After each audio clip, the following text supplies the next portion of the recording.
2018 is going to be a huge year for Australia. Why? Well, Australians are hosting the 2018 FAI World Parachuting Championships. This is the absolutely biggest event in skydiving and it's going to be held right here in the Gold Coast. So Skydive TV and our crew has come here just a little bit early to bring to you some of the premises, some of the venues, and show you what's going to be happening here and why you need to be at these World Championships.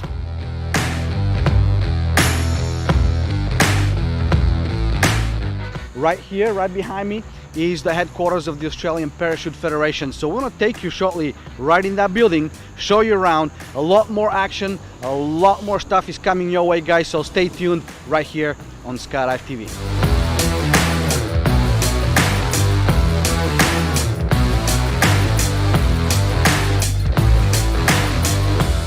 Let's go pay those guys a visit. Come on.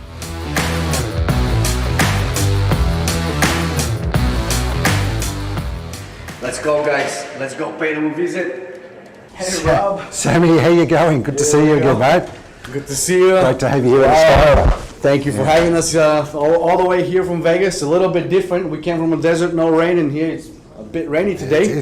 Yeah, well, that's Queensland. That's how it is. Yeah, that's the way it is, yeah. Well, we're here at the headquarters of the Australian Parachute Federation. This is Rob Libeau. He's the National Development Director. He's going to take us around, show us what's going on behind the quarters right here at the APF. Rob, it's all you. All right, come this way. Let's have a look at our humble little place where all the Australian magic happens. So I'll come in here first. This is the APF CIA, the Central Intelligence Unit. No one could jump out of a plane unless they're here, unless they go through these guys. So this is Jenny. Hello, Jenny, Sandy, and Julie. Hi, mate. So say hi to the world. Hello. And this is I do the most work, but I've got the smallest office. Who could figure that? And we'll keep going this way. This is Rachel, our executive assistant to the CEO. Say hi. Hi. And we keep going around. I was going to save the big guy to last, but this is where all the important decisions are made. So say hi to the world. Hi, everyone. And we'll keep going through here. We all get paid from the guy in that office. We all are digital because of this guy. So this guy makes our apps and does all the programming and everything. So that's Michael, by the way. Probably just about everyone knows Kim in the world. So say hi to the world, Kim. Hi, world. Happy to see ya. And our learning development manager, John Mara. So he was an active skydiver, still is active, I think, are you? Yeah, there we go. But, and then we've got Richard, who he taught me a trick once. He said, always carry a piece of paper around so you look busy. That's right. And look, that's what he's at the desk. He's there with and Richard's a safety and training manager. So thanks, Richard. We'll probably go through and let's have a little look at our little library. So you've seen this. This is our foyer. Let's go and have a look at what's in here. That little archive area. A few little trophies and lots of all the old Skydiver magazines and the Rambling On and the Australian Skydiver magazine. A lot of old archives. We've tried to get everything digital, so that's why there's not a lot of books. It's all pretty much digital now. And some mementos and trophies and some stuff from the old days. And yeah, that's the APF office. Can't wait to have yous over here. If you can, maybe drop in, say hello.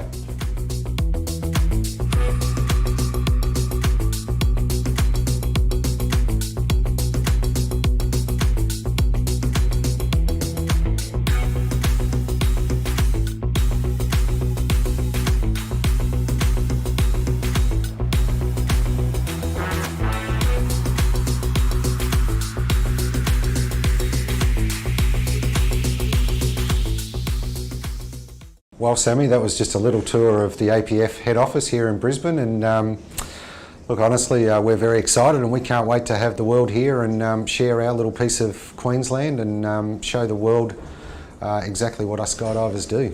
Rob, thanks for the tour. What a nice office you guys have. I love it out here. Guys, you gotta check this place. It's incredible. Now, Rob, this is a big year for Australia. Oh no, we're just sitting here twiddling our thumbs. Just a little one? Yeah. Well, 2017, you guys came out, bid for the World Parachuting Championships in Portugal. Yep. And won the bid. So we fast forward, we're 2018 in preparation for the event. Tell me all about it. Well, look, preparation started well before Portugal at the plenary meeting. As you know, bids have got to be in a lot earlier than that, so there's a lot of work that goes behind the scenes. Moving forward to where we are now, look, honestly, I believe that we've got a fantastic team together, some volunteers that are a team that's been put together. And look, honestly, if the weather permitting, we could run the comp tomorrow. Oh. I really think we're that far advanced in organising. Yep. Wow! Yep. So everything is. Don't quote me, but just. Well, look, we've honestly, I think we've come forward in many leaps and bounds, and we're ready.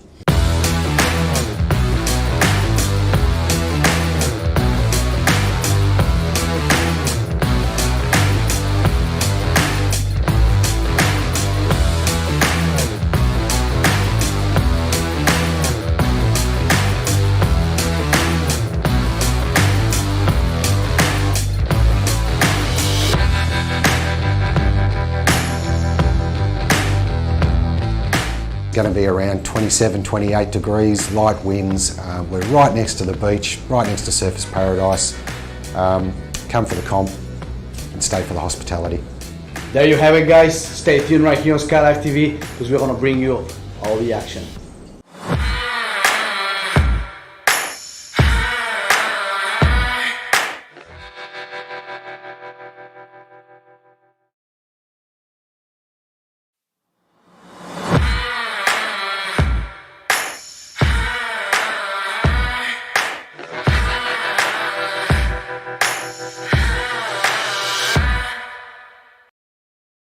This portion of the program is brought to you by Paragear, serving skydivers and the world since 1960. Hello and welcome to Surfers Paradise. My name is Sammy Vasiliev and I'm going to take you around to check this place out, which is going to be the home of the grand opening ceremony for the 2018 FAI World Parachuting Championships. Surfers Paradise, incredible place, incredible waves, and people from all over the world come here to experience beautiful climate, beautiful culture, eclectic food, and phenomenal architecture. But in October of 2018, we are going to bring all the skydivers from around the world right here to experience an incredible opening for an incredible competition. We're going to take you around on a small tour so we can show you the place and see what you are going to miss out if you are not here in October. So stay tuned right here on Skydive TV as we're going to bring you all kinds of cool stuff right here from Surfers Paradise.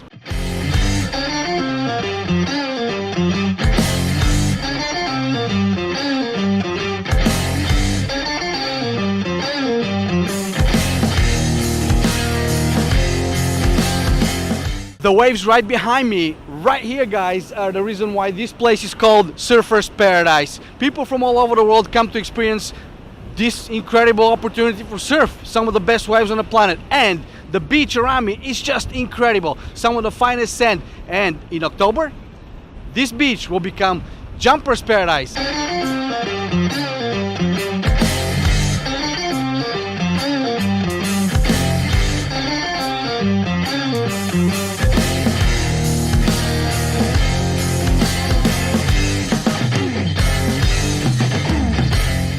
We are right here in Surfers Paradise, walking around the streets, and we bump into Joey. Joey, what's up? He's an Australian skydiver. How are you, mate? I'm good, mate. How are you? Excellent. So what do you think about the World Parachuting Championships coming to Surfers Paradise? I'm pretty excited. It's just down the road from home, so I'll be there watching. Yeah? Yeah. How, are you going to be able to see it from where you live?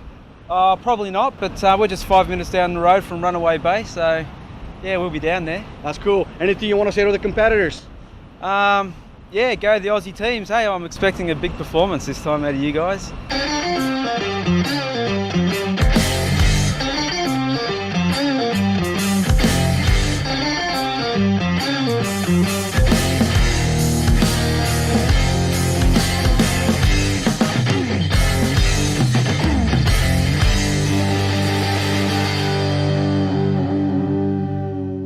Surfers Paradise is a happening place, and as you can see right behind me, there's a heavy construction machinery doing all kinds of construction around the entire town. Why? Because it is the host of the 2018 Commonwealth Games. These games are multi-sport international games held since the 1930s. It is basically the Olympics of the Commonwealth countries. So starting in the 1930s, this event was held every 4 years, except for 1942 and 1946 because of World War II. However, 2018, the games are being hosted right here in Surfers Paradise. But we are going to change the name in October, when this city is going to be renamed the Skydivers Paradise, because the grand opening of the 2018 World Parachuting Championships is going to be right here. The streets are going to be closed. The athletes are going to parade down the street. They're going to display their pride and their flags to all the spectators who are going to be around enjoying this incredible event. And of course, the show. Well, that one is a secret, so you will have to be right here or watching Skydive TV to actually see what's going to happen.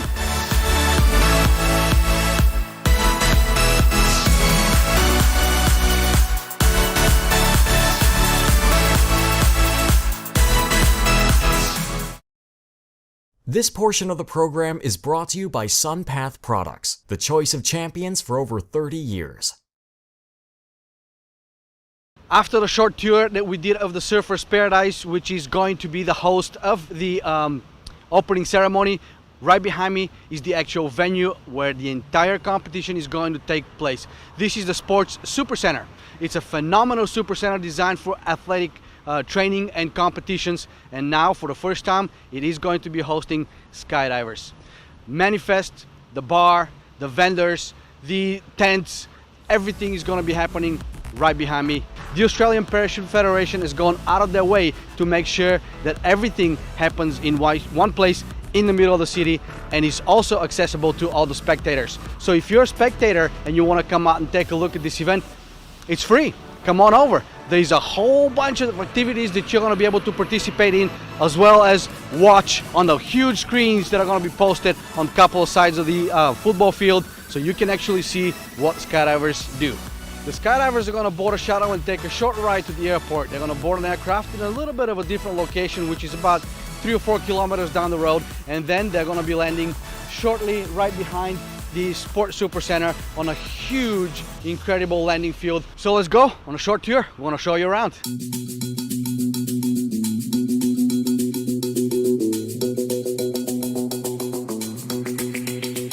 The building right behind me, right here, is going to be the registration, manifest, and the administration of this event. So every competitor, once they come into the property, this is where they will need to walk into so they can get checked in, they can register, they can have their gear inspected, and then every day after that. Once you walk into the Sports Super Center from the main entrance, the very first thing you're going to encounter is going to be the judges' room. Right behind me is where the judges are going to do their magic, and they're going to be judging your jumps. Let's take a look at what the judges' quarters is going to look like.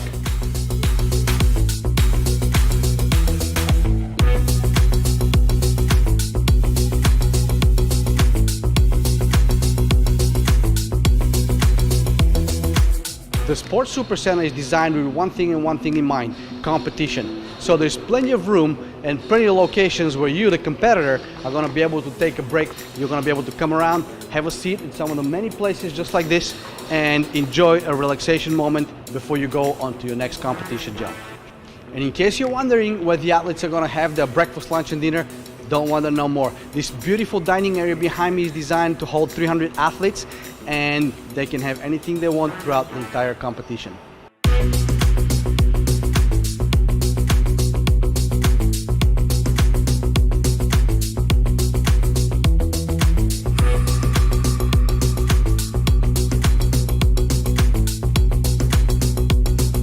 On the other side of this beautiful Olympic-sized swimming pool is located the VIP lounge sponsored by SunPath, which has a phenomenal view of the entire venue.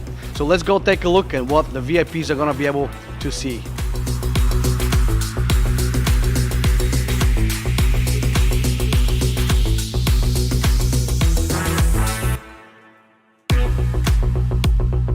Right now I'm located at the VIP lounge sponsored by Sunpath, and this is where the VIPs, this is where the executives of this event, the hosts, are gonna have a drink and enjoy an incredible view. From here, they're gonna be able to see the video wall, which is located on this side, and we have a second video wall, which is located right behind me over here.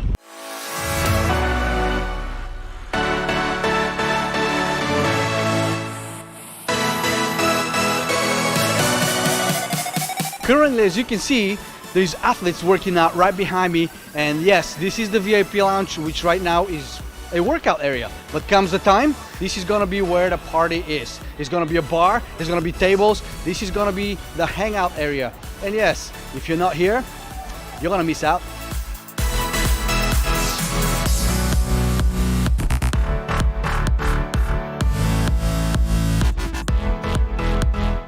Across from the VIP lounge is where Skydive TV studio is going to be located. And yes, we will be broadcasting the 2018 FAI World Parachuting Championships live. So stay tuned right here on Skydive TV.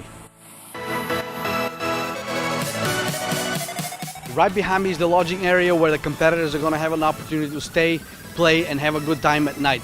This location is literally on the opposite side of the VIP lounge, and it's located within the premises. So those competitors who have booked or reserved one of these lodging homes are not going to have to travel too far to go to the hotel. Currently, the lodging houses are being under construction, so they're not quite ready yet, but they will be for the 2018 FAI World Parachuting Championships. Well, I hope you enjoyed the tour that we took you around to show you the venue which is going to be hosting the 2018 FAI World Parachuting Championships. The Australian Parachute Federation has put a lot of money and a lot of effort to make this event absolutely phenomenal. So either you're going to be part of it by being here and having a great time, or you can actually watch it on Skydive TV. But big applause goes to the Australian Parachute Federation for hosting this magnificent event. This is a big year for Australia, and thank you, APF. My name is Sammy Vasiliev. You're watching Skydive TV. Stay tuned.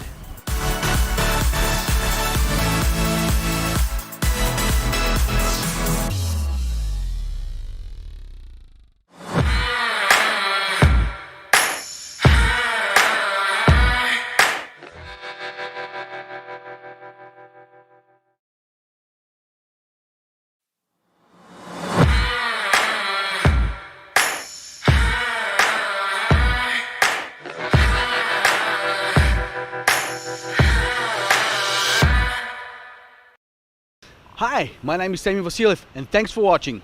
For the last couple of days, we've been taking you around on a very interesting tour, showing you the places where the 2018 FAI World Parachuting Championships are going to take place. We went to the grand opening ceremony location, which is at Surfers Paradise. Then we went to the Sports Super Center, which is the actual venue where all the competitors, the delegations are going to have their tents, the packing is going to take place, the loading is going to take place, and we showed you around what a magnificent facility that is.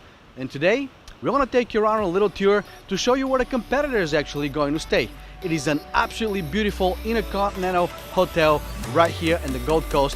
Phenomenal property, beautiful grounds, beautiful landscaping, incredible lagoon and pool and jacuzzi for all the people to come and enjoy.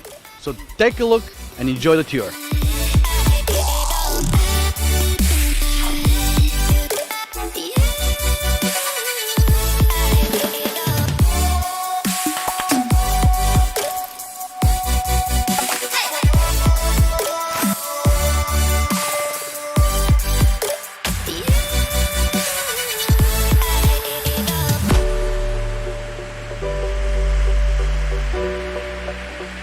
The Intercontinental Hotel will also be the property where the award ceremony will take place. The Australian Parachute Federation has spared absolutely no expense to make sure that this award ceremony is absolutely incredible. I'm not going to tell you much about it because you have to be right here to watch it yourself in person, or you can stay tuned on Skydive TV.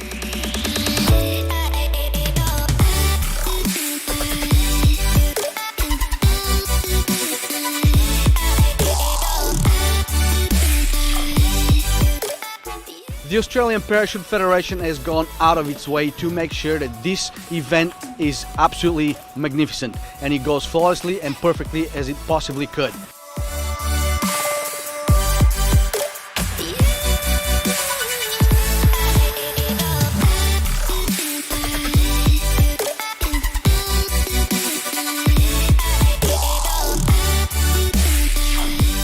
Stay tuned right here on Skydive TV because we're going to take you to Dublin Docks shortly.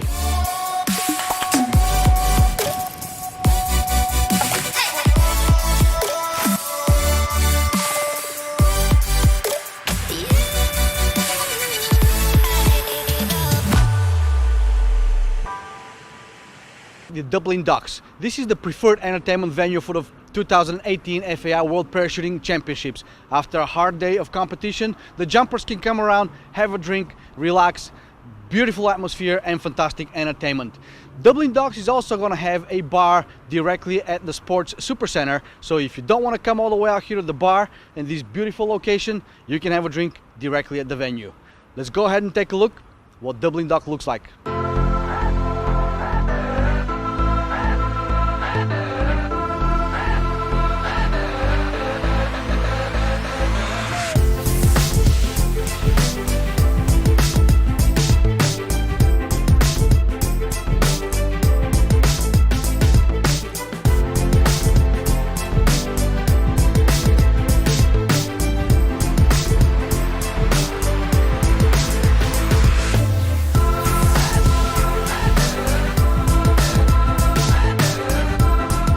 We are here at the Dublin Docks Tavern and we can't wait to show you guys the place around and some of the most amazing friendly stuff that's gonna serve you. They have fantastic beer and a beautiful atmosphere. Let's see what Dee wants to tell all of you guys. Hi Dee! Hi, how you going? How are ya? Very well. Can't wait to have the skydivers here, taste our beer and have a great time. There we Welcome go. to Dublin Docks, guys. Appreciate it. Well, here we go guys. Cheers everyone.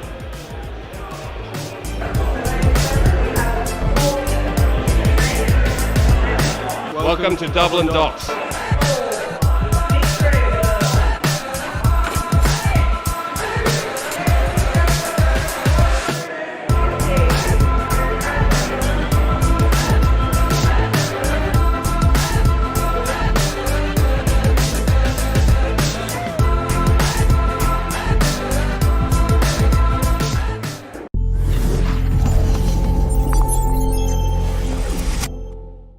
Special thanks goes to Australian Parachute Federation for bringing Skydive TV and making us part of this incredible event. Special thanks goes to our program sponsors. Thank you very much for your longevity and support throughout the years, and thank you for supporting Skydive TV for this event. Special thanks goes to all of you, the viewers, friends, family, competitors, and anybody. We thank you. We couldn't do it without you. Well, this is it, guys. I really hope that you enjoyed the tour that we took you around on, so you have a little bit of an idea of the magnitude of the event that's going to happen in October. So stay tuned on Skydive TV, and I'll tell you what, you're going to miss an incredible event if you're not here. My name is Sammy Vasiliev, and you're watching Skydive TV.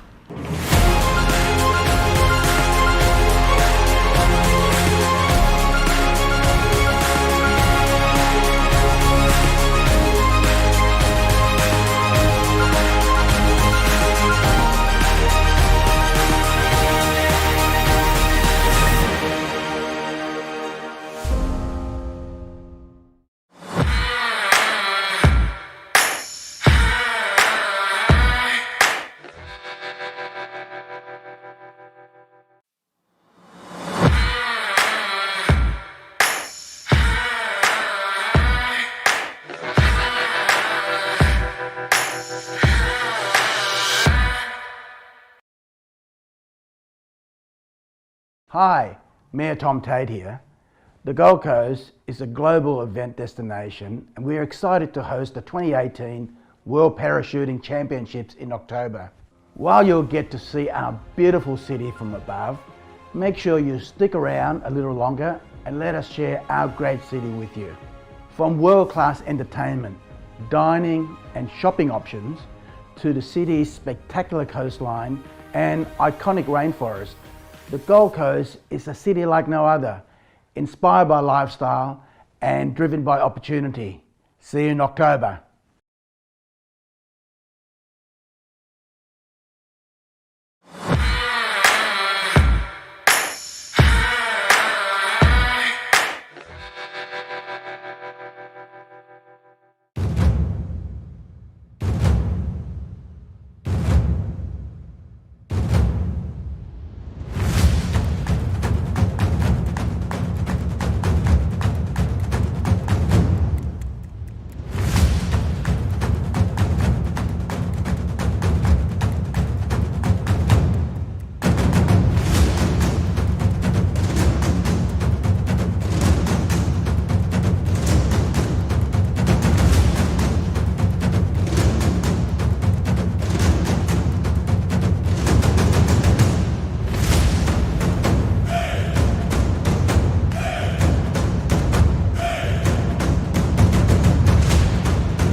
Hello and thank you for watching Skydive TV. We are right here at Skydive Arizona, visiting the home of Arizona Airspeed and seeing how they're getting ready for the World Meet in Gold Coast, Australia. This is going to be an incredible event and a lot of teams are getting ready to pull off an incredible competition. It's going to be tough, it's going to be difficult. We already know Hayabusa is training hard and we're here to see how Arizona Airspeed is doing. This is the year. This is the year.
The U.S. Nationals is the dress rehearsal for the actual World Meet, and so we have a few more days. So you know, U.S. Nationals, we're going to go there to kind of finalize the last stretch of training, and then after that we're going to have all quality for the month between Nationals and the World Meet. Yeah.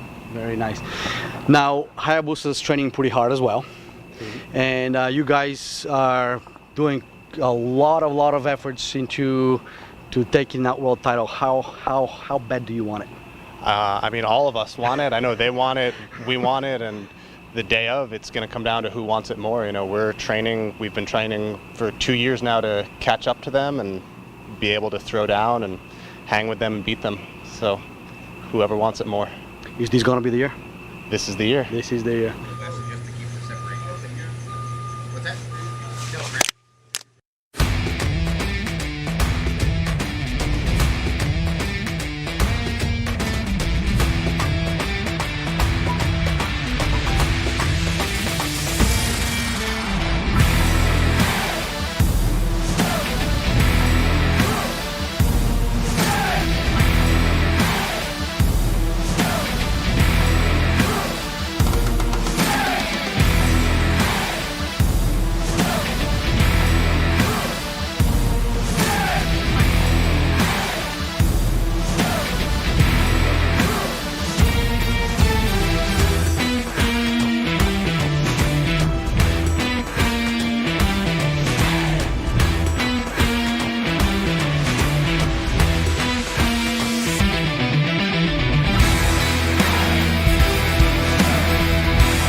The Australian Parachute Federation is putting an incredible effort to make sure that the 2018 World Parachuting Championships are a phenomenal event. I'm sure a lot of you, the competitors out there, are doing the same thing, preparing yourselves for a phenomenal and absolutely incredible meet. We'll see you guys in the Gold Coast.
This portion of the program is brought to you by NZ Aerosports, manufacturing the wings you want to fly since 1986.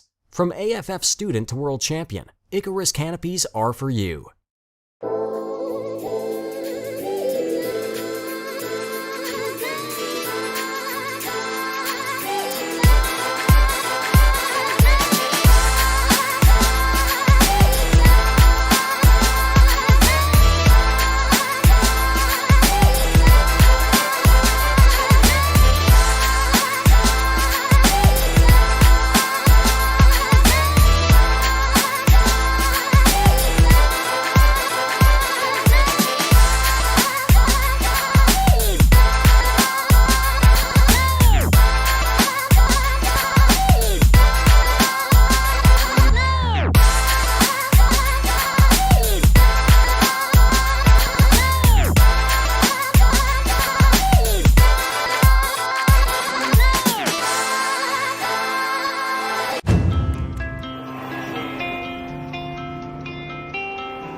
Hello, everybody from the 2018 WPC World Championships here at the Gold Coast. My name is Sammy Vasiliev, and you are watching Skydive TV live.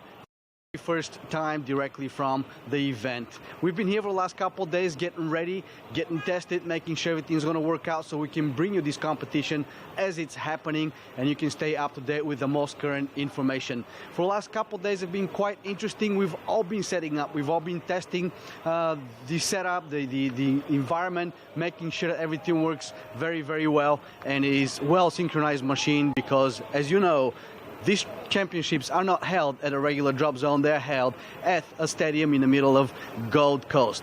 Well, hopefully we're able to bring that information to you and all that coverage straight directly to your bedrooms from the 2018 WPC World Championships. Well, let's today started normal, and it is the first day of competition and a bit slow, however, pace is picking up, and I'll tell you what, it is absolutely incredible. The machine is well oiled and it's absolutely ready to go. Let's take a look at how the day started this morning. Good morning. Day one of the 2018 World Parachuting Championships is about to begin, and the first competitors to compete in this year's competition are going to be the canopy formation two-way sequential. The meet director decided to go this direction because of the weather conditions here at the Gold Coast, and we're going to start every morning with the canopy formation event, and then we'll transition into whatever event needs to be done according to the meet director's decision. We're going to bring you all the action live as it's being judged as soon as we start getting some of these jumps into the can and into the scoring system so the judges can begin the first judging sessions of this event.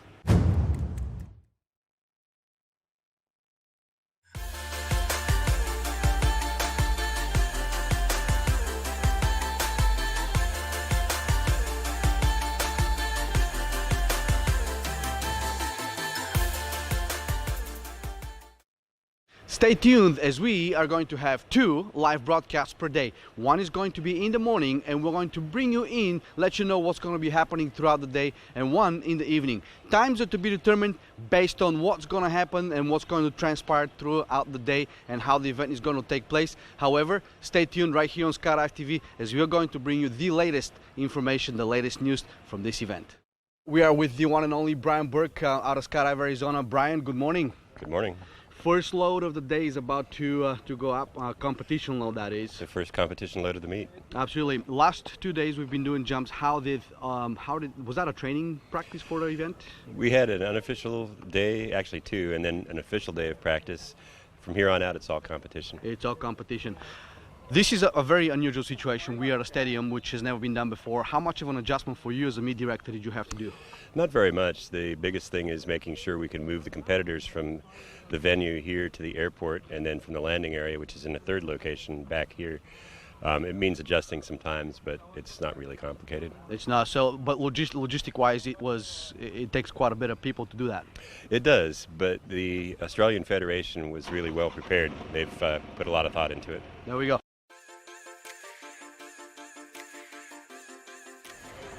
The competitors boarding the first competition load right here at 2018 WPC held at the Gold Coast. Brian's about to give them a final instructions on what needs to be done so they can have a phenomenal competition at this event.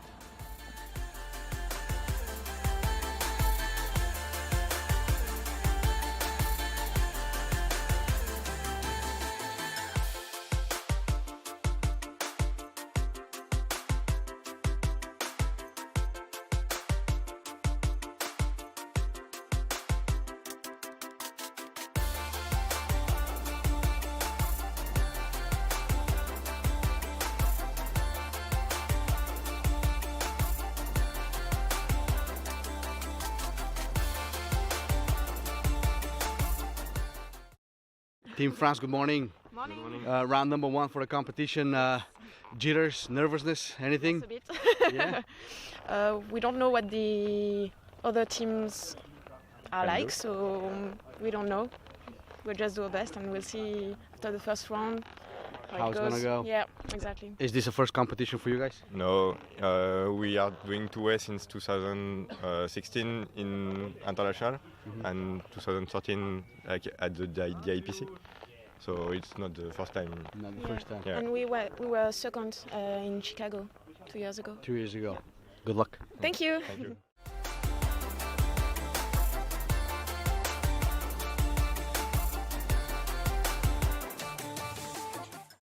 Home team of Australia, how are you guys? Good morning. Morning, not too bad actually. Yeah, pretty good. nice. Yeah, round one. Yep. Nervous? Not too bad. Excited more than anything. Excited more than anything. Yep. What does it mean for you guys to have this event here at home? Yeah, it means a lot. It's our first world meet, so we're just kind of here to soak it all in and experience the whole thing. Yeah, be a sponge sort of thing.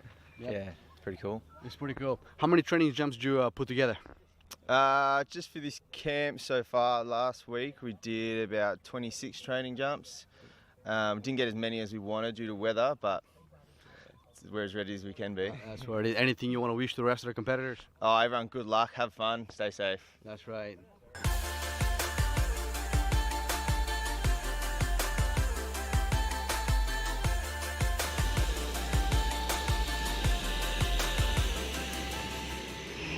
Here we go, load 2 of this competition is on the way up. Here we go, guys, good luck.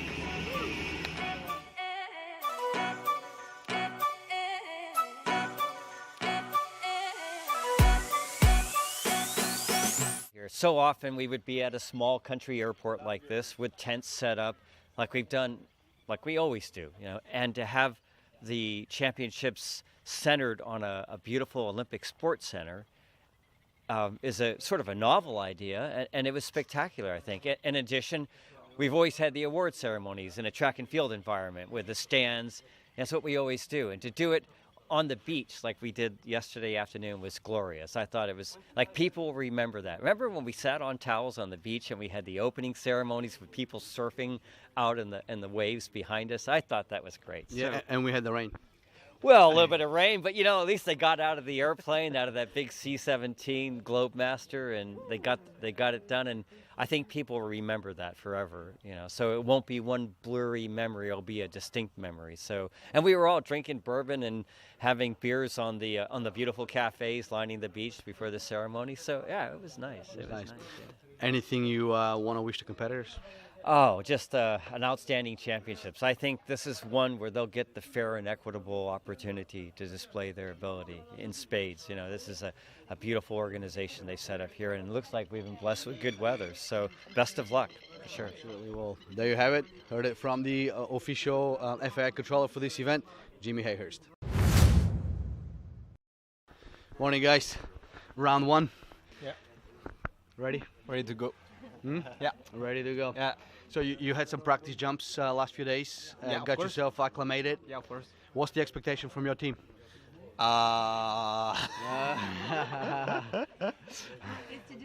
Yeah, to do the best that you can do. I have to see what happens, so it's okay. Very good. Yeah. This is France 1, 2. France 2. France 2. Yeah. Good luck. Thank you very much. Yep. Qatar, welcome to Australia. Thank you. Welcome. So here we are, round 1 of the competition. You guys ready? Yeah, of course we are ready. Yep. Yep. How many practice jumps did you guys do before this? I cannot say, but a lot. A lot. A lot. Yeah. Who's your biggest competitor in this one? This competitor, we all compete about ourselves. Competing against yourselves. Yeah, against nobody. You know, we've watched your team quite some time, and you guys have gone leaps and bounds over the last few years. What has contributed to you getting so good? We have a good coach. Yeah. And our country supports us very well. There you go. Well, good luck. Thank you. All right, here we go. Team Poland. Guys, good morning. Round 1. Are you ready? Good morning. Yes, Yeah. yes, we are. What do you think about the venue and the setup that the Australian Parachute Federation has put for this competition? We think it's a great place for this competition. It's beautiful and the weather is great, so we think everything is fine. Yeah. How many jumps did you guys do together for this event? Oh, not too much. few jumps. Just a few jumps. We are the second Polish team, so not the first, because first must stay in Poland. So we just training this occasionality. So we made only the big ways. So this is for us something new. Team Italy, welcome to Australia. Round number 1 for you as well. Nervous? No, tranquilly. No. I'm ready to go for competition in Australia.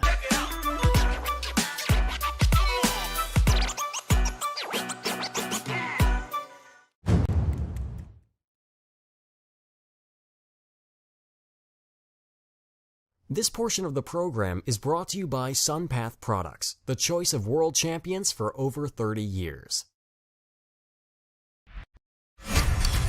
The Sunpath student. Sunpath quality. Skyhook equipped. Less than $2,400. See your Sunpath dealer for more information or go to sunpath.com. And today we'll continue with 4-way FS speed, and later on we'll do 8-way as well. Today is also the official practice day for free fly and freestyle in the artistic events. In the 4-way FS, we do have a total of 19 teams and 98 competitors. We also have, oops, the wind's blowing my papers over here. We also have 7 teams and 38 competitors in 4-way FS female. In the speed event, we do have a total of 32 competitors that have registered, and in 8-way, we are finalizing that number as it will change based on the 4-way competitors who decide to compete. Let's take a look at how the day went yesterday. After the opening ceremony, it was an incredible opening ceremony, very memorable, not just for the fact that we were on the beach, but it was also rainy and absolutely well put together by the APF event. Let's take a look at that.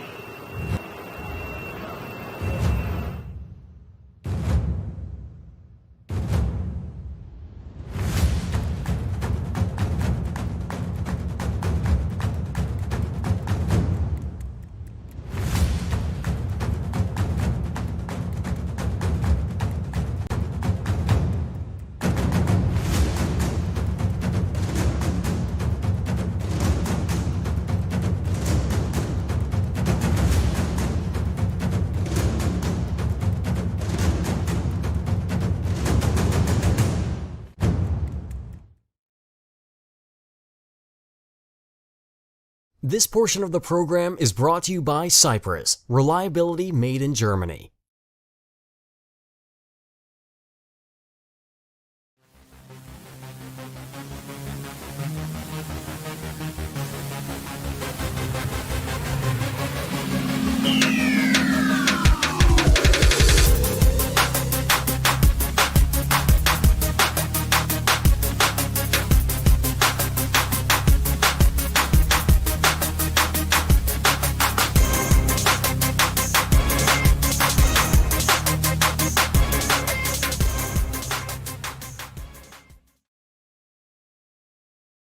Hi, Mayor Tom Tate here. The Gold Coast is a global event destination, and we are excited to host the 2018 World Parachuting Championships in October. While you'll get to see our beautiful city from above, make sure you stick around a little longer and let us share our great city with you. From world-class entertainment, dining and shopping options, to the city's spectacular coastline and iconic rainforest, the Gold Coast is a city like no other, inspired by lifestyle and driven by opportunity. Land safely.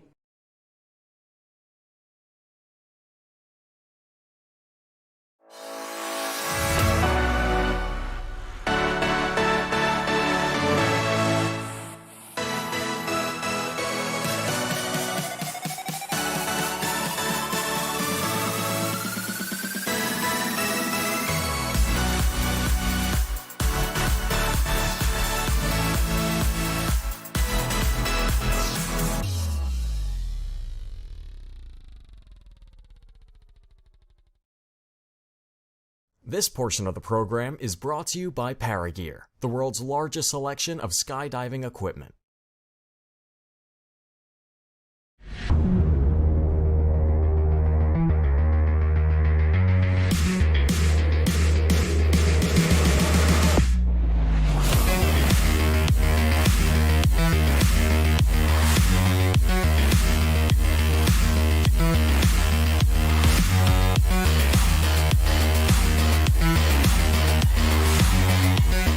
Get your gear from Paragear, the one-stop skydiving gear store.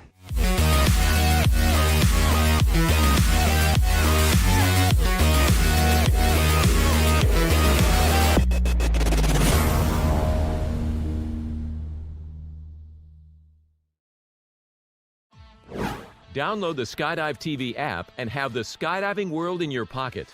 Find us in iTunes or the Google Play Store. It's free for all users.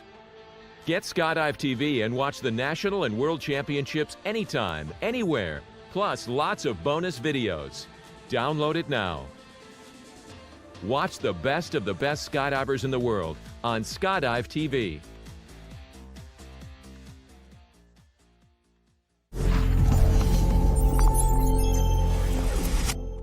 You will have an opportunity to watch the entire episode from the opening ceremony on Skydive TV, and you will also be able to watch the live judging right here. We'll bring it to you as it's happening.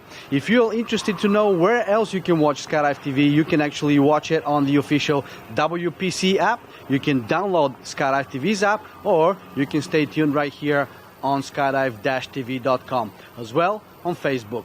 Well, this is it from very first live broadcast directly from the event, and we would like to wish all the competitors good luck.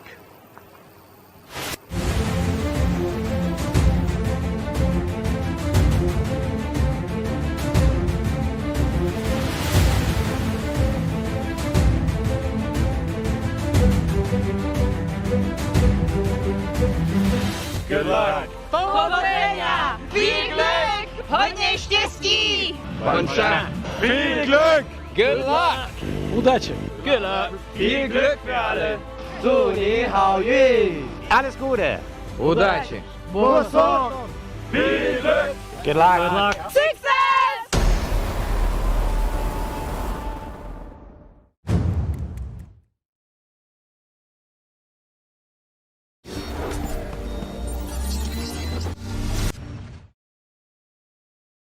This portion of the program is brought to you by Sigma, the platform for all of life's achievements. Sigma is a digital place for sharing and storing all of life's achievements. With Sigma, your organization can send and verify things like licenses, awards, certifications, and membership cards through our website or mobile app. It's a fast, easy, and secure way to track anyone's experience, so nothing gets lost, stolen, or faked again. So get back to learning, climbing, flying, or whatever you do, and let Sigma handle the rest. Sign up today at sig.ma.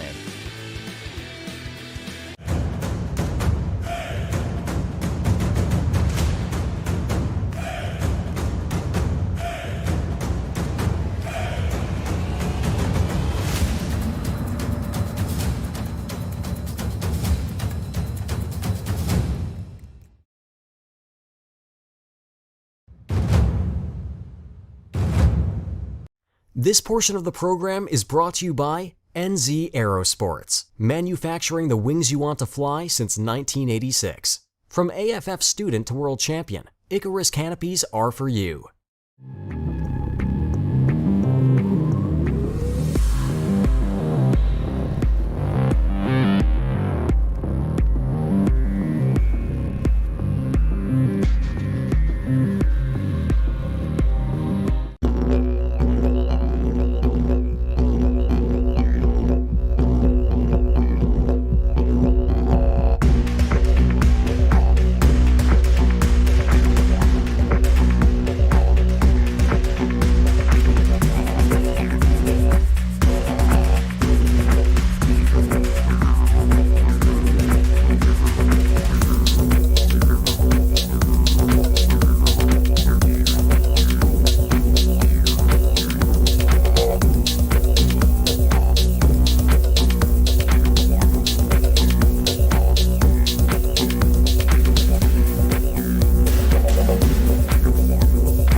Good afternoon and welcome to the 2018 FAI World Parachuting Championships here on the beautiful Gold Coast.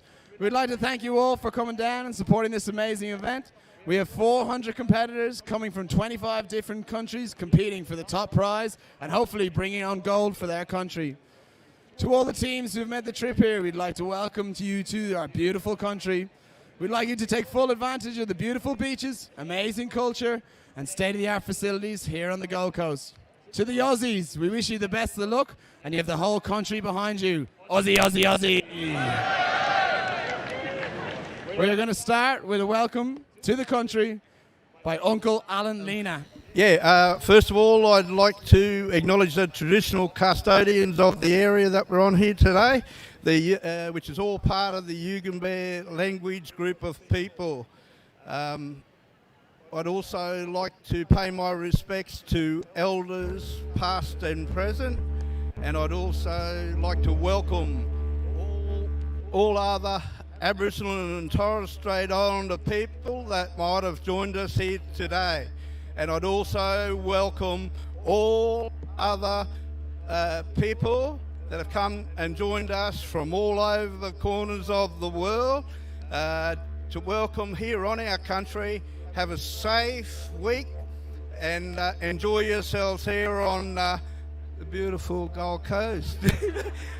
I'm going to do a smoking ceremony. It's part of our welcome.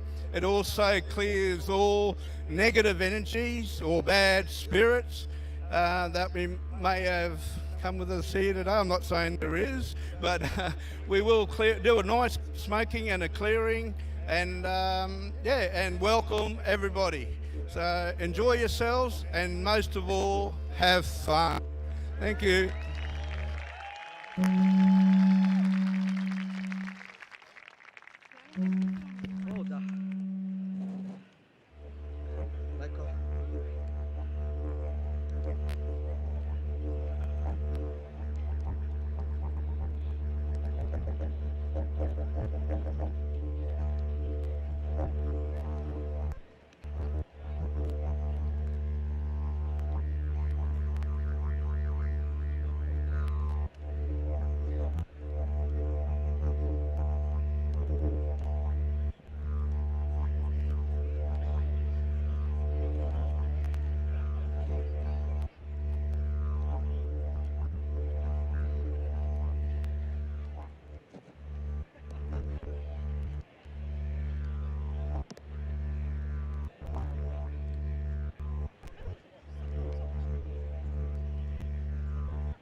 This portion of the program is brought to you by Sunpath Products, the choice of world champions for over 30 years.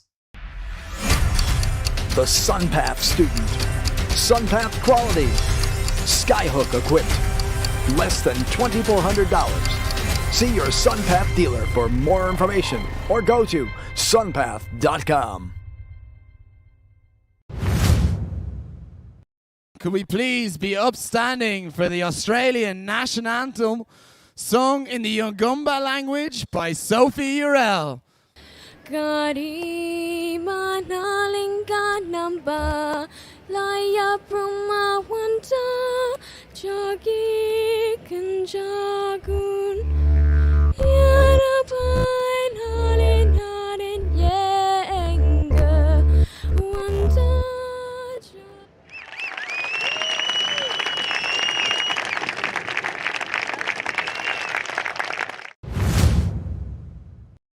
I would like to invite to the stage a man with 35 years in the sport, a triple medal holder at the World Parachuting Championships with bronze, silver and gold, over 11,000 skydives, and the event director and CEO of the Australian Parachute Federation. Please give it up for Brad Turner.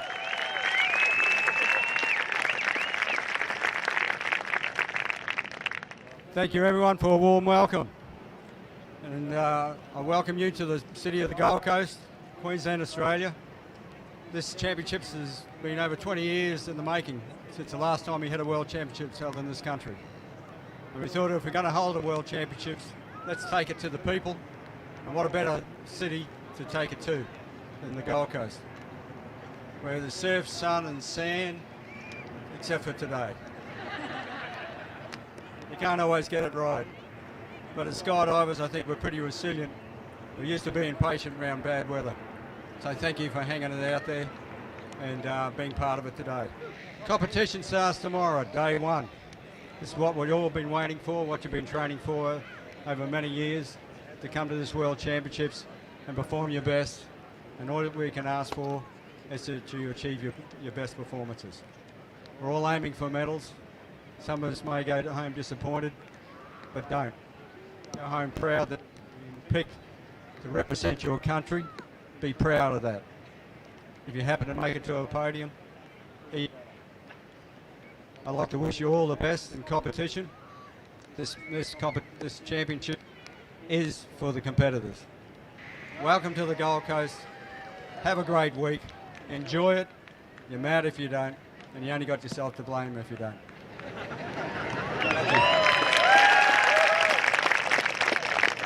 And now to declare the event open. She started jumping in 1973 and been involved in the IPC and the FAI for the last 13 years.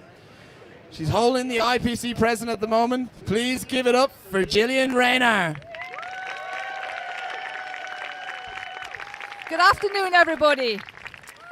I'm not going to make a speech, but I'd like to say thank you to our host, the Australian Parachute Federation, and the numerous volunteers and helpers that they have, and also all the sponsors. I think this is going to be a great event if the opening ceremony is anything to go by, and we'll remember it for the rest of our lives. And I'd like to say a big thank you to you all, the competitors, for coming all this way. I wish you a very successful, happy, safe, and fair competition. And with that, I declare the competition open, and please stand for the FAI anthem.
Sigma is a digital place for sharing and storing all of life's achievements. With Sigma, your organization can send and verify things like licenses, awards, certifications, and membership cards through our website or mobile app. It's a fast, easy, and secure way to track anyone's experience, so nothing gets lost, stolen, or faked again. So get back to learning, climbing, flying, or whatever you do, and let Sigma handle the rest. Sign up today at sig.ma.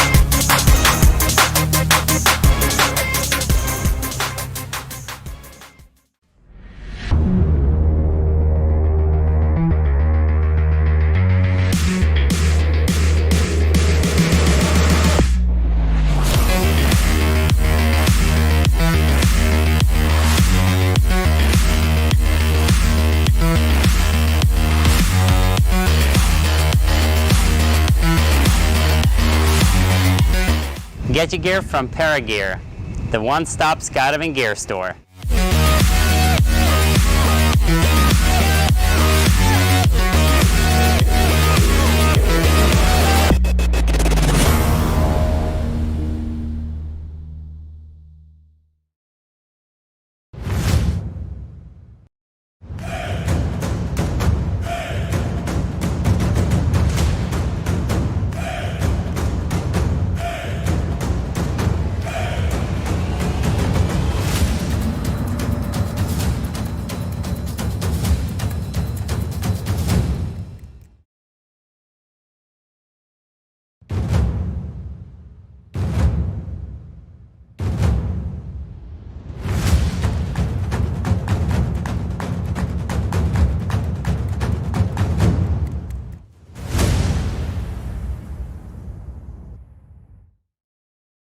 This portion of the program is brought to you by Paragear, serving skydivers and the world since 1960.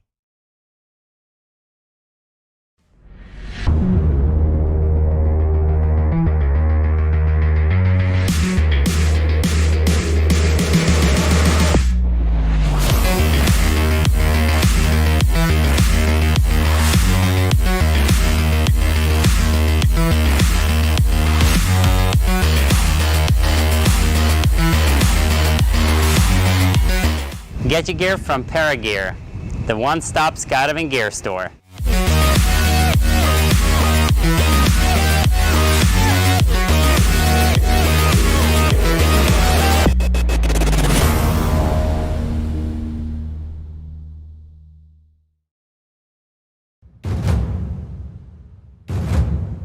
Hello and thanks for watching once again Skydive TV. We are live from the Sunpath Lounge right here at the 2018 World Parachuting Championships. Today, what an incredible day one. 78 loads went up, 78 competitive loads went up. And considering all the logistics and all the transportation that needed to be done, this is an incredible achievement.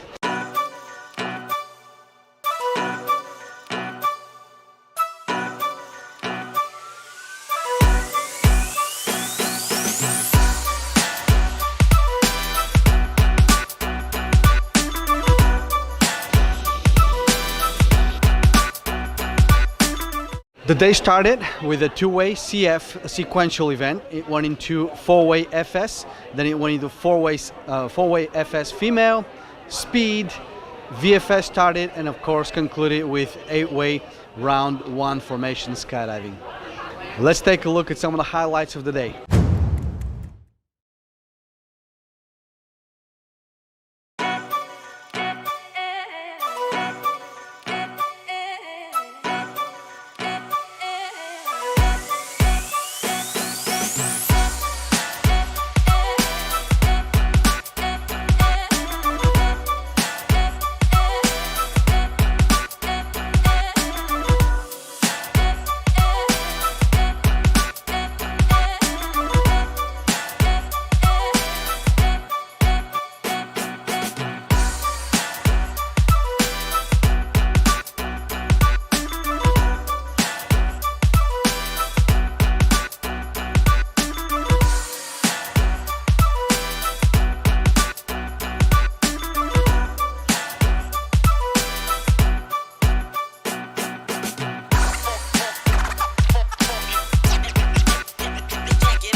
This portion of the program is brought to you by CYPRES, reliability made in Germany.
What's the schedule for tomorrow? Well, let's take a look. On Monday, October 8th, the competition will start with CF, four-way rotation, and then VFS, eight-way will continue, and of course artistic events will start tomorrow. They'll be doing their first rounds.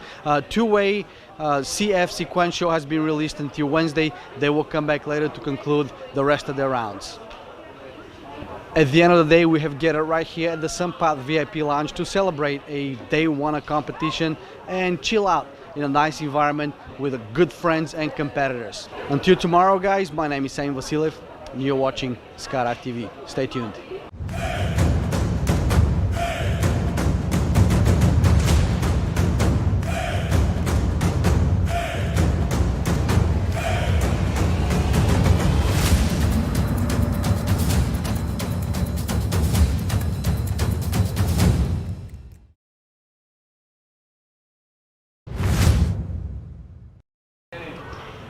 7 times world champion Craig Girard. Hello. Hello, how's it going, Eva?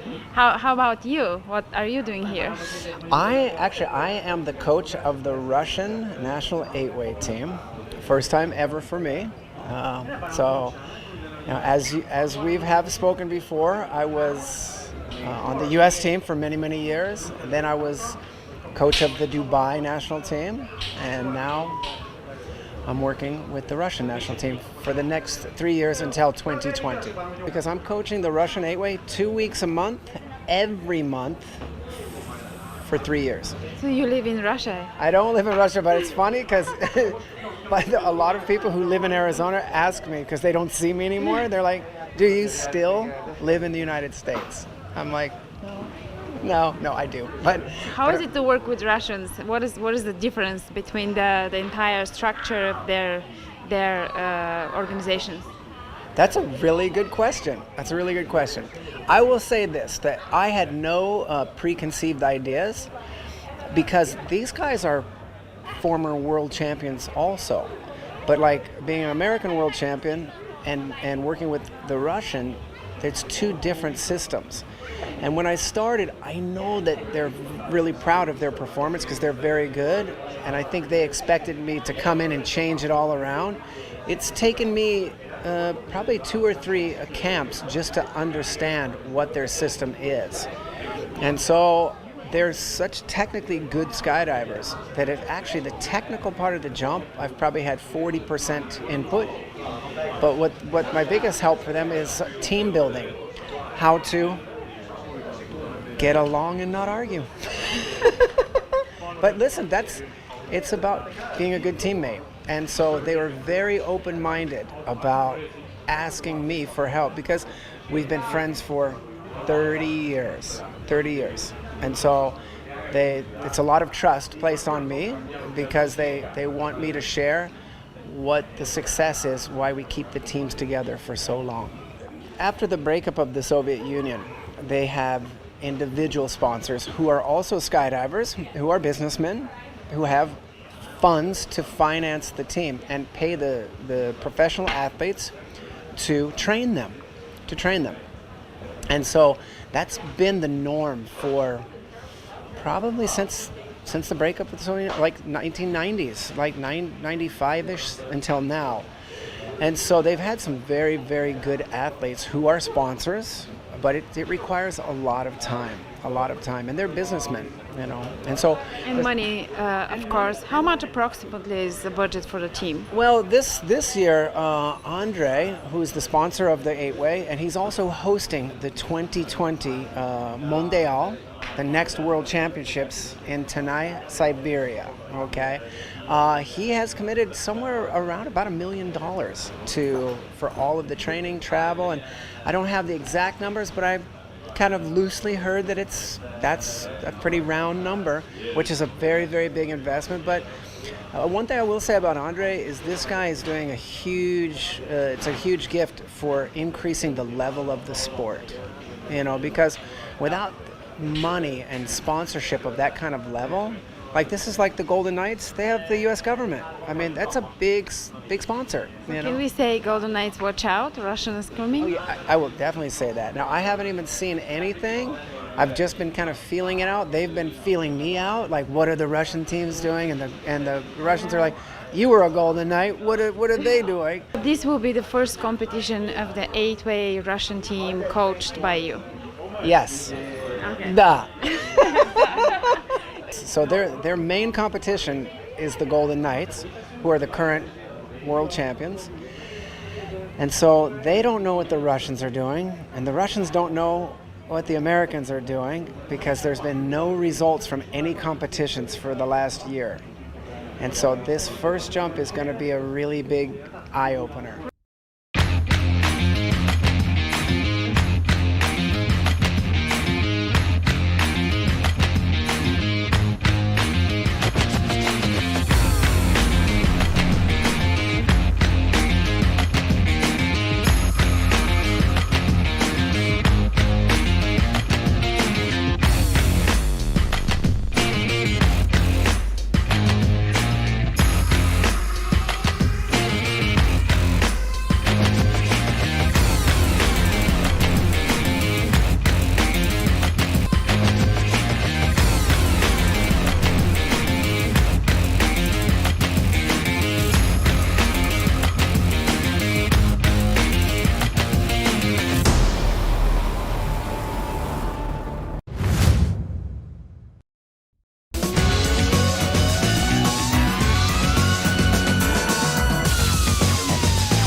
8-way competition here in Australia? If I could answer that question, we don't even need to be here. Okay. What I'm hoping for is a huge battle. I want to see round 11. I want to see it tied. I want to see the lead change. I want to be looking at the scoreboard just like, I want this. And We'll wait for that. this is what everybody wants.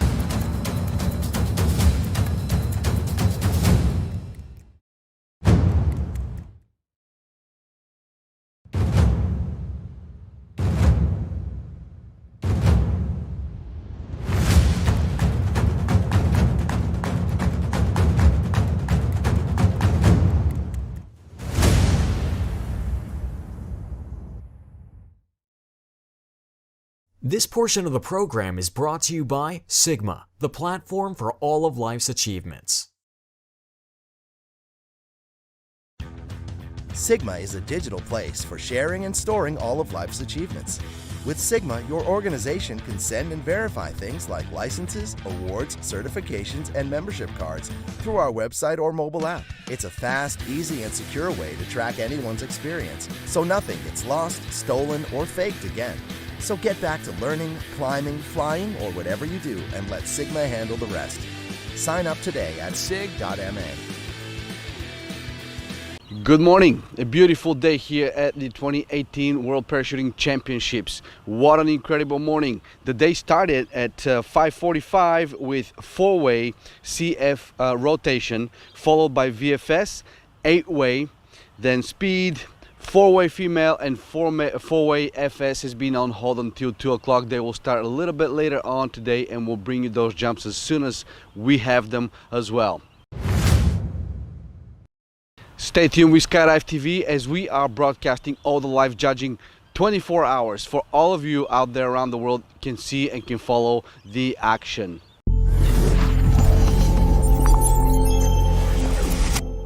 Let's take a look at who the competitors are and what nations are competing in the events happening today.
Today we're starting up with artistic events, and it's going to be a really busy day.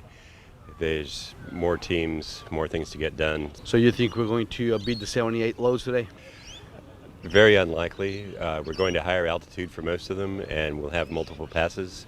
So I'm thinking it's going to be more in the 60s, weather permitting, of course. A heated competition today between the United States and Belgium in the 4-way FS event. Also between the Russians and the United States in the 8-way event. Stay tuned to see all the jumps and how both of these nations do.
This portion of the program is brought to you by Paragear. Get all your skydiving gear at Paragear.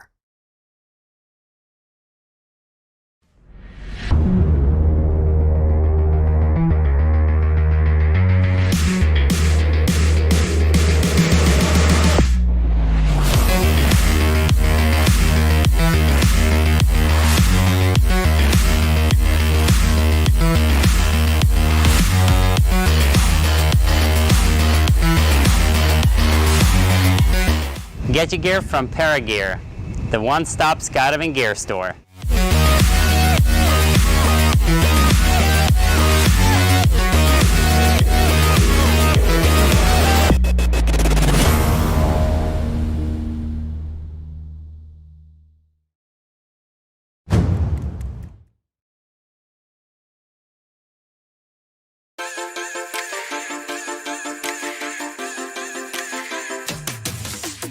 This is the British four-way formation, canopy formation team. Let's have a quick chat with them. British CF four-way rotation team, round one. Guys, are you ready for this? Absolutely, absolutely. Looking forward to it. Did you have a combination team where you combine two-way and four-way, or this is specifically a four-way team? Specifically four-way rotations is what we're doing. So just absolutely focused on that for the last couple of years. Couple of years. Yeah, it might not reflect that in our performance, but absolutely, we've been focused on this for the last couple of years. We'll be looking out for that performance. High yes. expectations now that you said it. Yeah. Don't look out too hard. Don't look out too hard. No, it'd be good. Looking forward to it. Looking forward. Well, good luck on round one. Thank you very much. Thank you.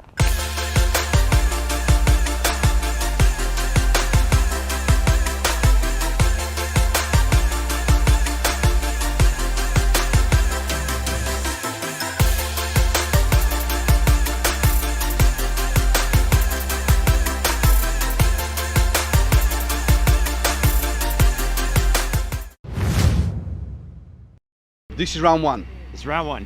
Nervous? Yeah, we're doing good. We had our best training jump, the one before this, and we've got a technique that's different than everybody else. So I think we have the chance to have the highest score. So if we can get the consistency down, we're going to be the team to watch. So you'll see some high scores out of us, at least one. At least competition. At least one high score. You mind sharing with us what the technique is? Yeah, we're doing basically a warp off the top where everybody else is doing a toggle. So if you look at the videos, you'll see we slide off the back corner. We don't pop up off the top. So it saves some time, but it's a lot more difficult to maneuver. So we'll see if we can get the consistency to get up in the medals. We're with the Russian team. Russians four-way CF rotation round one. Ready? I think yes. Yeah. I hope. We have no special task. We want working. Here we go, guys. This is round one for CF four-way rotation at the 2018 World Parachuting Championships.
This portion of the program is brought to you by NZ Aerosports, manufacturing the wings you want to fly since 1986.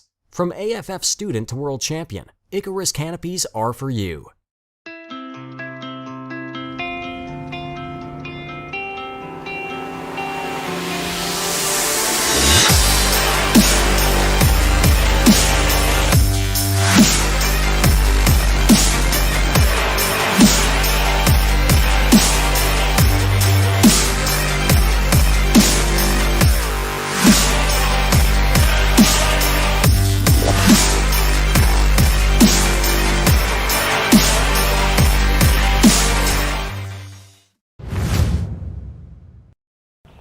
Australia, CF four-way rotation, round one, guys.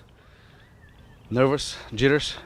A little bit of nerves. It's a World Parachute Championship, so exciting times. We've been having fun preparing for this competition, so really looking forward to it as well. Yeah, I think we're going to have a good time out there, so really looking forward to it. You said preparing. How long have you guys been getting ready for this event? So probably about 9 months, steadily every month we've been training. So yeah, about 9 months for this particular event, yeah. Who's your biggest competitor? Look, the Qataris behind us are pretty good, the Americans, the Russians, they're all very good teams. So yeah, we're here to do our personal best and we'll see how the competition goes. Guys, World Parachuting Championships 2018, how long have you guys been getting ready for this event? Yeah, it's been a long time to practice and to prepare for this competition, and we hope we do a good competition. Where have you been training, in the US or in Qatar? Yeah, different places, like you can say US and here in Sydney and Russia. So we move around until we get a good weather. You follow the weather? Yeah. So we can get the most training out of it? Yes. How many training jumps have you put together for this event? I don't count, but it's a lot. It's a lot. Yeah. So if you don't count, that is a lot. Yeah, it is. Yeah, it is. Who's your biggest competitor? I think all the teams here are really good, and we compete ourselves because it's it's a hard competition for us, and we have to be a good team with a good result, and I hope we will do good.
Good actually, the best year so far with training, so feels good. Feels good? Yeah. How long has this team been together? 2 years. 2 years. I don't know, just because you're nervous about the competition, of course, and for all of us it's the first world meet, so it's nice, good to be here.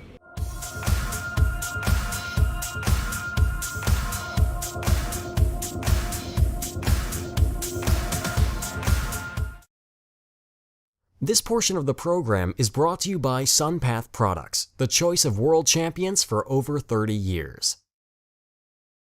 The Sunpath student. Sunpath quality. Skyhook equipped. Less than $2,400. See your Sunpath dealer for more information or go to sunpath.com. What's the draw on this round for you guys? 22, 18, 17. How challenging is it? 18 is pretty challenging with close together and transitions and everything. Very nice.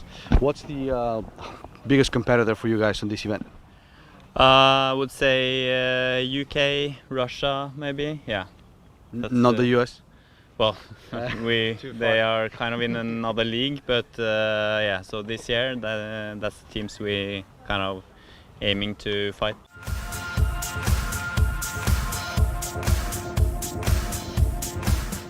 Pretty good, pretty well. Yeah, we have some routines well ready, fixed up pretty well, and shouldn't be no problem. Should be no problem. Yes. Excellent. How long has this team been together? Well, this is the third year, but mainly in the tunnel. So this is the first year on the sky. Cameraman, most challenging part of being a VFS cameraman? Yes and no. What is the most challenging part about it? Exit, definitely exit. Why is that? There is so short time window to catch the grips. In my opinion, that's the very, very most important point. Yeah, because if you don't have the cameraman capturing the grips, you don't have a jump. Exactly.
So how did round one go for you guys yesterday?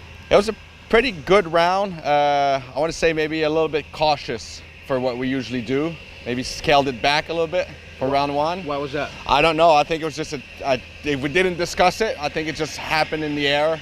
And but results were good. We're in there, and I think we're gonna go hard for round two. There we go. And anything different in round two that you're gonna do than round one? Well, it's a little bit more technical. There's more sit stuff and like solo transitions where we need to pay a little bit more attention on staying close to each other and making sure we put full focus on these transitions for sure. What's the most challenging formation on this one? Block 17. So we have to have foot grips and there's no grips between cross partners, so it usually has a tendency to lose levels or lose proximity. 3 brothers here I see on this team, right? Yes, brother number 1, brother number 2, and go. then these are the bros. That's right. Are you guys all training in Noble Air? Yeah, train Parachute Montreal, yeah. There we go. Well, good luck in round 2, guys. Thank you very much. Team Russia, good morning. Going into round 2. How are you guys today? We are really nice. We are ready. Let's see. Let's see. Round 1. The jitters went out yesterday. Are you doing anything different in round 2? We will try to improve our result. How long has the team been together? It is a difficult question because with these teammates we are 1 year. 1 year. 1 year. Excellent. Even less maybe. Even less. How many training jumps did you put together? About 150 jumps. Before you came out? Yeah. Now, did you train strictly in Russia or did you go to train someplace else? No, we hardly ever train in Russia. We usually train in Europe. Home drop zone in Netherlands, skydive Toige. Why are you not training in Russia? Because of the weather. Weather is not so good, and we prefer to train in Europe. What are you going to do different than yesterday? A little smoother. We were a little scrappy yesterday. We were kind of rushing things a little bit, but you know, it was our first jump of the competition. Nerves are high, so yeah. What's the most challenging part of this dive? There's a lot of transitions on this jump, so there's a big chance of someone drifting away or missing the grip or anything. So really focusing on nice, short, snappy transitions, and if we get those, it'll go well. Who's your biggest competitor on this event? Ooh, we've had a little bit of a rivalry with the Norwegians. We've beaten them in one competition, and in Chicago a couple of years ago they beat us. So it'll be good to see, you know, a bit of rivalry with them. But the Swedish and the Finland team, they're sort of what we're aiming for. This portion of the program is brought to you by CYPRES, reliability made in Germany.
Round one behind us, guys. Going into round two. Yep. What's in the can for you guys? For this round, just try to be nice and smooth, nice and deliberate. The speed's there, so we don't need to rush. Try and take our time, get the points on the board. Most challenging move on this skydive? Probably the combination, but maybe the 17's trying to keep us nice and tight. But yeah, pretty good jump for us, so we'll see how we go. Who's going to be your biggest competitor? These guys over here. Yeah, that's the US team. Yeah, the US team. These guys, there's a few actually. Yeah, it's going to be quite close for a few teams. Canada as well, Russia, Norway. There's a few strong teams. The UK even put in a good performance on the first round, so it's going to be good comp. Looking forward to it. Very good. Well, good luck round two. Thank you very much. Thanks, guys. Appreciate it. Yeah.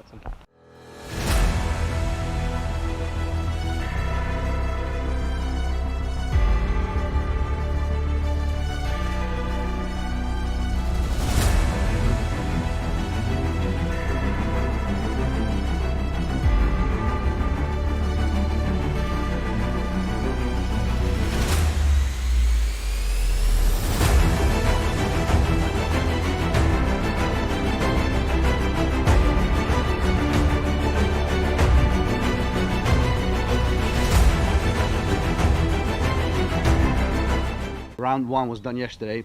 Going into round two, how is the team performing? We had a good first jump. I think every team here pretty much thought that the judging was very strict by comparison to some previous meets. So it was good. It was fair for everyone. So we had a good first round, and we're looking forward to the next one. So why are you saying that in regards to judging? It's been an evolution of the judging style over the years, with VFS not being as old, say, as FS, where the judging is a little more established, and so I think the judges in this particular meet, with round one, we're looking to establish something for the criteria that they're looking for the things that we did. Excellent. What's the most challenging part in round two? Wow, there's some big level issues in round two for us, and I think for every team, so adjusting those levels in the jump is going to be a challenge. Very good. Rook, question for you. I thought you were retired. Yeah, one day. One day. Yeah. When is that going to happen? I mean, honestly, I want to win 10 world championships and I can retire. Wow, that's quite a goal. Yeah, I got a few more to go. A few more. Which one is this one? We haven't won this one yet. Well, no, which one is this one as a participation? As a participation. This will be number 8. Number 8. Yeah. Wow. Well, good luck. Thank you. All right. Yeah. Well, guys, round two. Good luck to the team. We'll be watching you. Appreciate it. Thank you.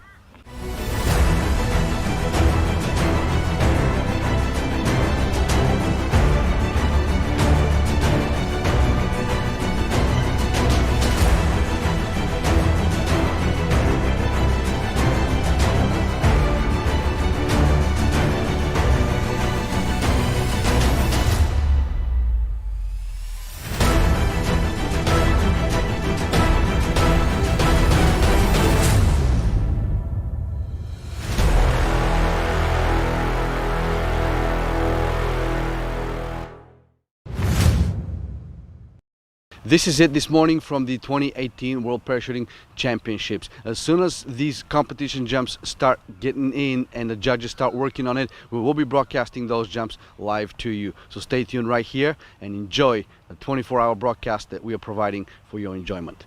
My name is Sami Vasiliev and you're watching Skydive TV. Stay tuned.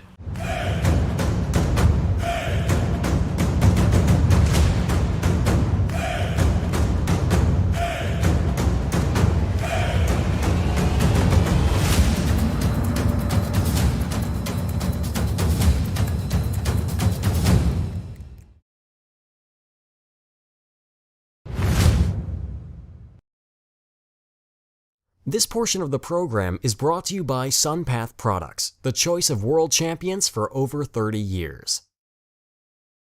Here we go. We have the Team USA, Arizona Airspeed, Thiago and Nicholas with us. Guys, round one wasn't so good. What happened there?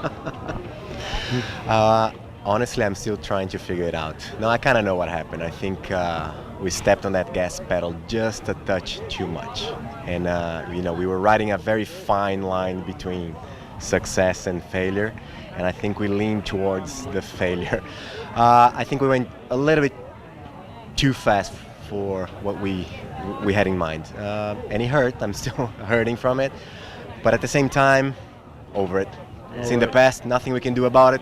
Moving forward is the name of the game. That's right. So the rest of the rounds you are tied with Hayabusa.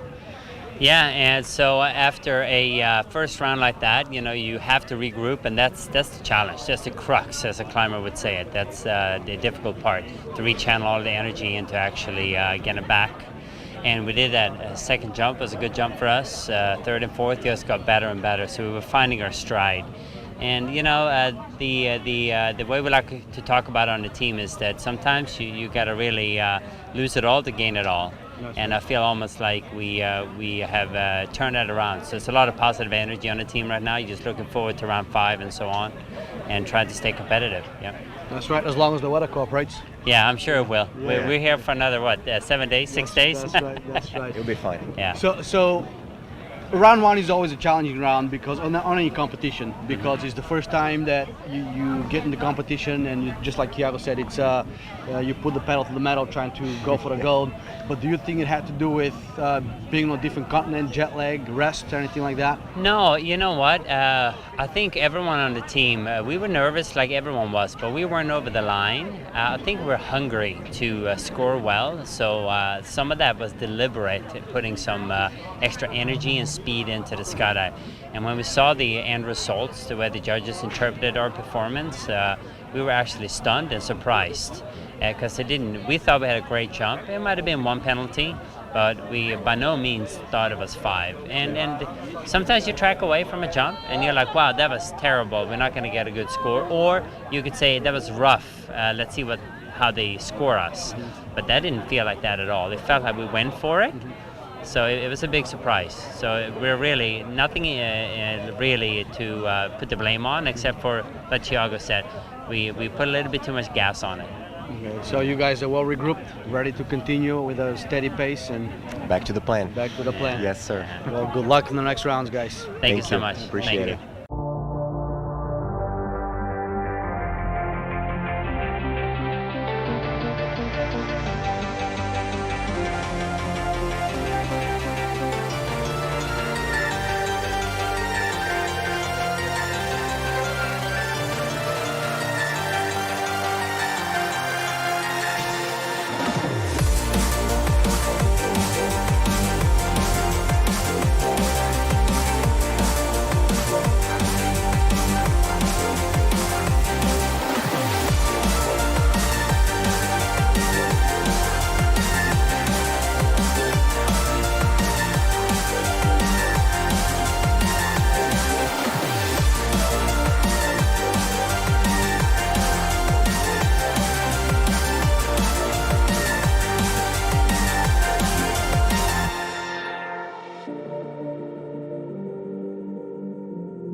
This portion of the program is brought to you by Sigma, the platform for all of life's achievements.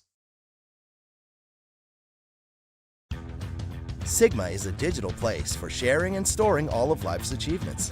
With Sigma, your organization can send and verify things like licenses, awards, certifications, and membership cards through our website or mobile app. It's a fast, easy, and secure way to track anyone's experience, so nothing gets lost, stolen, or faked again. So get back to learning, climbing, flying, or whatever you do, and let Sigma handle the rest. Sign up today at sig.ma. All right, here we are. We are with the French free flight team number 1. Guys, welcome to the World Parachuting Championships 2018. Thank you. What does it mean for you to be here right now? It means the world to us. Like we go here for the gold medal, and we won't let go till we have this gold medal. So we're just like really focused.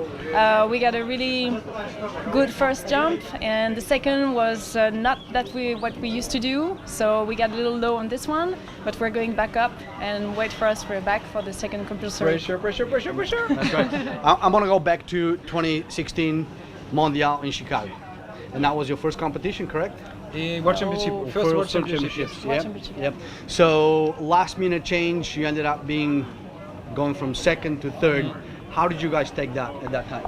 Ooh, painfully. It's still here, look. Still there. It was super hard, and it's even worse for us because sometimes it's the opposite of what you had in the nationals. So it's very weird, but I know it's different. The judgment is different worldwide. So I don't know if it's correct to say it like this, but yeah. So sometimes you think you're gonna have this kind of notation, then it happens to be different when you arrive here. But it's like this. But for sure, the level in the world now is very high. So to get the gold medal, it's very, very demanding. I mean, you have to put your heart in it. And this year, on purpose, we prepared like special suits for the event, Aboriginal suits, and a helmet. And a helmet. Yeah. To try to scare you other guys. Yeah. And also we took a lot of risk. Baptiste is our video man. He has a ninja flight to do around us for the whole jump. Moving around, diving, try to do a lot of stuff. Different stunts that we don't see like oftenly, just to like put them better and just like take some risks to maybe take the gold. There we go. Now, 2016 again, was that a motivational element in what's happening today? Of course, in a way, because you want to get back. I mean, you cannot be satisfied by... we were not satisfied by what happened in Chicago, for sure. It was very inspiring to see what the Russians were doing. Like, they didn't do that much for the jump, in the middle of the jump, but beginning of end of the jump was like, for us, it was like, this is what the judge want to see now. They want to have a little bit of artistic flying. Mm-hmm. In our jump, we have like kind of people dynamic flying, because the three of us are indoor two-way competitors and four-way competitors dynamic. So we have those two-way dynamic flying. We have also acro flying, and we have a lot of synchro flying. But if you don't have a little bit of artistic, creative flying, you miss something for the judge and for the. I mean, if you have to show the jump to your grandmother, that's you want to see, like the creative flying. That's why we created this we call it the down under creature, the crown under beast. I'm head down on Karine that is doing arabesque, flat compass arabesque. And for example, this took us 4 to 5 months to be almost sure it's going to work all the time. It's very hard. It's just after we exit the plane, I put myself exactly between the main and the safe pins of Karine. That's why I show you. That's why you have a little bit of something that doesn't slide, because if I don't have this, there is no way I can hold on the parachute of Karine. So yeah, these kind of things you have to think a lot, and you have to work and work and work. We did maybe 400 jumps, I think, this year. Well, here we are, 2018.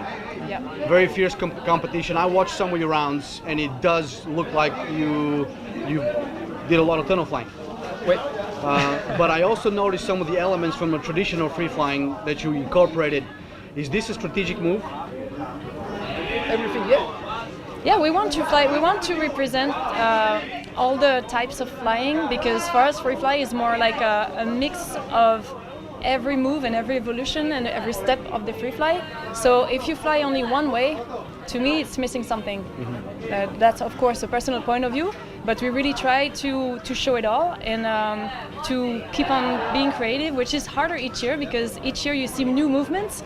Like Russian came with new movements, we wanted to bring new movements, and you have to really think and take your brain out and be like, okay, let's find something that nobody saw before. And we really work on that, and we're pretty happy about our jump today, so we'll fight for it. And it shows. It shows you guys are up there. Well, what does it take to keep a team like this together on a level that you guys are? A lot of investment, personal investment. And a lot of time too, yeah. It's like when we're not training, we just try to just walk to keep the same balance, and every time it's like 2 weeks off to train, 2 weeks like training and just walking, so it's like a lot of time, a lot of like commitment, I think. A lot of commitment. Basically, you take your life and you just put full on, like you're playing. Like you're playing the, comment ça s'appelle, le tapis là, comment tu dis? Ah, in poker, full on? All in. All in, yeah. All in. Yeah, for the young guys who want to compete in artistic, yeah, they get excited because, I want to skydive all the time, but it's actually what they have to do. Like it's funny at the beginning, but you just have to keep on going all the time. And for sure now you have to be competitors in the tunnel. That's the best advice I can give to anybody. You need it. And find a good video man. Find a good video man. So you mentioned earlier that you designed these suits specifically for this event to represent the Aboriginal beliefs and because we're in Australia. But did you put the magic into them?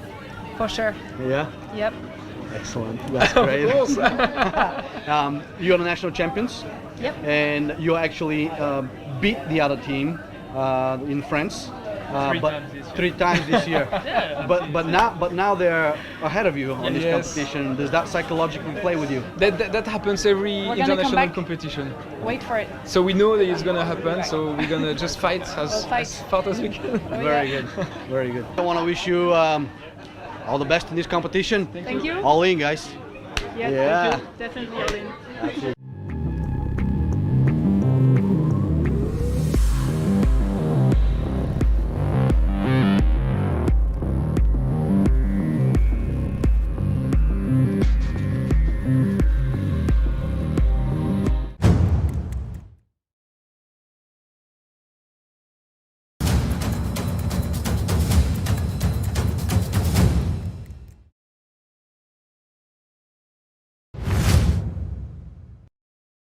This portion of the program is brought to you by CYPRES, reliability made in Germany. Here we are with the one and only Shannon Pilcher from the United States. Shannon, thank you for coming into our studio, which, by the way, this evening is inside the Sunpath VIP Lounge, which is hosted by Sunpath, and we want to thank Sunpath for their generosity, letting us do our program right from here. Shannon, welcome. Thank you, Sammy. Glad to be here, man. Absolutely, man. So, 2018 World Parachuting Championships, 4-way and 8-way FS. Yes. How do you see it? What is the level so far?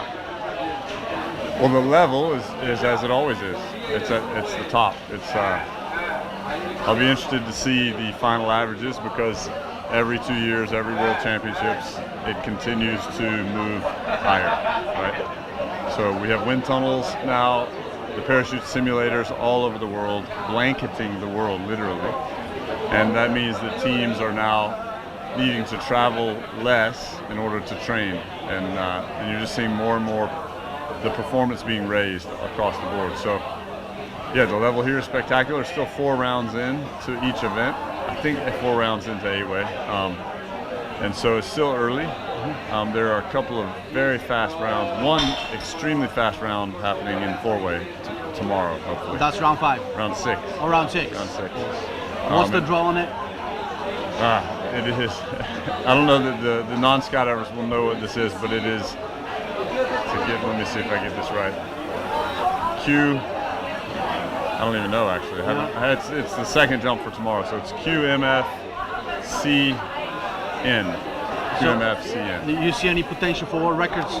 No, but I think it will be. The world record, I believe, is at 55 points in time, which means 55 points in 35 seconds of working time.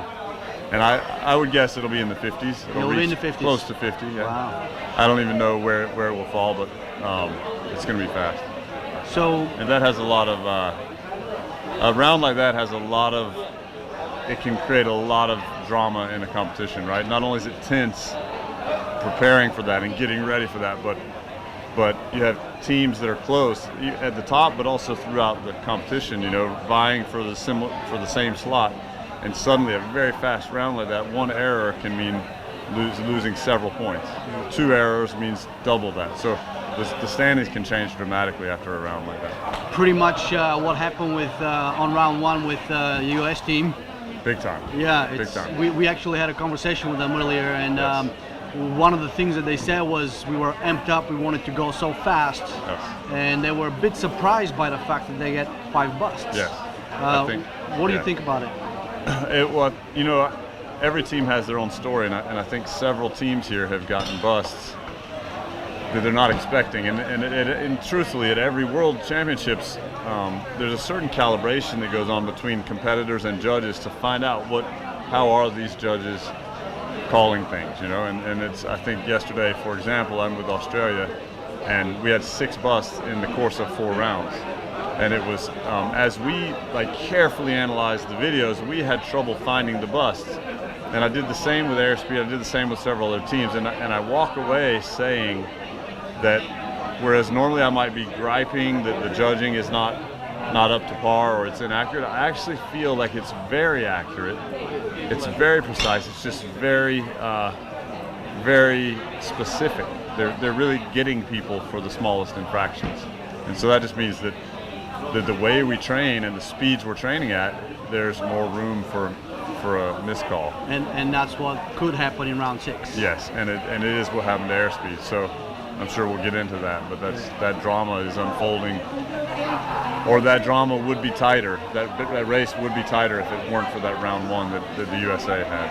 Yeah, there would have been 1 point difference. Now there's 6. Yes. Yeah. Yes. So do you think that US team has any chance to catch up? Absolutely. In any meet with 6 rounds left, there's plenty. Anything can happen, but because of everything that I just mentioned to you about the fast round, and then a couple of other rounds that are actually quite fast, there is ample opportunity to come back. And so in the 3 rounds following that first round, they tied on every single round. And I mean, I think that was completely unexpected from most people. Completely unexpected. Airspeed just took on a new member after the last World Championships, and there, you know, he's a great skydiver all around, but there was talk that there's not enough time to bring him up to that caliber, and here they are in the thick of it. So that is the 2nd championships that the U.S. team may lose. Now you mean? Correct. If they were to lose. That's right. It would be the 3rd in a row. It would be the 3rd. 3rd in a row. 14, 16, 18. 14, 16, 18. And the Belgians have been really keeping that level up very high. Yes. And you mentioned earlier that tunnels have a lot to do with it. Yes. We did visit the U.S. team training in Arizona earlier, and they were doing a lot of tunnel training. But you also mentioned that there's a new member on the team. Yes. How much of a factor do you think that tunnel training contributed to what happened today? Oh, it's huge. I mean, it's undeniable. It's just an essential training tool for every single team out there today, especially as you climb higher in the ranks. You know, it's absolutely essential. You cannot be at the top of the game without it today. Yeah. You're here as a coach? Yes. Which team are you coaching? I'm here with Australia. Australia. Yeah. And they're in the middle of the pack, or below the middle of the pack. They're a very good team, but they're a recreational team, like anyone in the, top 5 and down, or even higher. You know, most teams in our sport are recreational, and these guys are very recreational. They're doing well. They're about, like I said, after a few rounds, you start seeing who the contenders are for your area in the rankings. You know, and there are about 5 or 6 teams that are all hovering in the same area right now. So there's a lot that's going to happen in that for them and the rest of the meet. You were here in April during the Australia. Australian Nationals. Yes. And we spent a little bit of time talking about the fact that APF spends a lot of time and effort and money, of course, to bring coaches from the U.S. to train the teams here. How much has that contributed to the betterment of the Australian teams, do you think? I think without a doubt it has. I've been working with Rotor Out for almost a decade, and I think that was largely out of their pocket for a while. You know, so the APF has really become a bigger part of their subsidy. But there's no doubt that it helps. They bring in Craig and Eliana not only for the Nationals, but the 8-way team has brought them over. I think the VFS team has also used Jason Russell from the United States VFS team. So they're doing more and more of that. And I mean, I don't know if you see the Australian VFS race right now, or the VFS race. They're battling for silver, you know. Right. So it's absolutely fantastic, and it's just cool to see like a country that's it's really pre-tunnel, post-tunnel is what it comes down to. Right. So tunnels are now starting to pop up in Australia for the last 5 years, and the standard has immediately risen, you know, and it will continue to do so. What is, here we are at a venue which is a non-drop zone venue. Yeah. It's off drop zone. What do you think about the event? What do you think about the venue? I don't know how many world meets you've been to. I know you've been to quite a few, but I've been coming since 2001, and they're all over the map with facilities, logistics, administration, all of those things. Dubai was 2012, and that suddenly it was off the charts in all of those areas, and it was almost as if that could never be topped again. And here we are at a place where the venue is just built for any kind of sporting event, and it's fantastic. I venture to say very early on that this may top Dubai. The only difference is that there's not someone every hour giving out free iPads and iPhones. You know, they're not just throwing money to the public as Dubai was. Wow. So it's spectacular. I'm impressed. It's really good. And if we get a chance, I want to talk one more thing about the U.S. Belgium. Yeah, absolutely. Yeah. Go right ahead. Yeah, I just and this is particularly for skydivers who are watching this, and even for those who aren't. I think it's a really cool story. Is that the coaches of those two teams are both South African, Solly Williams and Gary Smith, and they're two of the pioneers of coaching at any level, any discipline in our sport. And there were a couple of coaches before them, and some of them are coming from the airspeed program. Jack Jeffries, Tom Pyrus before that was probably the father of skydiving coaching. But Solly and Gary really are thought leaders in that field, and they've been best friends for their whole skydiving career. And it just so happens that through all the different things that have happened, they now arrive at this World Championships coaching those respective teams. Gary with the Belgians and Solly with the USA. And here you have a neck-and-neck race, two best friends, career skydivers together, teammates and world champions together. And they have the privilege of going head-to-head together against each other as coaches, you know. So I just thought it's a cool anecdote to share with the skydivers or non-skydivers that people may not be aware of. Yeah, and that's very, very important. Good coach, good team. Yeah, everything. absolutely. The bottom line is it comes down to coaching. Yeah, and then it might be worth noting that Hayabusa has had a coach for as long as I can remember. So I don't know if I competed against Hayabusa, the two brothers on the team, in 2005 and 6. They were competing at the world championship level then. So these young kids are veterans of this event, and they have always had a coach. Airspeed has never had a coach that I recall. If they did, it was from within their own organization. And this year, for whatever it's worth, they have said, we need to do something different. And they have hired a coach. And I certainly wouldn't attribute all of this credit to Solly, but it was clearly one of the final pieces that was needed to help shift the paradigm in the airspeed camp over the last 6 years, you know. So it's really great. You know, skydiving changes, everything changes, so you can't expect to do the same thing and have a better result. Exactly. You know, so they've done what they have to do to move forward. Yeah, so it's really cool to see that. Well, that's cool. I'm very excited about tomorrow. Me too. Yeah, this has been what a great day, and we are right here at the Sunpath Lounge, finishing up this beautiful day. Yeah. Weather came in. We're gonna have a couple drinks, but this has been an incredible conversation. Thank you very much. Thank you, Sammy. Is there anything that you want to tell to the competitors? Yes. I want to tell them to go slow in a hurry. Yeah. I saw a great sign today that said that. Yeah. Go slow in a hurry. I said this a little bit differently. Yeah. Slow is fast. Yes, exactly. Yeah. Excellent. Well, guys, all the best. Thank you very much for being here with us in our studio. Yeah. And guys, Thank you very much for watching. Stay tuned right here on Skydive TV. The day will continue tomorrow, and we're going to continue bringing you the live judging as it happens. Until then, my name is Sammy Vasiliev. You're watching Skydive TV. Stay tuned and cheers.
This portion of the program is brought to you by NZ Aerosports, manufacturing the wings you want to fly since 1986. From AFF student to world champion, Icarus Canopies are for you.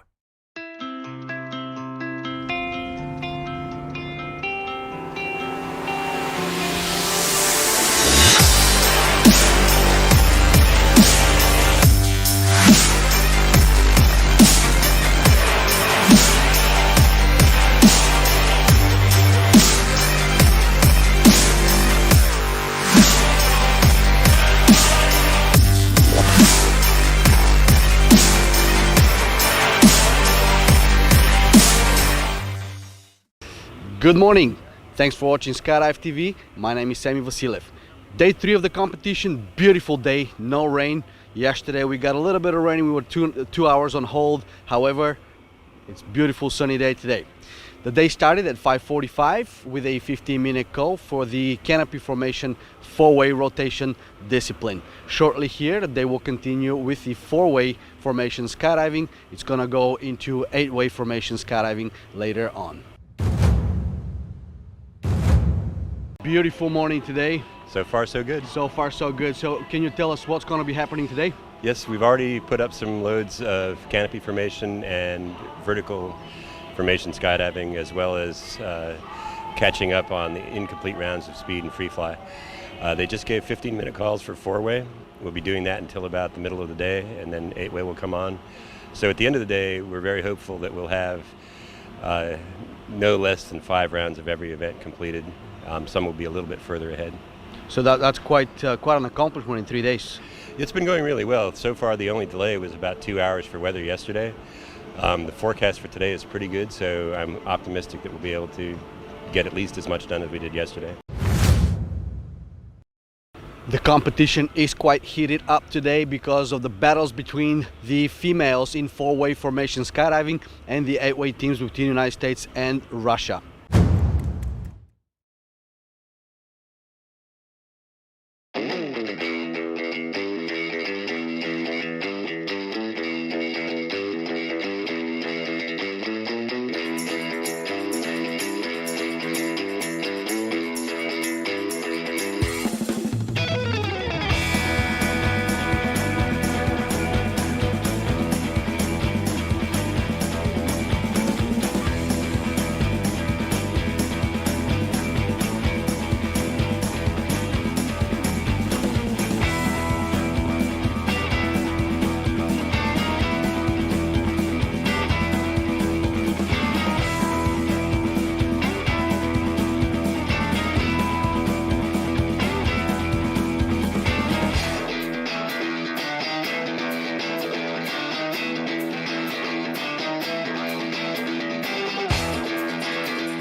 This portion of the program is brought to you by Paragear, serving skydivers and the world since 1960.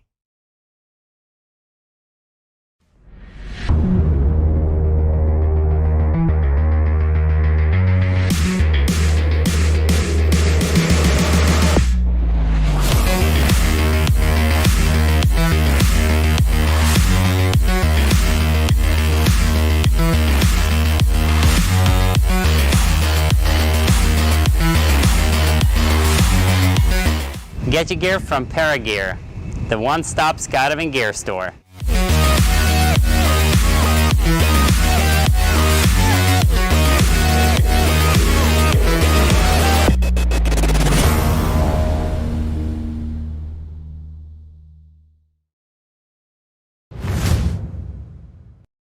This evening we will have a sit-down interviews with Sully and Gary, the two of the most legendary formation skydiving coaches straight from the Sunpat Lounge, VIP Lounge. Gary and Sully are the coaches of the two four-way teams that are battling for the gold, that is the United States and Belgium. So stay tuned right here on Skydive TV as we bring you this conversation.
Because some of the requests that we have had from you, the viewers, Skydive TV will be able to put all the jumps individually from each different discipline and each different round on skydivetv.com or skydive-tv.com. So you, the viewer, will be able to select the jump that you would like to see and watch, review it, replay it as many times as you want, irregardless of the live feed.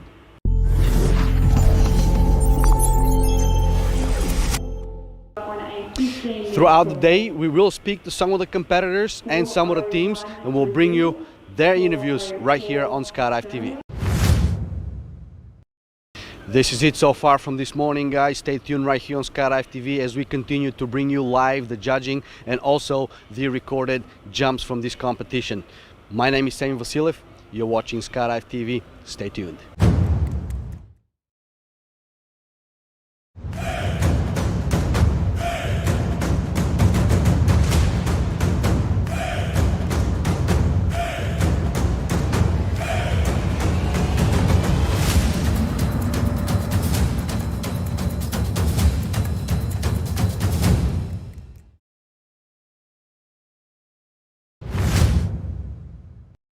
The draw for formation skydiving 4-way FS is a very fast round 6, and everybody's standing right here behind me to watch the live monitors for potential world records. Everybody's expecting that teams, the top teams, which is Belgium and United States of America, will be turning points into the 60s, but that remains to be seen if we are to witness that absolutely phenomenal skydiving. So stay tuned right here. We'll bring you all the jumps from round 6 live as they happen. Stay tuned on Skydive TV.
Belgium Hayabusa, guys, congratulations, 62 points in time. Wow, new world record. Yeah. Look at that smile. Speechless. When I was looking at the score, I was like, oh, are we still gonna make it? Are we still gonna make it? So, but happy. One bust? Two busts, so that would have been 64 points. Yeah. Wow. But that's for the next generation. Yeah. So you mean is there gonna be another one? Excuse me? This team is done? No, we're still continue. But I mean, I hope that the record will stay for a long period. And you never know until when I'm still skydiving. So I hope it stays for a long period, a long time, and then let's see the next generation who can beat it. That's right. Guys, this is almost 2 points per second.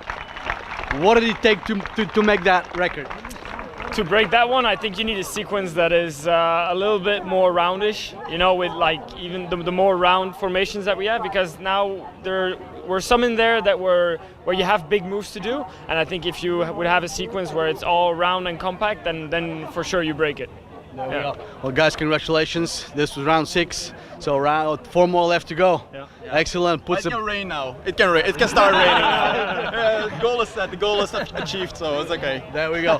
Guys, congratulations. Good luck. Thank you very much. Thank you. Here we go. Team USA, Arizona Airspeed. Nicholas, you guys were world record holders for about 15 minutes? 20 minutes. 20 minutes. So when that 60 popped up, how what did you guys feel? It feels great. You know, we came off the airplane. We had an unfortunate exit, and then after that, we kind of sorted it out, got back together, and then we really started going for it. So when you land, you kind of we tend to remember what didn't go well, and you kind of tend to forget what really went well. So we were happy with that after everything that kind of started off the skydive. So it's a good score for us right now. There we go. So the 2 world records were set and then was broken. Anything you want to say to Hayabusa guys? Oh yeah, great job. I mean, they're the world champions for a reason, and you got to respect them. And competing against them only makes us better. But it's a tough gig to try to beat those guys. And you know what? We sure are working hard to do it, though. So, guys, this is almost 2 points per second. What does it take to turn 2 points in 1 second? Just more training and a good draw. The draw obviously has a lot to do with it. I mean, doing 70 points within 35 seconds, which is the 2 points per second. If you have the right draw, you can do it. But this one, I think it was. Would it break a 70? Maybe not. So maybe in 2020. In Russia, we'll get another all random with a better sequence. That's right. Well, 4 more rounds to go. Good luck, guys. Thank you very much. Thank you. Just want to give a shout out to a good friend of mine. Hi, Jesus.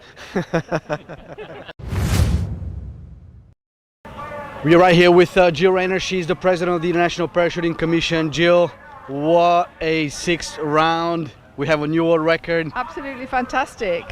We almost had 2 world records because we beat 1 and then it got beaten in the same round, so it doesn't count, but it was pretty fantastic anyway. Well, actually, we did have 2 world records because it was made. Yeah. It wasn't claimed. It was broken. So it was there for about 15-20 minutes. Yes. So what do you think of the level? Oh, it's fantastic. I mean, in a dive like that, complete random rounds, you can see that tunnel training helps because, and the exit. I think the exit was what gave Hayabusa the advantage. That's right. Yeah. Yes. So this is almost 2 points per second. But 10 years ago, could you even think about something like this? No, and to be quite honest, judging, I mean, your finger doesn't really almost go fast enough on the button to get the 2 per second. You can't blink. That's or right. You miss the point. So from a judging standpoint, do we have to have a judge on each person watching for those points? What do you mean? Each person is to see a single person versus watching the entire formation. I don't think that would be possible because we wouldn't have the resource, but it's getting harder and harder to judge. You've really got to be on the ball. That's right. All right. Well, anything you want to wish to these competitors? Oh, well, of course, I wish them all the very best of luck for the rest of the competition, and in every single discipline we've seen some incredible things. I mean, the free fly is really something out of this world as well, and it's a great competition, great location, everything's fine, and I really wish everybody the best of luck for the rest of the week. And that's right, and congratulations on those new world records, Yeah, guys. Congratulations.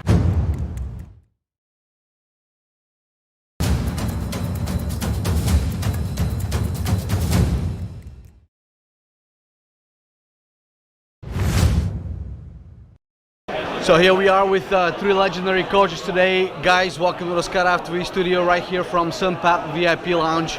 What a day. Absolutely. Yeah. Well, roller coaster, some fun. We got a couple of points back, then we lost a couple. So a lot of fun and excitement for everybody out here on the drop zone, I think. Absolutely. Solly and Gary, you are coaching 2 of the best teams on the planet today. And you're coaching the Australian rocker out, Shannon. So what do you think of the world record of 60 points today? Well, I'm glad there is a new world record, and because I think it is meant to happen, and And it's never a guarantee when doing something like that. And even I think as coaches, you're kind of questioning is it as fast as the last World Championship? And what is interesting was that, I don't know what you guys did in terms of engineering, but the top 2 teams had different engineering on the jump, so that added a little bit more spice to the situation.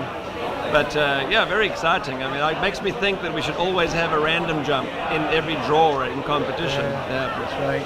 So the US team, in the face of Arizona Airspeed, pulled 60, and then Hayabusa came behind, did 62. Gary?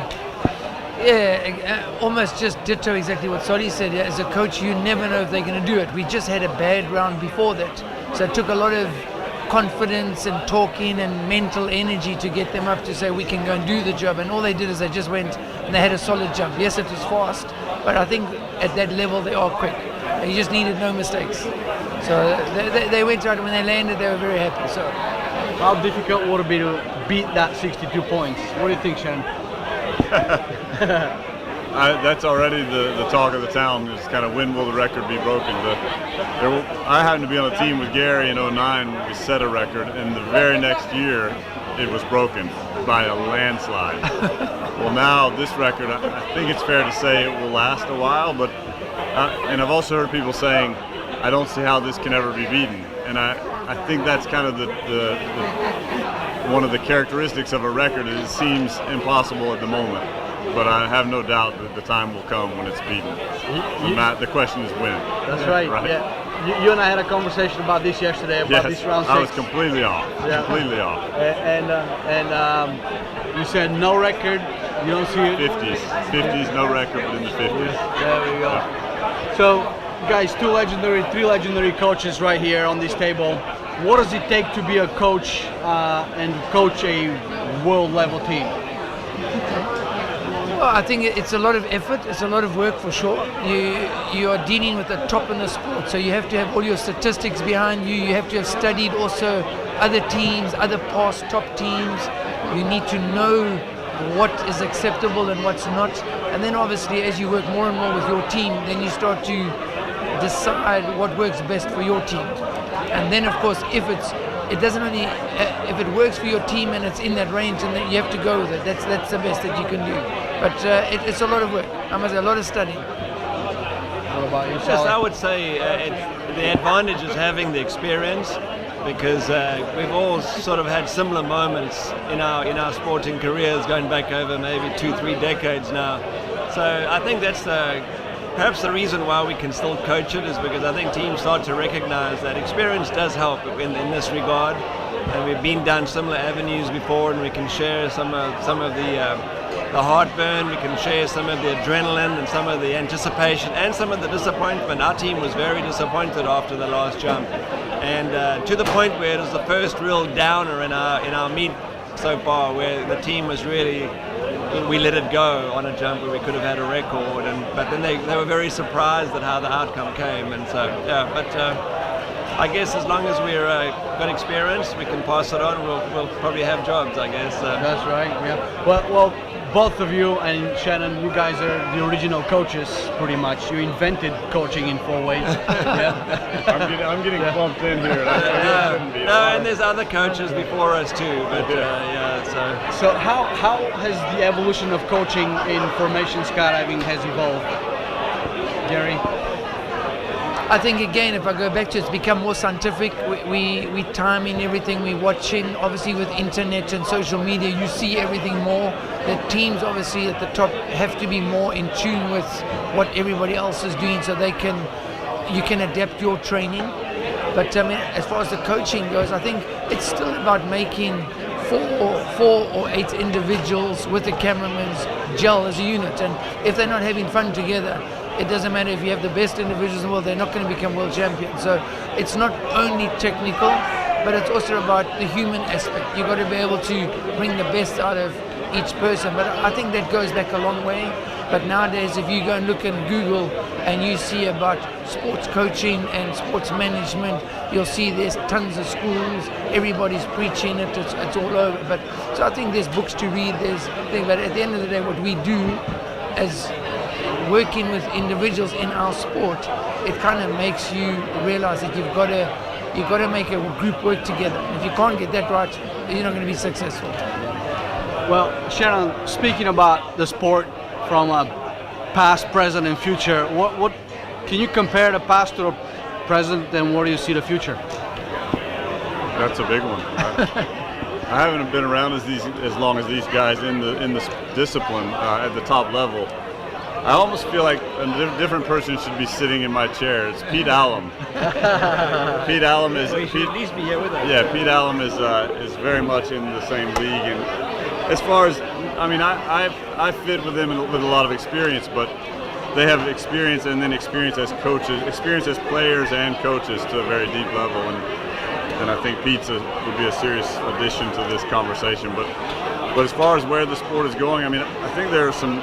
I don't even know. I'm starting to see, hear from people in the current camps, Airspeed and Hayabusa, about changing the format of tunnel meets, changing the format of jumping meets, adding a 5-round random to every meet, things like this to actually manipulate the draw so that it is more appealing not only to the spectators but to the competitors themselves, and just thinking outside the box in that regard.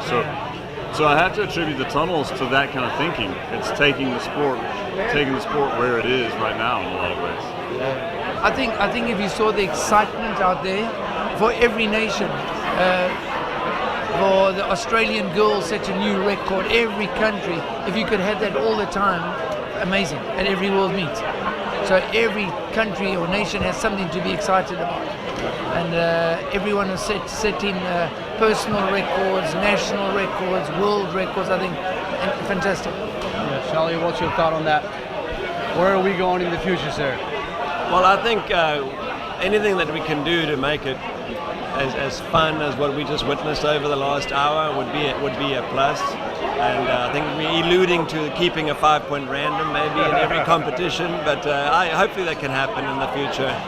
But I think the sport as a whole, to enjoy the facilities that we have in here, you really feel like a professional athlete in these kind of this environment here, So I think that's a big plus. Hopefully we can have more of that, where we can be competing at sports grounds like this, and so that's a big plus. Well, that's about it, really. I think it's going in the right direction. Wind tunnels have obviously had a little bit of a hit on the sport of skydiving as a result of there's so many more competitions for teams to go to today. So we all feel that, but is it a negative? I don't know. It's we'll see. Time will tell. There's a lot of competitions to go to today, but fortunately the World Championship is still sort of considered to be the primary one. That's right. Well, gentlemen, it's been an incredible day. Thank you very much for being our guest right here in our studio, which is the Sunpath VIP Lounge. Yes, absolutely. Thank you, Sunpath. Yeah. Good luck to the rest of your competition.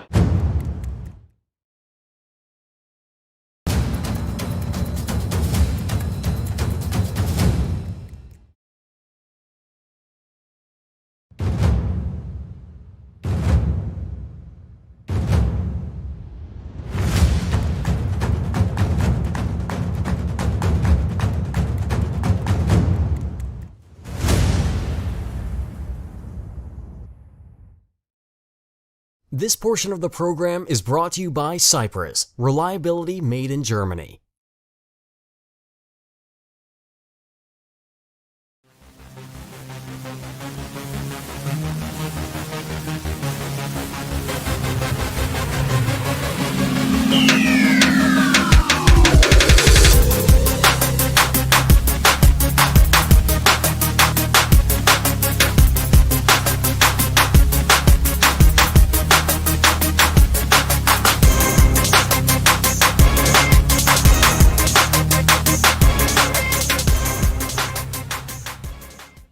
Good morning. Day 4 of the 2018 World Parachuting Championships right at the Gold Coast.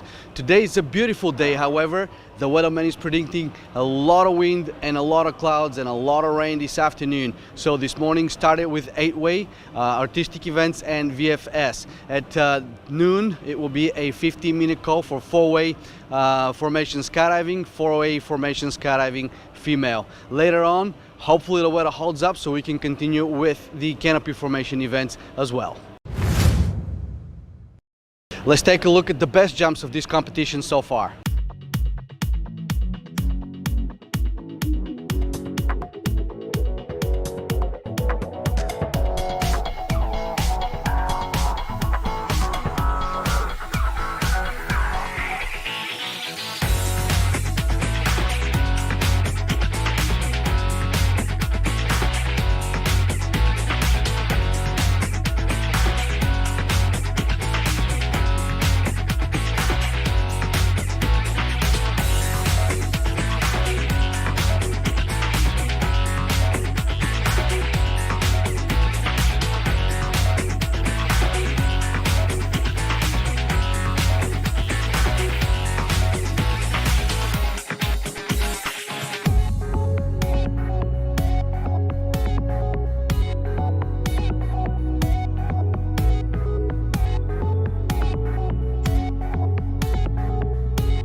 This portion of the program is brought to you by Paragear. Get all of your skydiving gear at Paragear.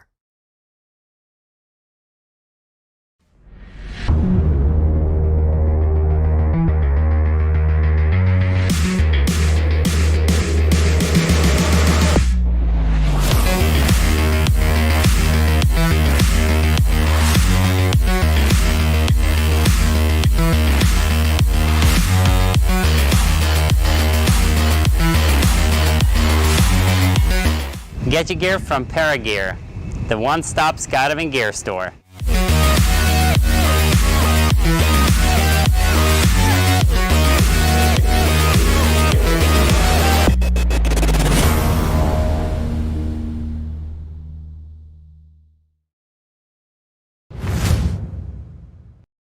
Let's review the jumps from this morning.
This portion of the program is brought to you by NZ Aerosports, manufacturing the wings you want to fly since 1986. From AFF student to world champion, Icarus Canopies are for you.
This portion of the program is brought to you by Sigma, the platform for all of life's achievements. Sigma is a digital place for sharing and storing all of life's achievements. With Sigma, your organization can send and verify things like licenses, awards, certifications, and membership cards through our website or mobile app. It's a fast, easy, and secure way to track anyone's experience, so nothing gets lost, stolen, or faked again. So get back to learning, climbing, flying, or whatever you do, and let Sigma handle the rest. Sign up today at sig.ma.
This portion of the program is brought to you by Sunpath Products, the choice of world champions for over 30 years.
Stay tuned right here on Skydive TV as we will be broadcasting live the judging as it's happening. The moment the competitors come in after their jump and they download the footage to go to the scoring system and the judges start scoring their jump, you will be able to see it live directly on Facebook, skydive-tv.com, and as well as the Australian Parachute Federation's Facebook page. This is it so far this morning. Stay tuned right here on Skydive TV. My name is Sam Vasiliev. You're watching Skydive TV.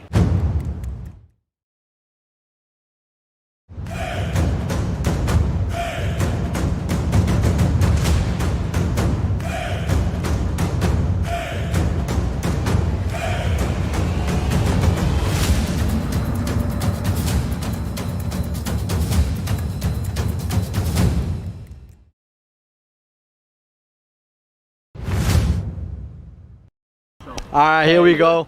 We are with the British four-way rotation canopy formation team. Guys, fifth place. Fifth place, yes, absolutely. No, enjoyed it. great experience. I think it was for us. I suppose it wasn't about where we placed. It was about all the learning we could pick up from the event. There's a couple of things we wanted to focus on this week, and I think we've started to see that improvement come. So, great learning experience. That's great. Well, I'm not sure how much of a learning experience it is for you. You've been to a half a dozen meets or something like that? Yeah, this will be my 6th. That's the 6th meet. Yeah. You know, I heard that this is the first meet that you actually completed without getting yourself in the wrap. Is that true? That would be very true. Yes.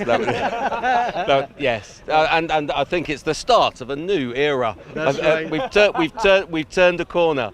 We've turned a corner. Safety first. Safety first. That's right. So guys, here we are in a non-traditional environment. It's not a regular drop zone, it's a venue, it's a sports venue in the middle of town. How much has that affected the performance? How that motivated you or did motivate you? We're parachute display jumpers as well, so the area we're parachuting into is 5-6 times bigger than a normal display. And we'd obviously done our homework before we came out, so we knew certain areas where we shouldn't get out the aircraft and certain areas where if we do land out, they're our safety areas. So not a problem to us. Not a problem to you guys.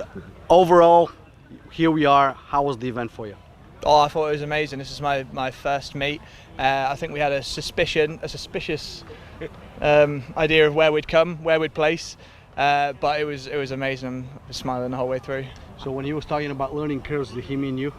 I think he did, yeah. He was one of our learning curves. Yeah, newest members of the team. What does it mean for you to be on a world level competition? This is your first one, so what does it mean for you? Oh, it means a lot. I only started skydiving a few years ago and only started doing this discipline maybe a year or two ago. So to get this far, it was just a great opportunity that we took up. It all happened by accident, really, but I'm glad it happened.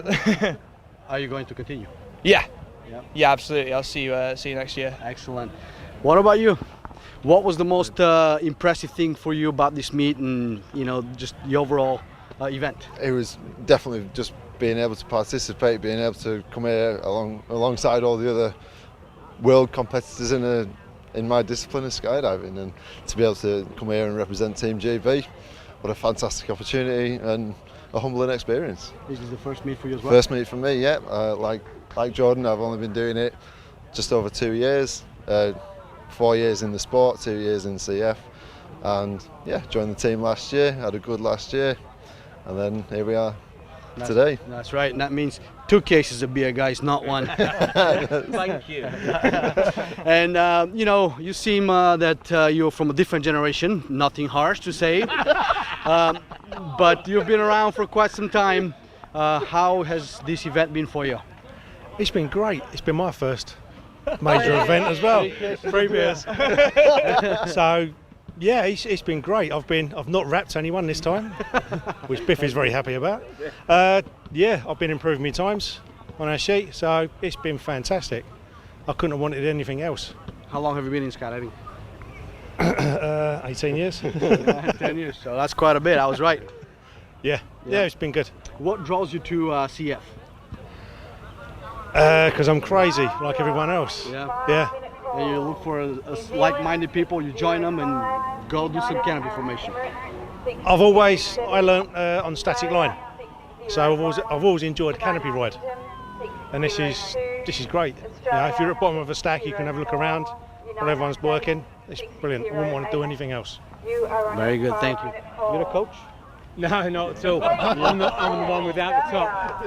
I'm sorry, say that again? I'm the one without the top. Without the top, okay. What is your role? I'm the cameraman. The cameraman, all right. Ready? So from a cameraman perspective, it's actually very challenging to fly camera for CF. Yes. What do you find is the most challenging and most inspirational part for you? For me, the skills required at this event are far different from the ones we've been using during the year. And so you get busts up on the score and it just breaks your heart. Then you've got to look at it and you've got a choice of 2 things. You can be mad at yourself or you can be better next time. We spoke of a lot of learning curves, up and down. Does that also went for you as a cameraman? Yeah, absolutely. I've been, I was talking with the Americans and the Russians and looking at the visuals that we've had, the the matching of canopies, the speeds of them, and trying to figure out how to, you know, slow down, catching up the stack. You know, and you've got these dimensions going on. The guys are flying fantastically with all, not just improvements like over this week, but over the last few months, and everybody's really keen, and we all want to do our best. And then you, as the cameraman, the pressure's on you, you know, and you know when it's bad because they stop talking to you, and then you know if it's okay because you get a beer, you know. Well, that's 3 cases so far. But I've been really humbled by the experience. It's brilliant to be a part of the team. I was out in 2010, and I'm looking at the characteristics of the parachutes. We made little changes literally yesterday. We got stood down after the first round, and I'm like, great, let's go and play with the parachute. And we did some modifications to it, and putting more tools in the box to get the job done. So, yeah, thank you. Excellent. Thank you, guys. Well, thank you very much. It's been a pleasure. UK have completed their competition here at the 2018 World Parachuting Championships. Good luck, guys, for the next one, huh? Very much. Okay. Yeah.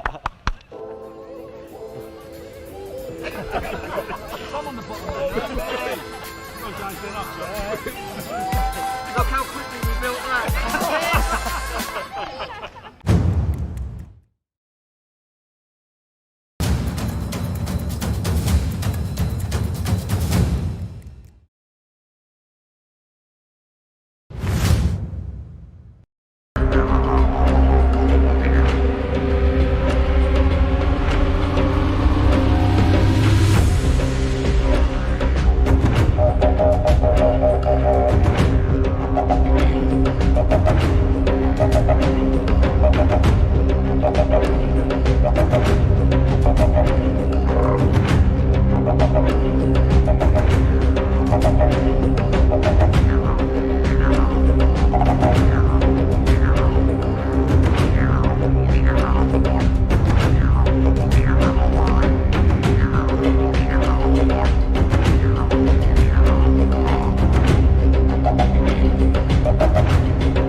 This portion of the program is brought to you by NZ Aerosports, manufacturing the wings you want to fly since 1986. From AFF student to world champion, Icarus canopies are for you. So here we are this evening, once again in the Sunpath VIP Lounge at the 2018 World Parachuting Championships in the Gold Coast. And today was an incredible day. Couple of events finished, so we have here in our studio the competitors from artistic events freestyle. We have the youngest competitor of this event, her name is Alabama, and we also have Jamie, who was the youngest competitor in 2017 at the World Cup. Welcome to our studio, guys. Yep. One thing I want to make sure I tell you guys is that Alabama's dad is also a skydiver, so she's a second generation jumper, and this is her very first World Cup or first championship. Is that correct? Yeah, very first. Very first. Alabama, tell me, artistic events and specifically freestyle. Why did you choose freestyle? I don't know. I just like it. I told her that's what she had to do. Because you told her. Yeah, that's it. This is what you're doing. Yeah. That's what you're doing now. So. No, I just enjoy it. I just started doing a bit in the tunnel. It's just like a very long story. Like initially starting in the tunnel and then going to Voss and starting to fly dynamic, and then realizing there was freestyle and being like, oh yeah, I like that. That looks cool. I like the creativity, and then just taking went from off there. from there. Yeah. So did you start flying in the wind tunnel first before you became a skydiver? Yeah. This is a very interesting because tunnels have been brought in these conversations quite a bit, and not only as the training method, but now we have tunnel flyers becoming skydivers to compete in freestyle. This is a brand new generation, and you're pretty much in the beginning of it. How does it make you feel? What do you feel is the future? I mean, there's a lot of dynamic flying at the minute in like the top categories, and there's certain things you can do in the tunnel which look amazing because of the fact you're in a tunnel. You can make it look really awesome, but in the sky it's difficult to make it look powerful. I'd like to be able to put some of the moves from the tunnel back into the sky and make them look powerful again. You know Tamara Cohn's judging you, right? Yeah, she was a world champion back in the 80s and very famous for freestyle, which was a dying style, and then it's starting to come back with the tunnels and you guys. Yeah. Jamie, for you, you were the youngest competitor last year at the World Cup, but you're not the youngest here. However, you did play second. Congratulations. Thank you. How much of an effort was it to get to the second place? It was definitely a lot of effort. We've been training for this competition since last year, November. So it's been me and my teammate going out, doing long training camps just to get to this point that we're at. And it was a really big effort for all of us. You know, tunnel flying has contributed, but style has changed dramatically since the 80s and 90s. As a matter of fact, it almost disappeared.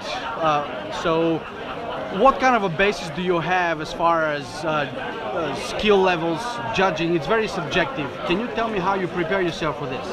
Well, I myself am a judge and have judged a national competition, so I know what the judge is looking for.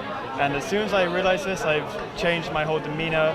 I've pointed my toes a lot more because that's one of the things they're really looking for. And difficult moves, doing it in like just perfect. That's what they're looking for, and it really has changed. I think the judging is getting a lot better at these competitions, so I'm glad to see that. You know, this is amazing what I hear. You became a judge. Was that a strategic move on your end to become a judge, to figure out how it works from the inside out, and then you become a competitor? It wasn't a strategic move, but it definitely has helped me with being a competitor. I feel I want to move more into judging now, so I have a competition Wing Games coming up, which I will be a freestyle judge for, so looking forward to doing that. You know, we have Australian Ash, who was a 1999 world champion in freestyle, right here in Australia actually, and the flying style during those times was completely different than it is today. Ash is competing here, and we've had the opportunity to follow him for the last few days, but have you watched his style of flying, and what do you guys think? I think it's amazing. Like, as soon as he exits out the door, he presents himself and his toes are like perfectly pointed, everything is straight, and you're like, wow. As soon as he exits, you're like, okay, this is what it's going to be throughout the rest of the thing. And the fact he's got like no shoes on, no helmet, you can like see his face, you can see just everything that he's trying to show the judges that he's doing it correctly, he's doing it to the maximum of his ability. And yeah, as it goes on, like he's doing all the flip twists and he's doing like helicopter moves and like box splits and stuff like that. I'm like, wow, I can't do that. So is the older style of flying sort of a motivational for you guys to incorporate that into the new style of flying, which comes from tunnels? Well, watching Ash myself, his style felt very wild for sure. Like definitely what freestyle was back then. Very free, do what you want out in the sky. I feel now it's become a lot more we do what the judges are looking for. They're looking for straight body positions, solid moves. Back then it was just go wild outside, be free. I feel that as a competitor myself, I haven't looked too much at the old for what to do. I've just been going out, doing what I can do and seeing how that looks really. Wow. As a father to a competitor, how wild, how amazing is it to see your daughter on a world competition level? It's pretty good. I'm pretty stoked watching her fly. She progressed really quickly, and most of my friends would rib me and take the mickey and say, how do you feel like your daughter's better than you? And I kind of go, well, how do you think of it? I feel great. She's excelled in the sport. Yeah. Excellent. Future freestyle. What do you guys see? Where do you see the competition grow, and how do you see it develop? I think there's going to be a lot more tunnel flyers, like the Singapore girls. They've done their AFF. I think they're going to push, and they're potentially going to change a lot of what the judges are looking for, maybe. Bringing more of what they do in the tunnel into the sky. And that might be difficult at first, but I don't think it will be too long before they're pointing their toes, they're doing like ballet almost in the sky rather than just all this dynamic. I think they'll be able to incorporate the two really, really well. Well, you know that ballet in the sky is how freestyle started with Diana Kent back in the 70s. Yeah. Have you seen some of her stuff? I've seen some of Dale Stewart? Yeah. And that was where I was initially looking to get inspiration from back in the day. Yeah, that kind of stuff. Well, absolutely. What do you think, Jamie? What's the future of freestyle? I think it's going to get a lot younger. You're going to have a lot more kids competing in freestyle, and you're going to have all the tunnel kids. As soon as they're old enough, they're going to be getting on planes. They're going to be coming out here, jumping. It's terrifying for us old folks. Showing us how it's done. Wow. Listen to who's talking now. You're terrifying for us. So what are you? So 17, 18, 19? I am 21. 20. Wow. And you're terrified of the youngsters already. Yeah. Oh boy. In tunnel, we have 7-year-olds, 6-year-olds flying. It's terrifying. Yeah. So what is your experience in skydiving? Were you a competitor? I'm not really a competitor. I coach, I do skills camps, I try and bridge the gap with the new free flyers to get closer to the ninja flyers, if you like. Me and Ali competed early on in the military, what was it? Armed Forces with freestyle. We won a couple of gold medals in that. But Dave Pacey is the guy who flies camera now, and he's been in the sport for about 9 years, and he's really pushed what Ali is doing, what the team is doing. So, yeah. Well, guys, I want to say first of all, congratulations for your silver medal. Congratulations for the competition as well. Thank you for being our guests, and we'll be looking after your careers. Yeah, thank you.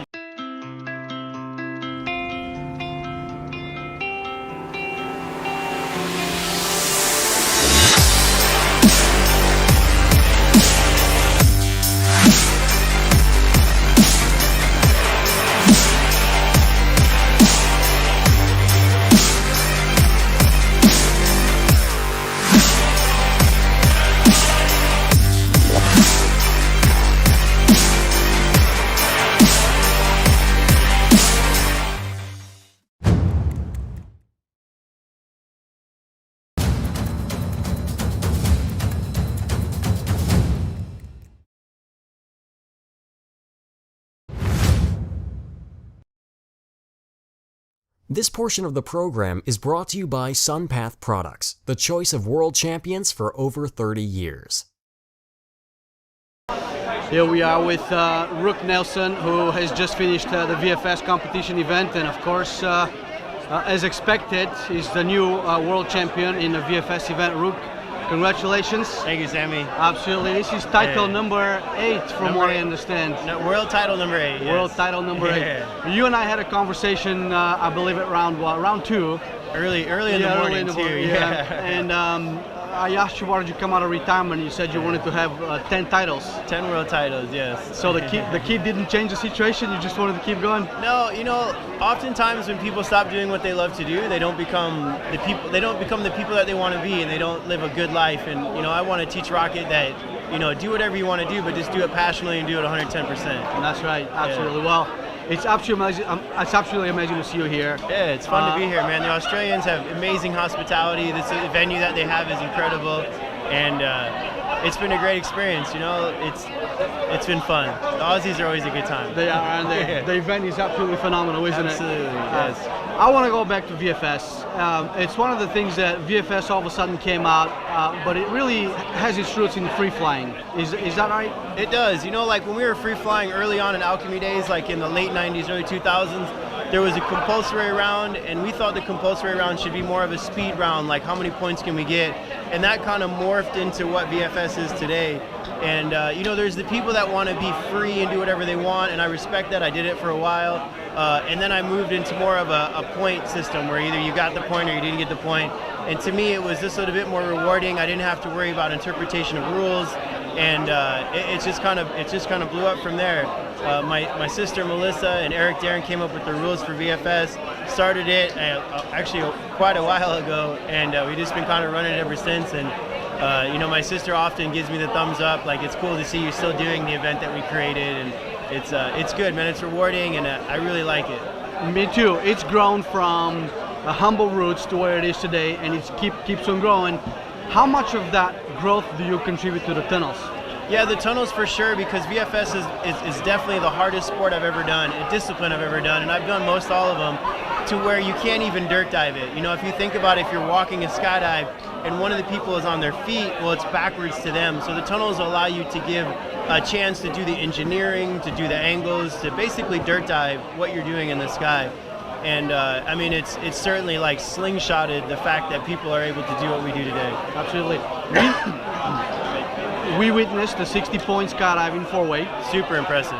And then 62. I know, and you know what, I've been in that situation where like you have a record for 15 minutes and then another record eclipses it, and my hat's off to Airspeed and Hayabusa, man. That, you know, unfortunately Airspeed gets the short straw because like nobody cares about their record.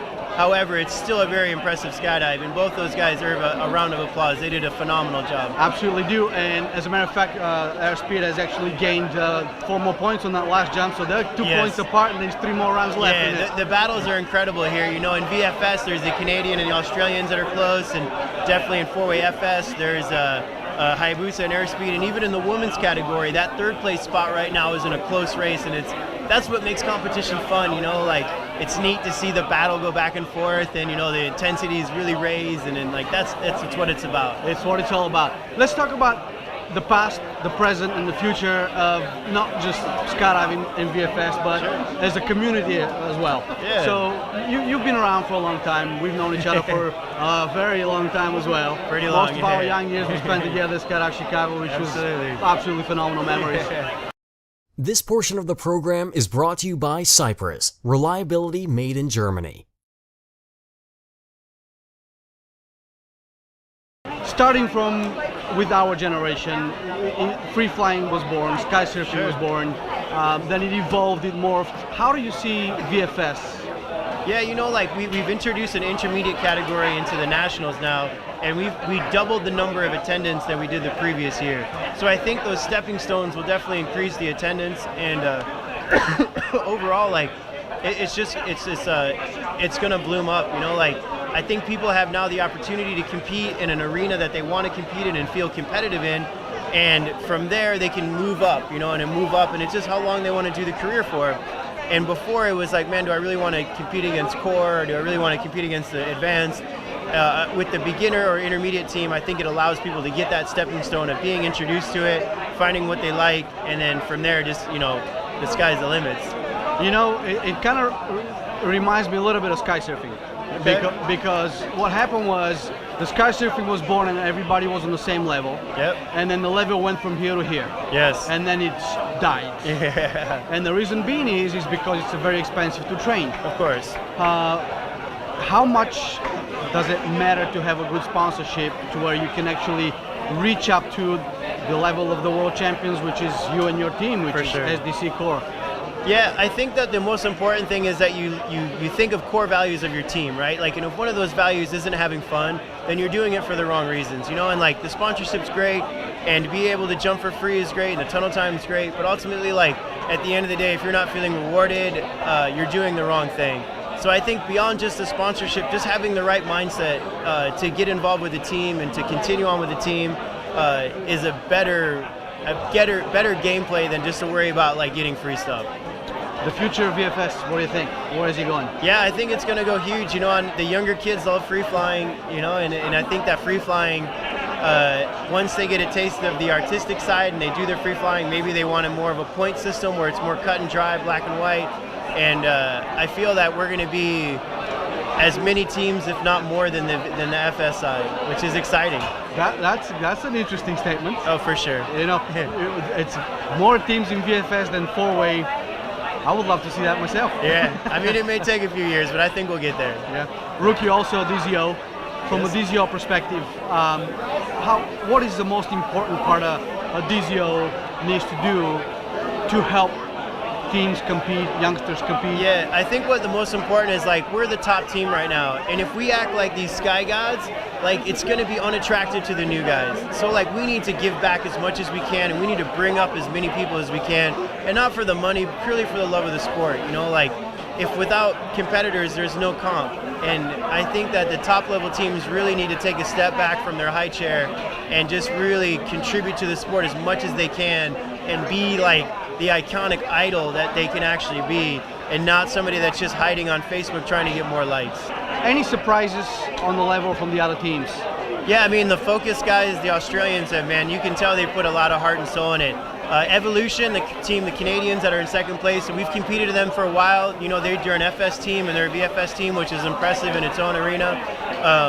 And I actually lost to them in a tunnel meet a handful of years ago. So, you know, everybody's competitor, and we came here, and man, it's just cool to see the time and dedication that it takes to do good quality VFS, and these guys are putting the time and effort in. And it's been a lot of fun watching the Canadians and Australians go back and forth. You know, we stepped out to a pretty good lead, but you know, like, I'm still a competitor and I know where the race is, and it's been a lot of fun watching that. Well, I want to say congratulations to you one more time. That's a great accomplishment. I'll be watching out for those 10 titles, you know? Yeah, absolutely. Absolutely. There we go, Rook Nelson right here in our studio. And guys, we'll continue these interviews. We'll bring some more legends in here, so stay tuned. And tomorrow we'll continue with the live feed as the teams keep on bringing competition jumps, and the judges will be judging them. So stay tuned. My name is Sam Vasiliev, and you're watching Skydive TV.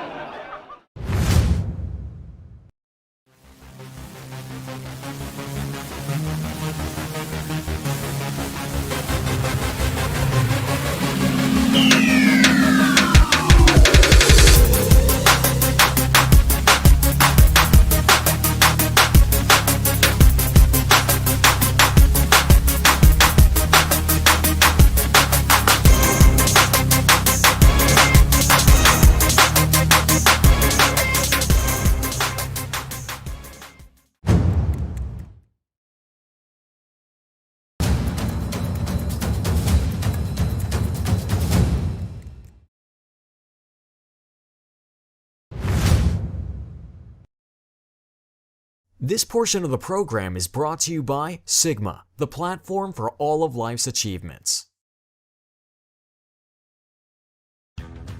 Sigma is a digital place for sharing and storing all of life's achievements. With Sigma, your organization can send and verify things like licenses, awards, certifications, and membership cards through our website or mobile app. It's a fast, easy, and secure way to track anyone's experience, so nothing gets lost, stolen, or faked again. So get back to learning, climbing, flying, or whatever you do, and let Sigma handle the rest. Sign up today at sig.ma. Here we are with Arch Jamison and Arch Creek. Both competitors are representing Australia, and they're doing freestyle, and Ash is doing also the speed event. Welcome to our studio, guys. How's the competition for both of you so far, Archie? Fantastic, all done. Wound up today, so yeah, very happy to have made the team and to be here.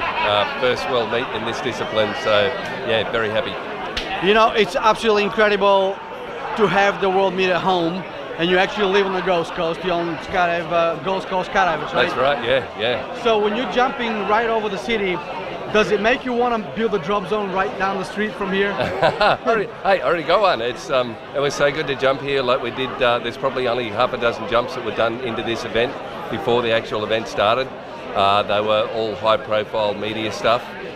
So that I never got to enjoy any of them. It was really high-pressure stuff, you know, high-profile tandems and that sort of thing. So to actually relax and enjoy the competition, which sounds weird, but I didn't have to worry about anything else. The aircraft were taken care of, the landing area was taken care of, the airspace was taken care of. It was just go and jump. So yeah, had a ball. Well, Ash, this freestyle was your event back in '99. And you were a world champion right here at home in Australia, and you took a little bit of a break. 20 years, actually 19 years later, here we are competing again. What does it feel like to do it right here back at home? It feels amazing. It reminds me of how it was when we were doing this in 1999. It's a bit more grass. Then it was in Corolla, which is quite desert-like as well. And it's so much more populated around here. There's buildings and water and all this beautiful stuff. So it was fantastic. It was exceptionally well run. So it makes me proud to be an Aussie as to how it's actually been run. It's been out of control good. That's great. So It was impressive then. It's probably even more impressive now. And it's interesting coming back 20 years later and looking at it with a different pair of eyes. You know, you're a bit older and you look at it in a different way, and it's been fantastic. And see the younger teams coming through, and you see what we've done now evolve to a whole new level. And yes, it's really, really cool to see. The question is, we came for the Nationals, you came out of retirement, and we watched you compete during the Nationals with a style of flying that really represents the era of freestyle as it started back in Diana Kent's times, 90s and so on. And we had this conversation back then about adjusting to the new style. How much of that did you have to do for this particular World Meet? We did a bit. I mean, based on that conversation, actually, I probably did more tunnel than I would have otherwise done, which is pretty cool, and I really enjoy it. It gave us where I thought it would actually add value. In some cases, it didn't. But on the flip side, in areas which I just had no idea that it would add value, it really, really did. You know, the currency on the air, the nuance flying, the being able to find these body positions which you just never find if you had just had airtime. You know, in the tunnel, these guys have got incredible skills that just come from so many hours in the tunnel, and to get taught that sort of stuff has been fantastic. Yeah. So really enjoyed it, and we had a couple of things which we put in the routine, which are from our tunnel experience. It's been an interesting journey this year since then, because the cameraman who I had back then, for reasons completely out of his control, wasn't able to attend. So we've had to sort of mix it up a little bit in the last few weeks with the new cameraman. So we wanted to bring a little bit more, but I think we had a good balance given what we had of the old and the new, put it all together, and we had a lot of fun doing it. Archie, for you and your team, how many jumps did you guys put together before a comp? Probably since the formation of our team, about 300. But it was I couldn't even spell freestyle a couple of years ago, so it was just this crazy idea that, like, oh, there's a world meet on the Gold Coast. Let's try freestyle, you know. So I grabbed my general manager, and it's like, let's try this. I had no idea what I was signing up for. I'm an old belly flyer, lots of camera jumps, lots of CRW, lots of tandems, lots of AFF. This has been a big journey for me. So just to share the skies with the likes of the competition that we've had here has just been an absolute honour, and taking things to a whole new level for me after 32 years in the sport. I'm doing things that I never imagined I'd be able to do, so very happy. How, from a cameraman perspective, how difficult is it to cover freestyle? It's one of the most challenging types of camera flying I've ever done, and the judging for the camera side of things has been not harsh is not the right word, but you've got to be on your game, and if you're out a little bit, you get punished for it, and it's so much fun. It's not just a case of sitting there and looking at something and filming it. You really are part of the team. You're doing as much flying as what your teammate is, and they don't get to see my ugly nothing on the camera. It's like, you know, we get to look at the freestylist, and it's just been amazing. I was going to say, on the camera side, that's one of the things that you really become aware of when a cameraman who you've done a lot of stuff with is no longer there, and you've got a new person come in, and what they have to do and learn in such a short amount of time is just insane. Freestyle camera, I mean, maybe I'm a little biased, but I think it was probably the single hardest camera gig of any skydiving. Just because there's that movement, there's the fall rate changes, there's the having to keep the blue up on top of the ground and the grass down below on the slowest moves as well as the fastest moves, and some of those are in the same routines, and man, it's out of control. And looking for a ringside at the same time, it's like there's a lot going on, you know. This portion of the program is brought to you by Paragear. Get all your skydiving gear at Paragear.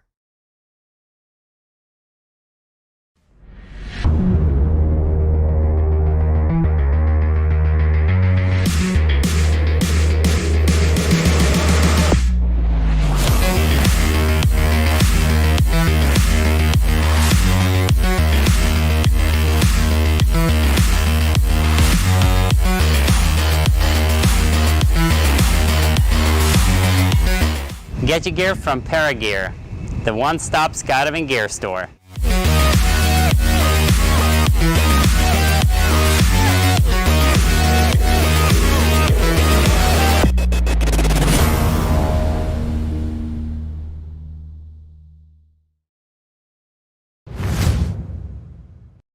one thing is very interesting. 4-way, 35 seconds, people turn points, it's loud and clear. VFS, same thing, 8-way, same thing. Those disciplines, they do have world records. Freestyle does not.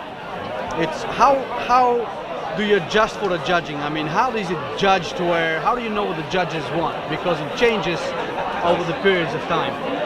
Yeah, that's a good question, and that's something that Ash did very well back when he won the World Championships, is communicate with the judges, find out what is popular, what they like. We were the new kids on the block this year, so we had to come up with a routine. The thing for us is we wanted to come up with something that we enjoyed flying, that we thought looked good, and then just hope that the judges liked it. And I think for the standard that we flew it and the difficulty level that we got, I think we can be pretty happy with our scores. Like I say, I'm doing stuff that I never imagined I'd be able to do 12 months ago. So but that's a tricky situation for the top teams. What is going to appeal to the judge's eye? It's a communication, I think, with the judges. Yeah, it is. Well, back in '99, what we did in our preparation, we actually went overseas. I moved to the UK, which meant I was close to Europe, and we actually did the British Nationals. So after the Australian Nationals that year, we did the British Nationals, and we met some of the judges who would then come to the World Meet. We then went to the Swiss Nationals, and went and competed there. I think the only way you can really know what the judges want is to actually be with the judges and actually live it. You've got to run the experiments, and the experiment is going and doing it. So that's one way of doing it, but I think this World Meet can now be the preparation for teams who are just coming in to then use this experience for the next competition as well. We had Alabama here. She's the youngest competitor in this event. She's also competing freestyle, and some of the interesting comments that she made was that the tunnels are preparing a lot of younger generation females to enter the sport of skydiving because they want to compete in freestyle. And also, she mentioned round one as an example of your skydives, because they weren't aware of keeping their toes straight, they weren't aware of this and that. So all of a sudden she goes, well, we learned from Ash. And I'm like, all right, that's great, but how does it, what do you think are these youngsters getting out of the type of flying that you do, that you're bringing up into a new era?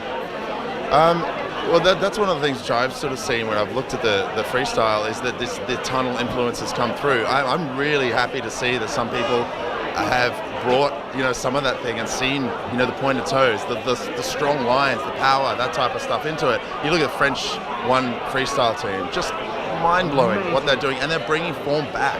It's we love it when we see gymnastics, something which is when someone does the same thing with straight legs and a lot of power and twists and all that sort of stuff. It's way more impressive than seeing the same thing with bent knees and flat feet. So bringing that into it, it's a lot harder, by the way, too. We just had a conversation over there before. It's probably 2 or 3 times harder to do the same thing. Maybe I'm exaggerating, maybe I'm biased by doing freestyle, but doing the same thing with a flat foot as it is doing the pointed toe. It sounds like a simple thing to do, but the difference between those two is, So I love the fact that that people are seeing that and wanting to bring that back in. Yeah, absolutely. So you're also competing in speed. How are you able to balance between the two? That's a really good question. I was trying to figure that out just before. It was something that I probably wouldn't recommend to do again. I wouldn't do it again. It's actually quite tricky to bounce between the two different mindsets and go from one to the other. So it was interesting, great learning experience, but it is quite tricky because the speed is just singly focused, just focused on relaxing, not too much. Freestyle is really getting into the routine, making sure you've got it going on in your head. It's automatic pilot, you know what's going to happen after what. They're two completely different mindsets. So it's been a real challenge, but it's been a really interesting learning journey. To finish this conversation, which has been absolutely, we can probably go all night, talk about all kinds of stuff, but APF put a lot of effort into making this event. What do you guys want to say to the APF? I'll start with you, Archie. Congratulations. The conversation that I had with Brad and Rob Libeau probably 4 years ago when they introduced me to this site and said, we're going to have a world meet here. And I said, really? And for them to actually pull it off, it's my 4th world meet and certainly the best one that I've seen. It's been absolutely sensational. A big shout out to the volunteers and the whole organisation has been just sensational. Brilliant job. Whose idea was this? I think you've got to give that to Brad. He'd organised a World Championships back in 1994 at Coralvin, a canopy formation one, and he wanted bigger and better, and he wanted to bring that to the Gold Coast, and same with Rob as well. They really wanted to bring skydiving to the masses. You know, it's like let's rather than have it in somewhere like Cora in the middle of nowhere where it's going to be seen by a bunch of skydivers, let's take skydiving to the people, and this event's really done that. It's been sensational to land and have the kids wanting to have their photos taken with their stars. You know, it was just amazing. You know, so I think it's just been an incredible thing for the sport. Exceptionally well organised, and hats off to the Australian Parachute Federation, the whole organisation team, and well done on a brilliant event. Thank you, Ash. I'd want to say thank you. You know, it's been a fantastically organised event. Thank you on behalf of all of the competitors here. Thank you for making us Aussies proud of how it's gone, and thank you for making an event which can set an example for what can go on from here, because I think that's good for the sport. That's right, absolutely. Well, I want to thank you very much as well for coming and being our guests. Appreciate it. Thank you, Archie. Thank you. Pleasure. Always a pleasure. There you have it, from some of the best skydivers, blending eras of freestyle bringing it into the future. We're excited. I'm excited to see what's coming. I'm sure Ash is as well, but we'll bring it to you guys. Stay tuned.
This portion of the program is brought to you by NZ Aerosports, manufacturing the wings you want to fly since 1986. From AFF student to world champion, Icarus canopies are for you.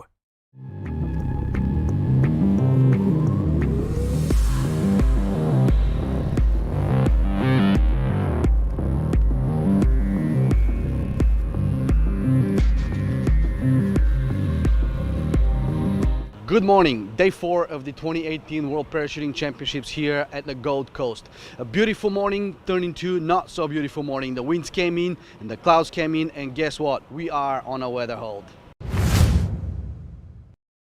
Most likely today will be the last day as long as the weather holds up and if we have an opportunity to continue later on in the afternoon. However, based on the forecast by the weatherman,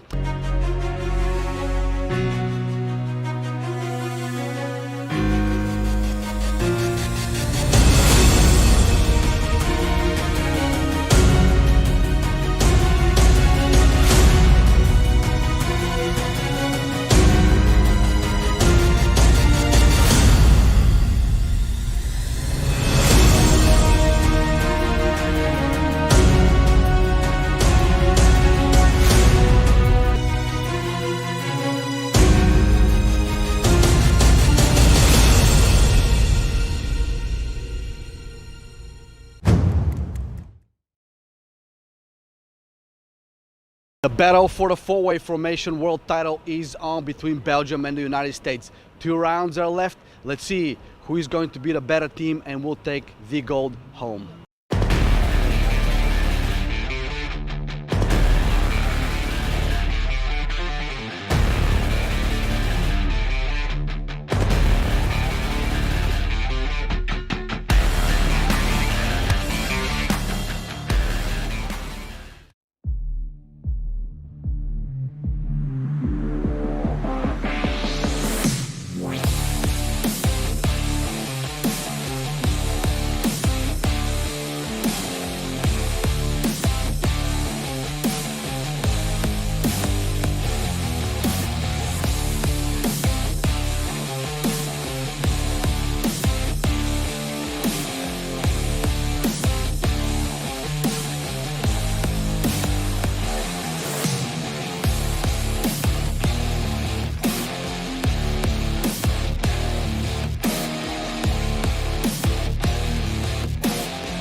This portion of the program is brought to you by SunPath Products, the choice of world champions for over 30 years.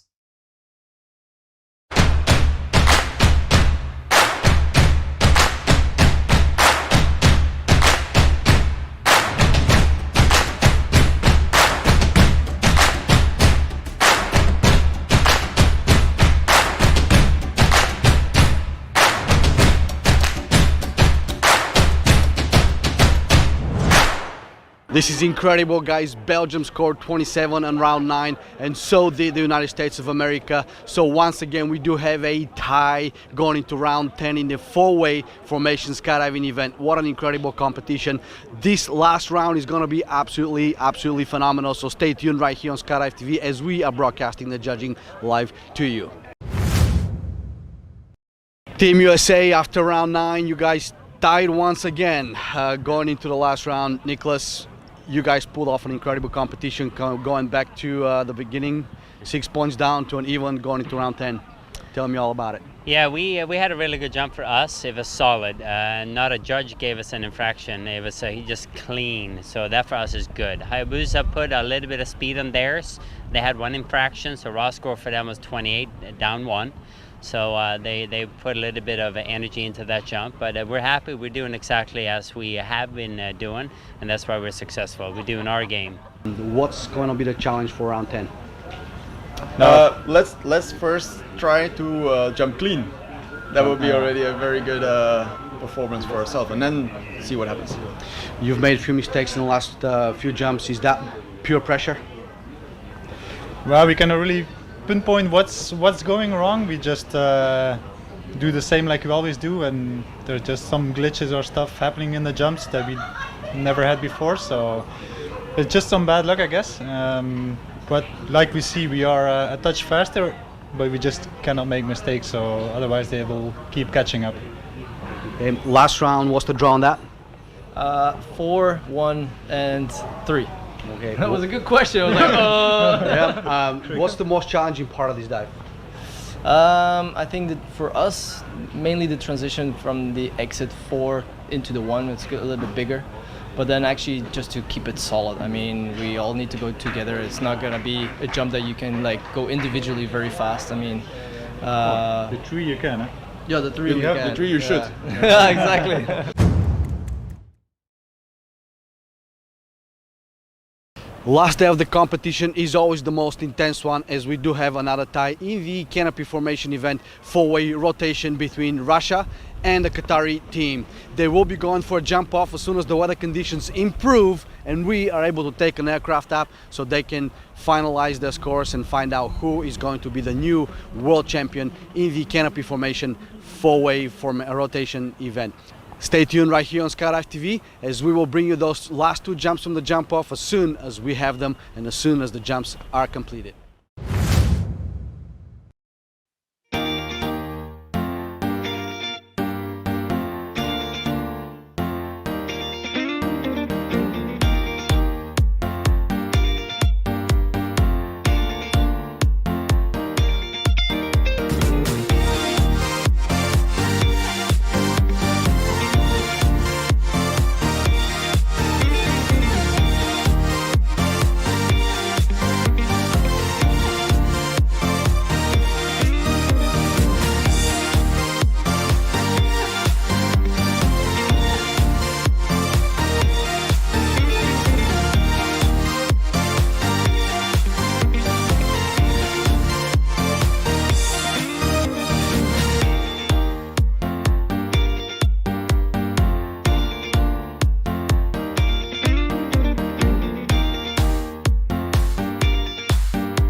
Here we are with United States Army Golden Knights team. Guys, welcome to the World Parachuting Championships. What a performance. Thanks. Yeah, it's great to be here, and we're glad that we get to represent the United States and the U.S. Army Golden Knights. That's right. The only female on the team. How's the team performing according to your standards?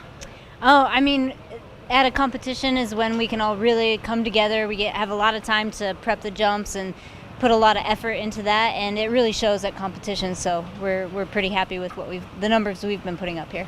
Well, you almost jump ahead of everybody.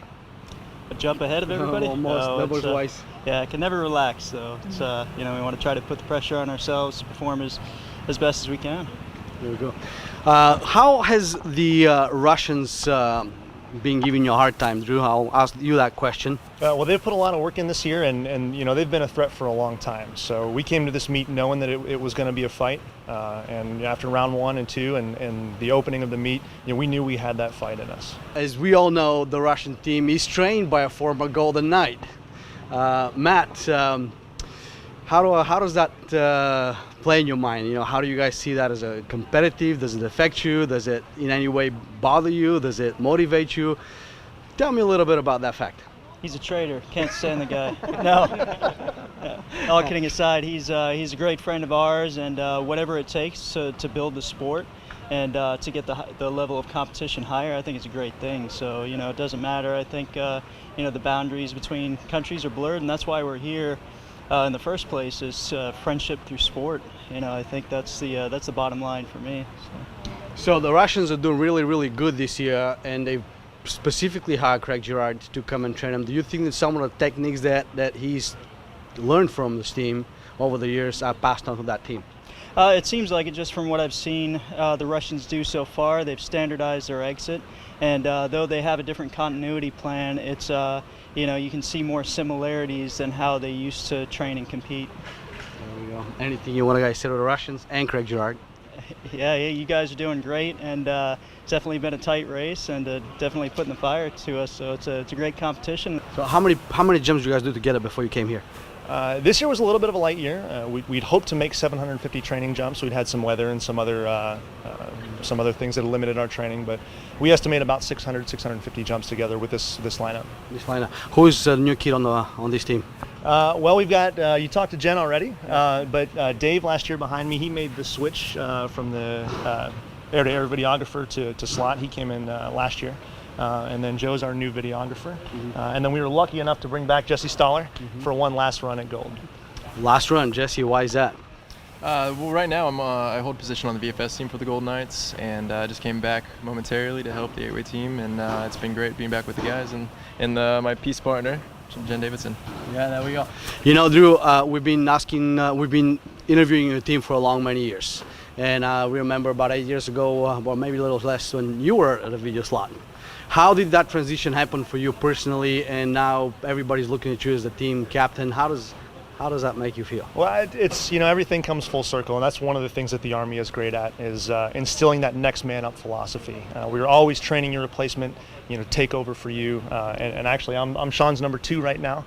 And we're getting ready to make that switch here in the next few weeks, but that's one of the things as soldiers, you know, we're always looking to work to the next highest standard, and also train the person behind us to fill our shoes. So it's an easy transition for us as soldiers to have things come full circle like that. Here we are in Australia, first time an event is held at a non-traditional venue. What do you guys think about it? For me, it's actually pretty incredible, to say the very least. A lot of times on the team, before we come over to the competition section, we have done quite a few demonstrations and not drop zones per se.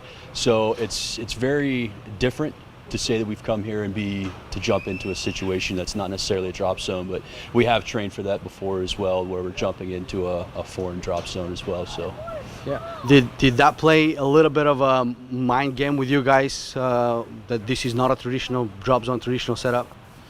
I don't really think so. We're pretty good about keeping our heads in the game and just dirt diving. Doesn't matter how long we have on the ground. We're just thinking about that jump, and you know, all from the ground all the way up till exit. That's all we're thinking about. So really had no distractions or anything. And they're doing a good job keeping it running. So.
This portion of the program is brought to you by SunPath Products, the choice of world champions for over 30 years.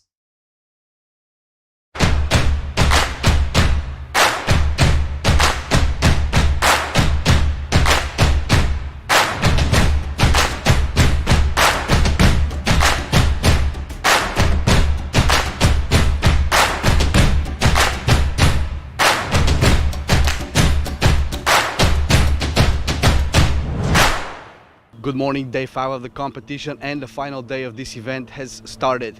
The four-way canopy formation, four-way rotation is up in the air on a jump off for first place, and we'll see who is going to be the new world champion in the canopy formation four-way rotation event after they land. Right now, right behind us, it is round 10 in the four-way formation skydiving event starting. We have the American team and we also have the Belgium team going for the final 10th round of this event. Currently they're tied. This is going to be a very, very, very powerful round. Good luck, guys, right here. They're getting ready to go. Stay tuned right here on Skydive TV as we will be bringing you the live judging as soon as these guys land from this final 10th round. We'll see if this is going to be another tie or one of these teams will take the world title in the four-way formation skydiving event.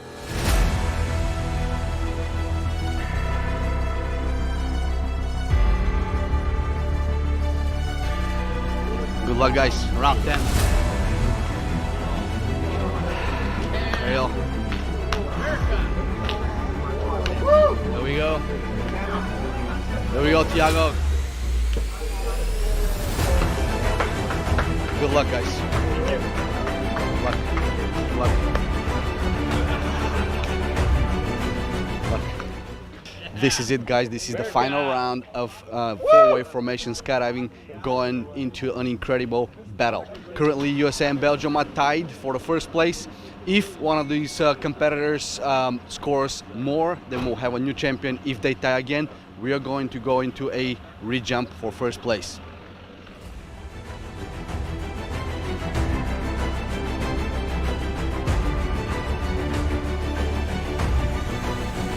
Eight-way is going into the final round as well. The Golden Knights are passing right by us. Good luck, guys. This is the final 10th round of the competition. Want to bring it to you guys as soon as they land as well from their final round.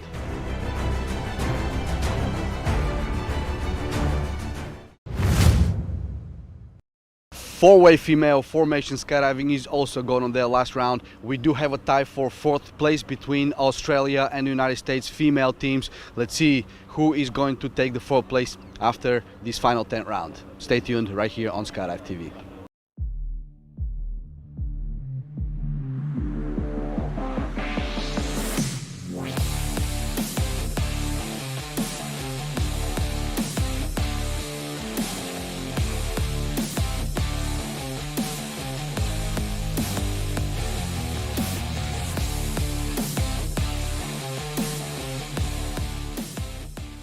The four-way female team coming up for their final round. They are in a tie with Australia for fourth place. Let's see who takes the fourth place after this 10th round.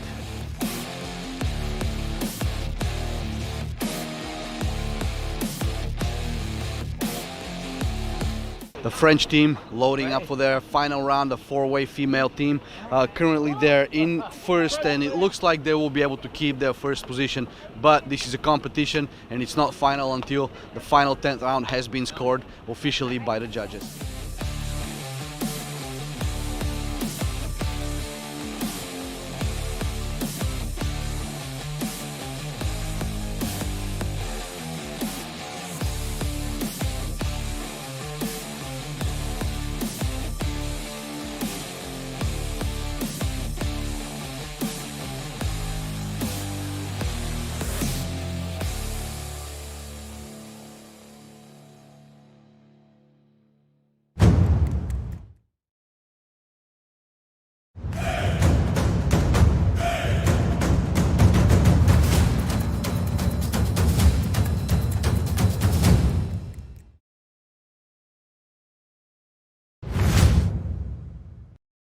All the jumping is complete here at the 2018 World Parachuting Championships in the Gold Coast of Australia. Everyone has gathered around at the video wall and the big screens right here at the venue so they can watch the live judging and find out who the new world champions are going to be after the jump off in the canopy formation 4-way rotation event and also in the 4-way formation skydiving event.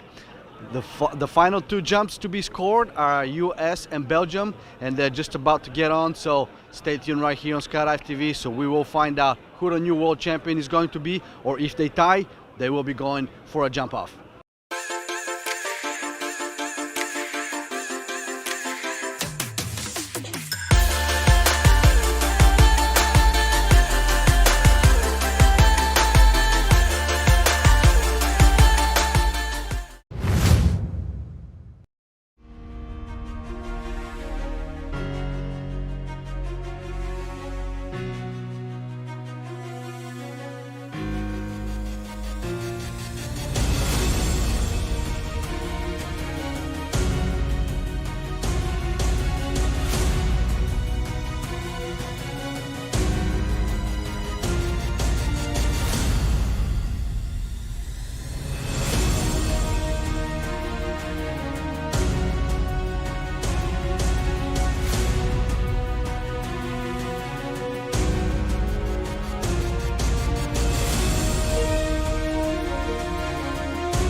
and the Russians are taking the gold medal for the canopy formation 4-way rotation event. Congratulations to Russia.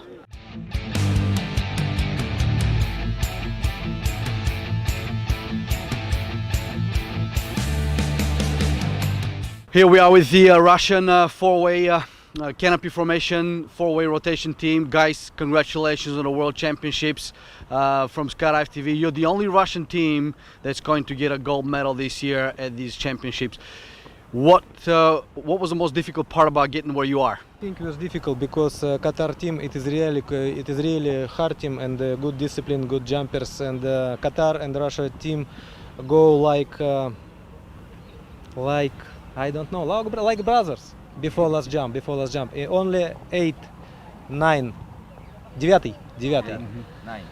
Only 9 round give our situation. Now we world champions.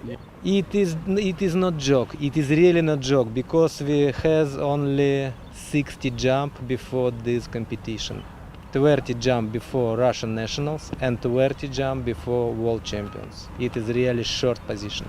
Really short position. For this result, it is really perfect because we have what we have. I think must have concentration in every jump, in every prepared jump. It is very important for next. Doesn't matter how many jump you have. It is really doesn't matter. Very important quality this jump. Quality this jump. Congratulations to all of you, the new world champions in four-way canopy formation rotations, and we hope to see you into 2020. We'll be with you. That's right. Congratulations.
And the new world champion for the 2018 World Parachuting Championships are the Belgians in the four-way formation skydiving event. Congratulations to the Belgians for the gold medal and also for the new world record in four-way formation skydiving.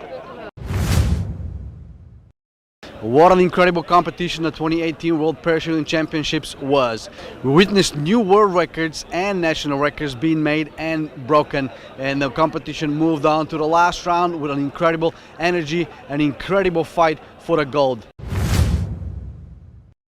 Stay tuned on Skydive TV as we will be broadcasting live the closing and award ceremony tomorrow evening, held at the Intercontinental Sanctuary Cove Hotel in Gold Coast of Australia. From us here at Skydive TV, we would like to thank all of you guys out there for watching our programs. We want to thank specifically APF and all of our sponsors that are making this program possible. Without them, this would be absolutely an impossible feat to do. So thank you. Thank you for your support. Thank you for your trust. And thank you for your viewership. My name is Sammy Vasiliev. You're watching Skydive TV. Stay tuned.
Get your gear from Paragear, the one-stop skydiving gear store.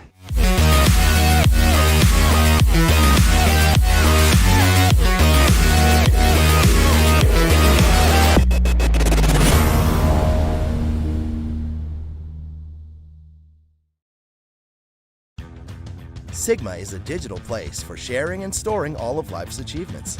With Sigma, your organization can send and verify things like licenses, awards, certifications, and membership cards through our website or mobile app. It's a fast, easy, and secure way to track anyone's experience, so nothing gets lost, stolen, or faked again. So get back to learning, climbing, flying, or whatever you do, and let Sigma handle the rest. Sign up today at sig.ma.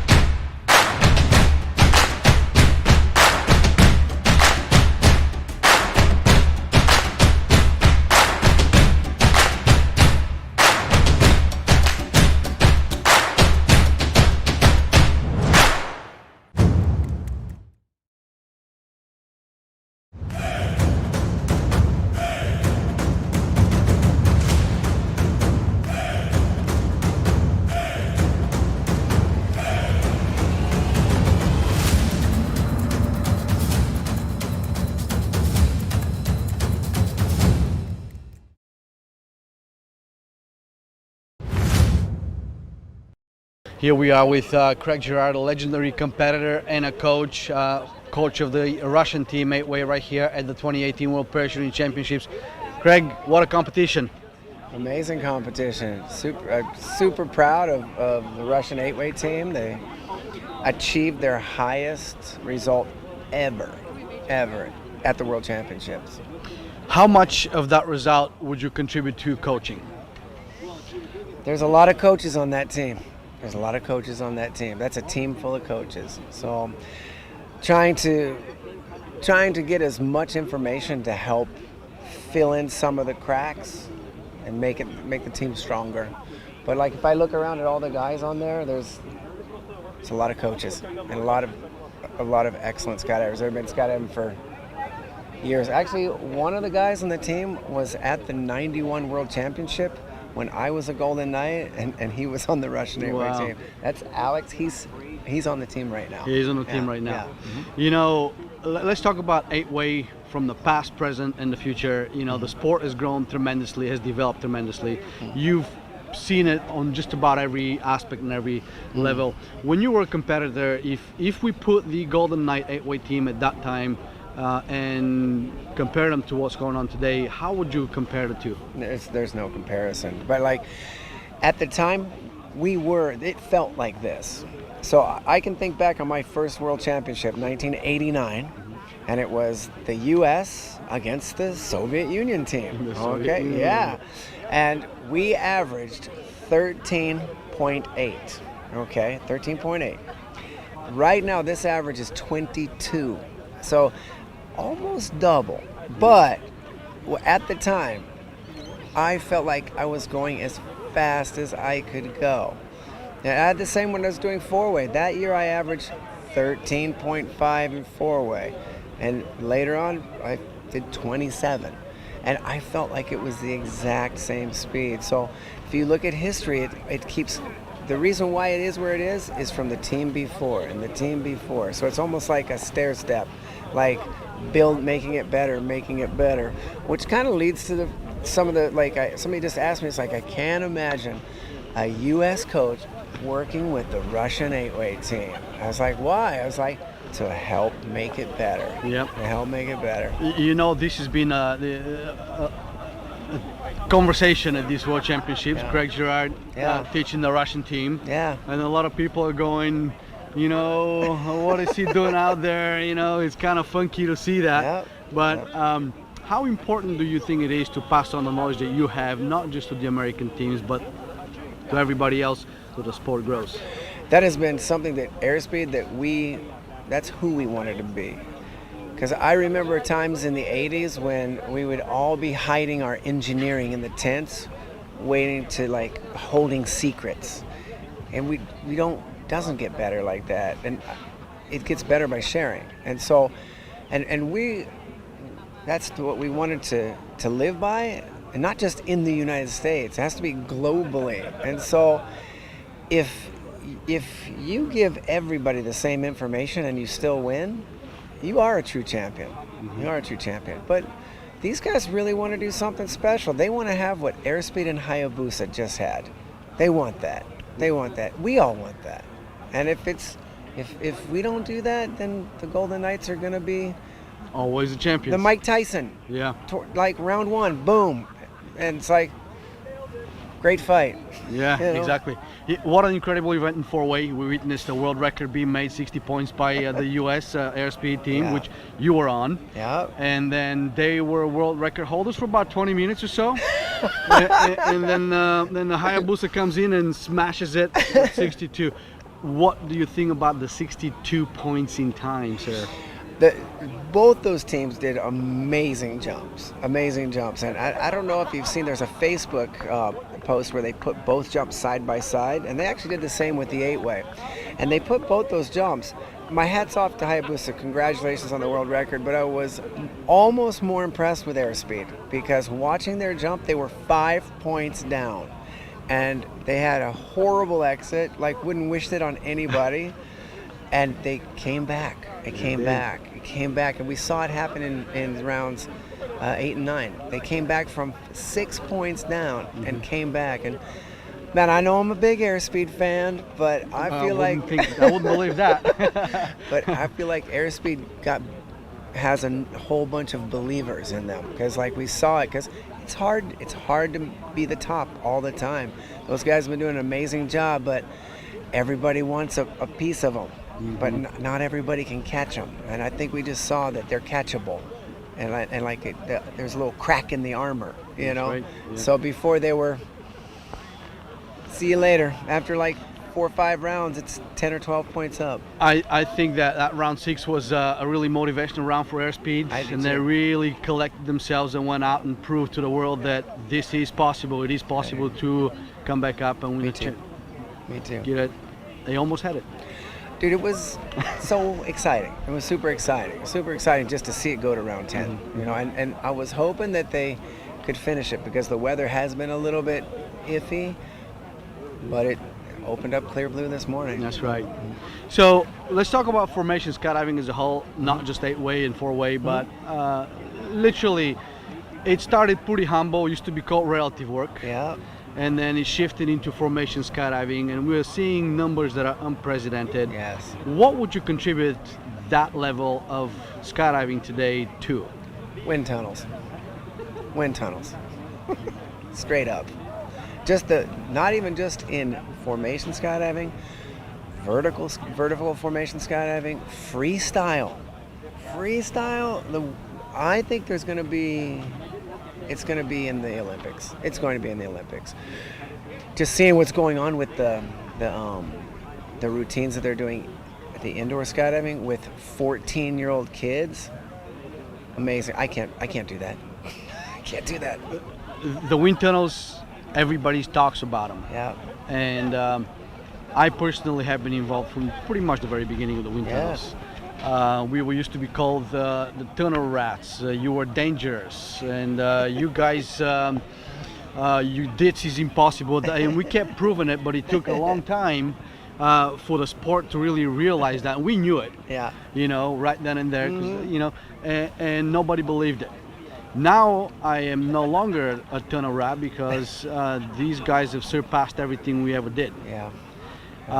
But what's the most amazing part is what you mentioned earlier, the 14-year-old kids. That is the new generation that have not been able to skydive yet. Yes.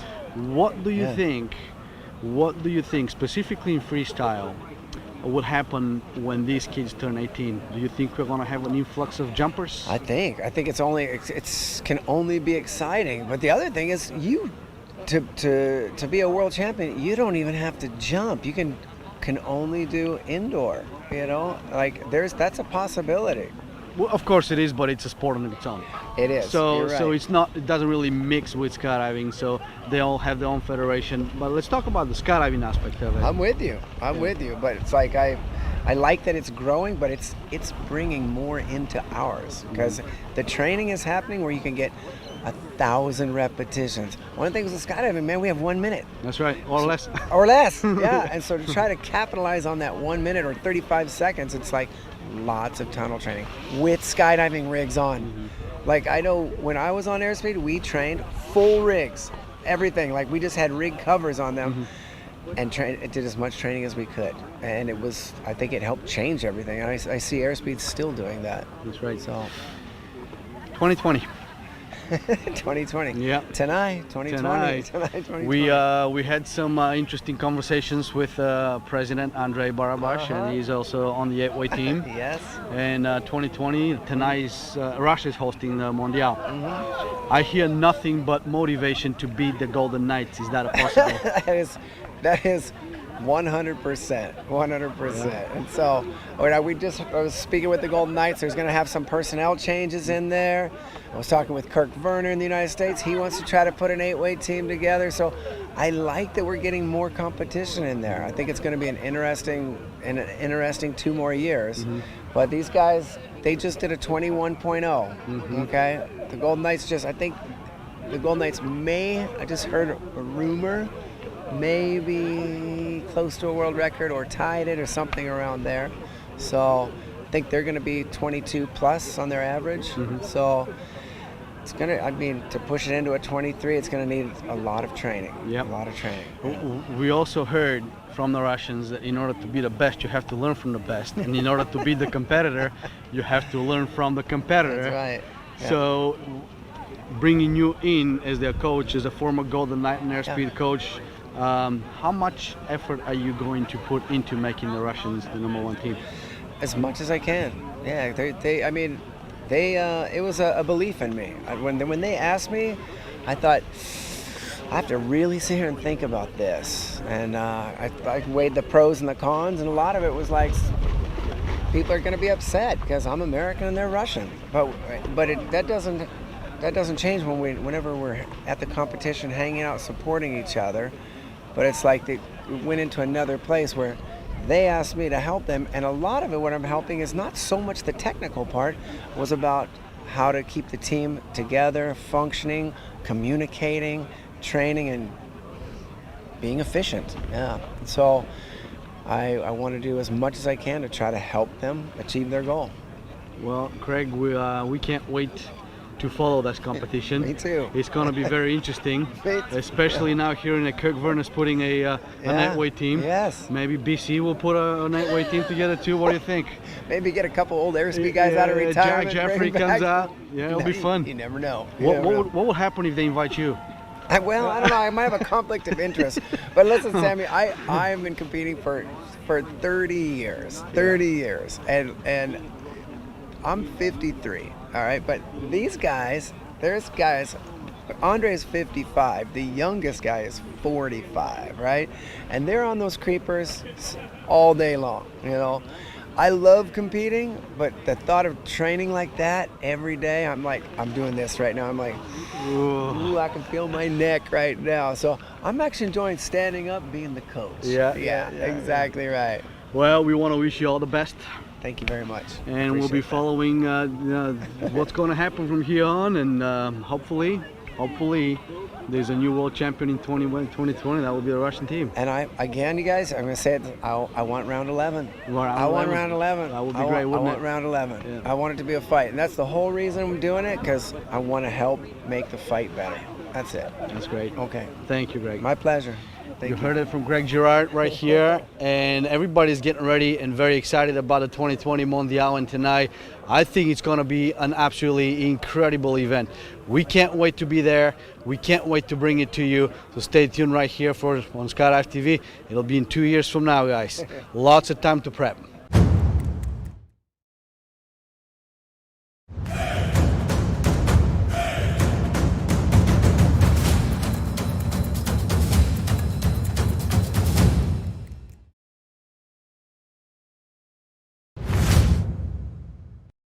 Here we are with Andrei Barabash. He's a competitor from the Russian 8-weight team, and he's also the president of the Russian Federation. Russia will be the host of the 2020 Mondial, and tonight, Andrei, you have many hats on your head for this competition. How were you able to pull it off? Андрей Алексеевич вас представил, говорит о том, что вы и президент, и компетитор, и говорит о том, что помимо всего прочего вы еще и владелец Мундиаля 2020. Очень много шляп у вас на голове на этих соревнованиях, Андрей Алексеевич. Что вы по этому поводу думаете?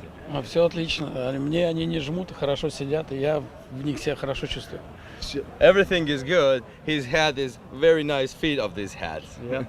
So, Russian team gave a hell of a competition to the United States Golden Knights, which are legendary in the 8-way.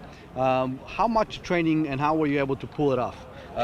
Сколько тренировок, сколько тренировочных прыжков вы совершили за прошедший период? Ну, около 800, хотя планировали 1000, по погодным условиям мы не успели, не смогли их сделать. И некоторые вещи мы не доработали. Но, собственно, показали не совсем тот результат, на который надеялись. Ну, считаем, что это как подготовительный этап к Мундиалю 2020. Это хороший этап. It was about 800 jumps for the year. They planned 1,000, but it's okay, 800 for now.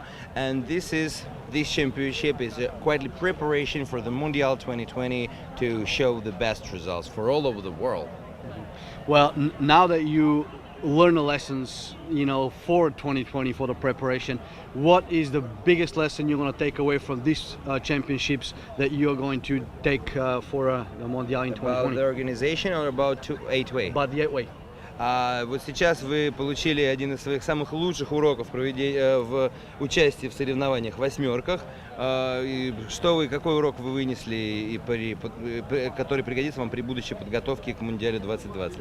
Это касается восьмерок. Ну, урок вынесли, и, несомненно, поправки сделаем. Я не хотел бы вот так распространяться, но в основном проблема все-таки у нас по голове, не техническому исполнению, а по голове. Надеюсь, что мы эти поправки сделаем и за 2 года поправимся. So we learned the lesson. This lesson is very, very important for us, and he will not tell everything what he's thinking because it's a little bit secret. Yeah. So, but the main problem is psychological problem, and they know about that, and they will fix it all. It's actually quite amazing that the Russian team is being coached by a former Golden Knight, Greg Girard. Очень удивительно, что российская команда тренируется у бывшего золотого рыцаря Грега Жирара. Yeah. Is that a strategic move on the Russian 8-way team? Это стратегический ход Russian 8-way team. Ну, конечно, чтобы лучше изучить соперника, нужно изучить его изнутри. Собственно, для этого мы пригласили Крега, чтобы он нам дал какое-то понимание, как работает американская система. Ну, собственно, и как тренер, несомненно, обладающий определенным опытом, 7-кратный чемпион мира, нам важно было его понять психологически, мне, по крайней мере, было важно, как организатору команды, понять его, как происходит психологический настрой на победу. И учитывая, что у нас половина состава были победителями, я думаю, мы объединили эти две вещи: американских победителей и российских победителей, и кое-что по этому поводу подготовим уже к Танаю. If you want to better understand the men who are against you, you have to know him from inside, you know. That's why Craig Girard is our coach. And this is the first sentence. And the next one, the main thing, that we have a half of our team, a former world champion, and Craig Girard is former world champion also. So, and this is very important that the rest of our team know that the former world champion are with them, and he has a huge experience of everything. And I think that it's very nice to, you know, have this coach like that. Absolutely. Well, I want to say congratulations for your second place. We look forward to see the performance of the 8-way in Tanai in 2020. Он вас поздравляет со вторым местом, желает вам наилучших выступлений на Мундиале в 2020 году. Ну, надеюсь, мы еще увидим на следующем году на Nationals и Кубке мира.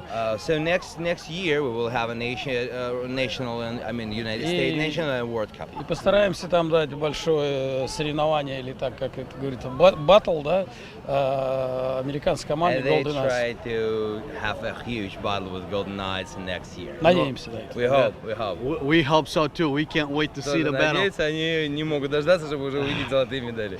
Yeah. Now I want to ask a couple questions about the Mondial. Хочется задать несколько вопросов по поводу Мундиаля. Okay. So, as a president of the Russian Federation, you are the host of the 2020 Mondial. Как президент Русской Федерации Скайдайва, вы держатель, обладатель Мундиаля 2020. We on the outside of the world here, that the drop zone tonight is absolutely phenomenal, and you're preparing to have a absolutely incredible Mondial. How much effort are you putting into it so far?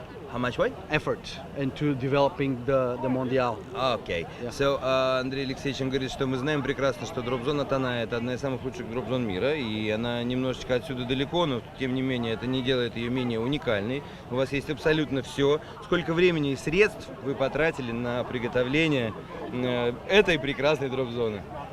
Ну, порядка 10 лет, собственно, как она существует. Начиналась она с чистого поля, и порядка 20 миллионов долларов ушло на ее организацию, содержание, собственно, приведение в порядок. Там еще и горнолыжный комплекс, который тоже входит в структуру нашего холдинга. Собственно, если все вместе считать, лучше эти цифры не слышать, это огромные цифры, но это все сделано для блага людей, чтобы они могли спокойно тренироваться и в удовольствие тренироваться. Что касается удаленности, то дроп-зона Танай не дальше, чем Gold Coast, а Австралия гораздо ближе. So, about 10 years before, we started to build this drop zone, and it starts from a small Siberian drop zone. And after that, we will invest a huge amount of money in that, and it's become one of the best drop zone for all over the world. And we have spent about $20 million to make this drop zone international drop zone. Yes, and we have a ski zone there.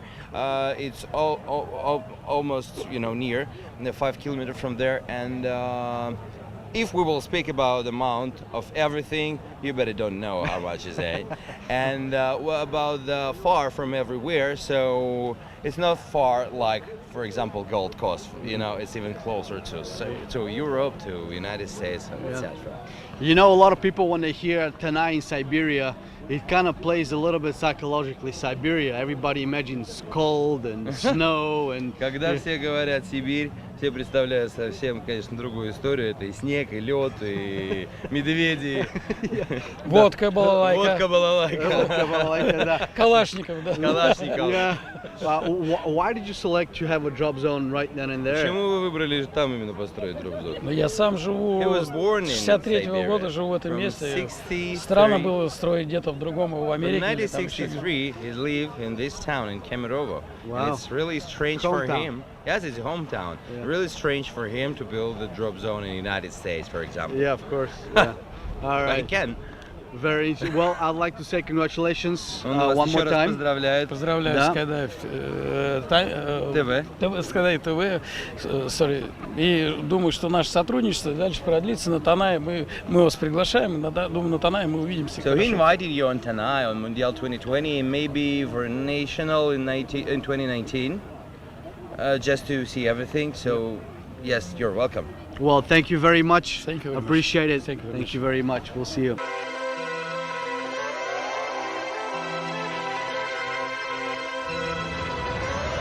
Welcome to Siberia, my friend.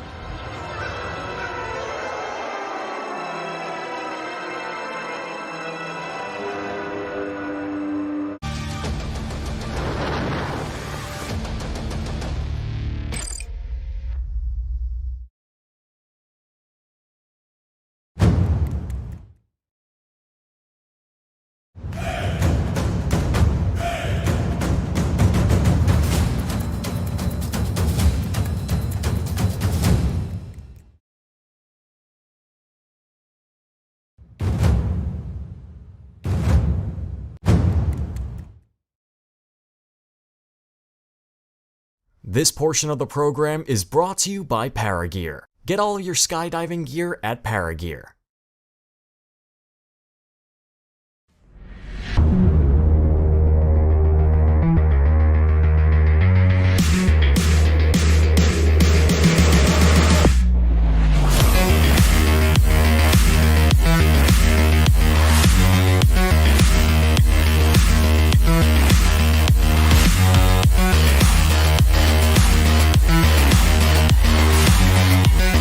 Get your gear from Paragear, the one-stop skydiving gear store.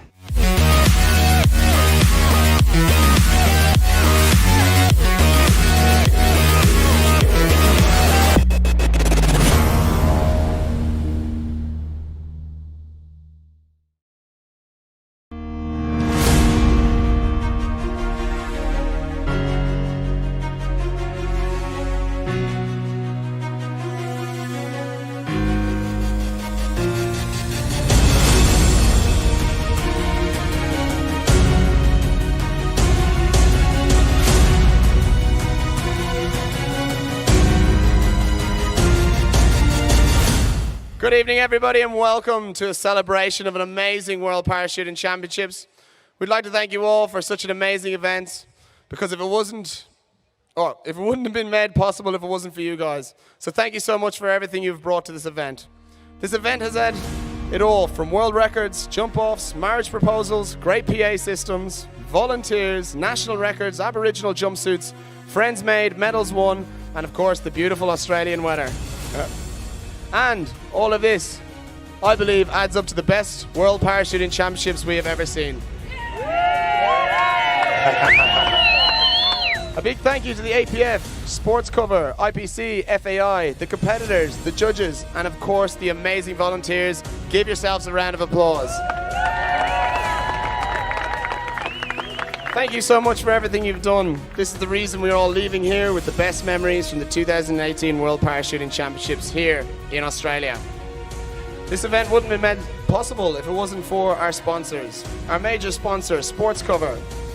Our strategic partners, Tourism and Events Queensland, City of Gold Coast, Sports Supercentre, Intercontinental, Surfers Paradise Alliance, and of course all the sponsors we know, Sunpath, Cookie, Sigma, Bridgeport, iFly, Gators, Lassiter & Bruden, United Parachute Technologies, Live and Lifestyle, NZ Aerosports, Manufactory, Lifestyle, Skydive TV, CFM, and 7Mate. Thank you very much, guys. I would like to now invite to the stage the CEO of the APF and Chief Meet Organizer, Mr. Brad Turner.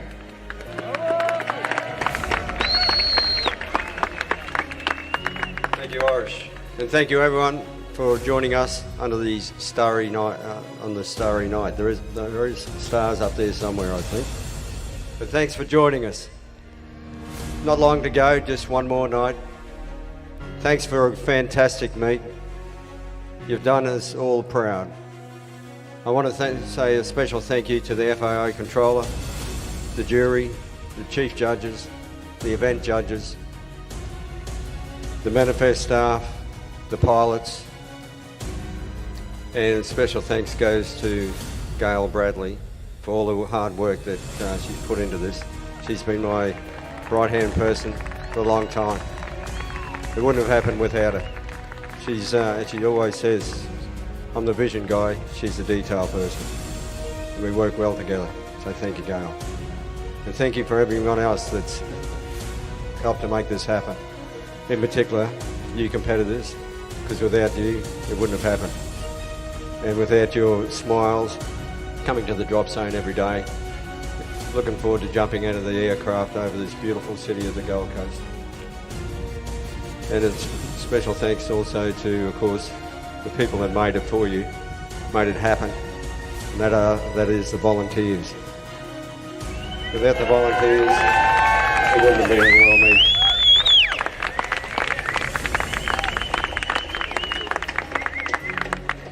How these guys, these 70-odd volunteers, worked hard every day, getting up at 4 o'clock in the morning, going through to late at night, doing what they did with a smile in their face, never grimacing at whatever they were asked to do.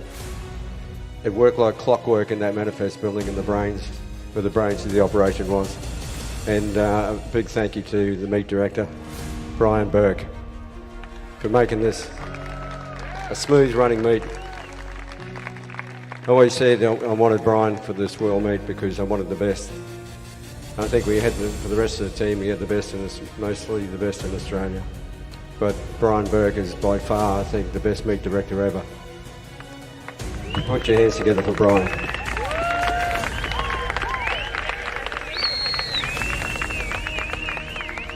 Thank you to everyone that's helped make this possible. And I hope to see you in Russia. Thank you very much.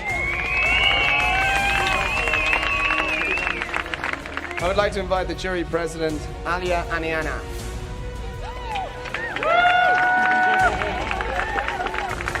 I, Alia Aniana, as a president of the jury, confirm that the World Parachuting Championships 2018 have been conducted according to the FAI rules.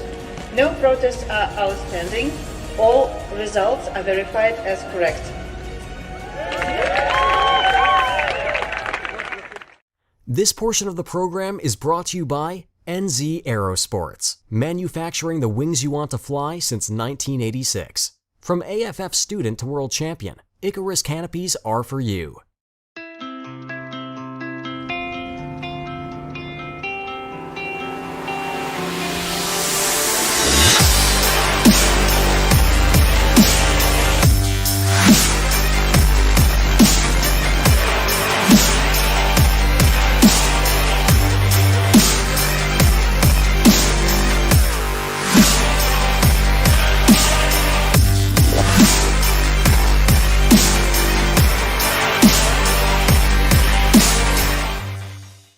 I would like now to invite to the stage the FAI controller, James Hayhurst. Most of you don't know my role in the meet, but I was the FAI controller.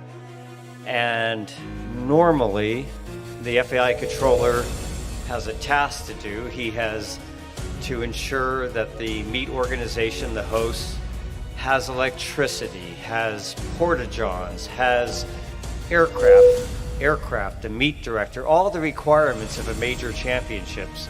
And normally that requires that the controller wear a black hat and insist that things are done the right way.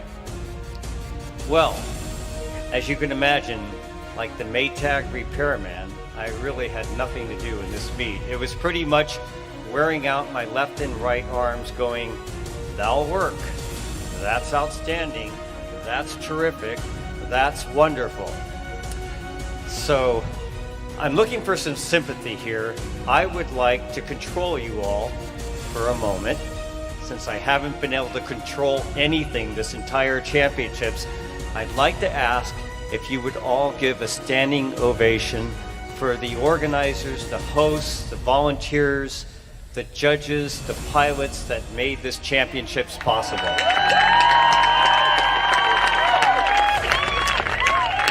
And with that, I'm done. Thank you. Thank you very much, James. Right, let's get into it, the medal ceremonies. We're starting with speed skydiving, who's going to be presented by Graham Windsor, OAM, President of the Honor IPC, past CEO of the APF. We're going to go from 10 to 4 with the certificates. So please put your hands together for 10th place Germany, Marco Hepp. 9th place Sweden, Daniel Eftobi. 8th place Great Britain, Matthew Byrne. 7th place USA, Kyle Lobries. Belgium, 6th place Luke Mason. 5th place Russia, Dmitry Gaimzin. 4th place Sweden, Hendrik Reimer. Please put your hands together for the 10 certificates.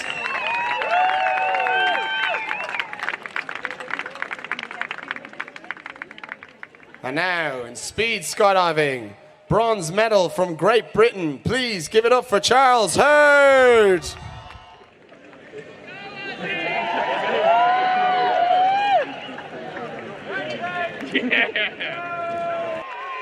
Silver medal from Australia. Give it up for Shane Turner. And your winner and gold medal, the world champion who will also receive the Tim Mace Award from Germany, Thomas Fries. Once again, give it up for Thomas Fries. We'll now please all be upstanding for the German national anthem.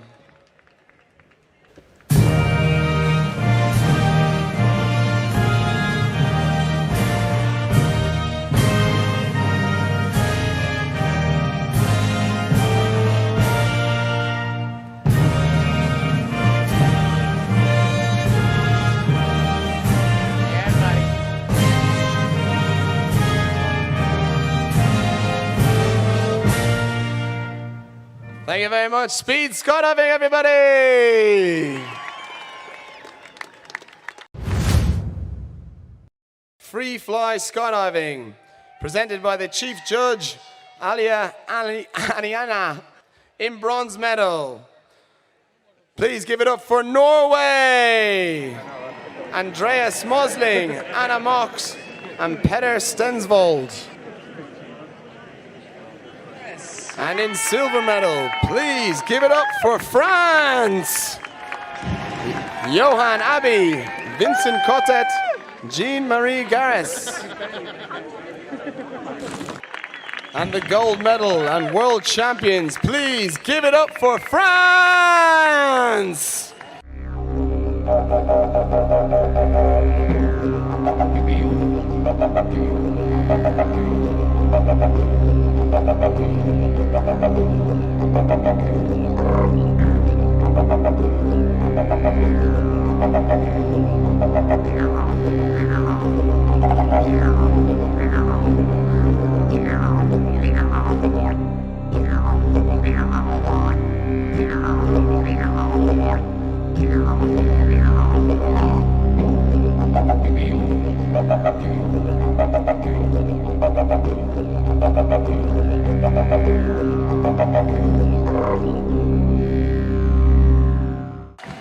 Gregory Cozier, Karine Joly, Baptiste Welch. Will now please be upstanding for the French national anthem.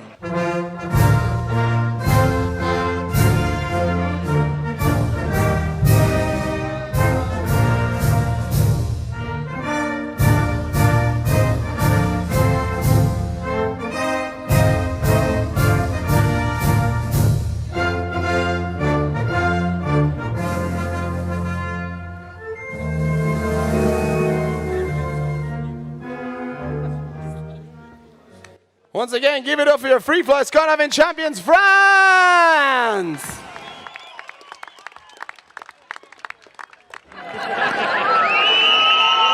Viva la France!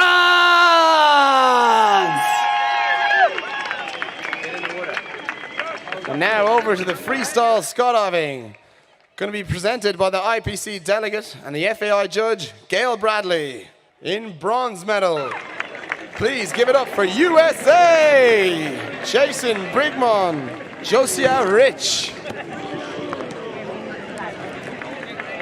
And in silver medal, from Great Britain, Dan Guest and Jamie Arnold!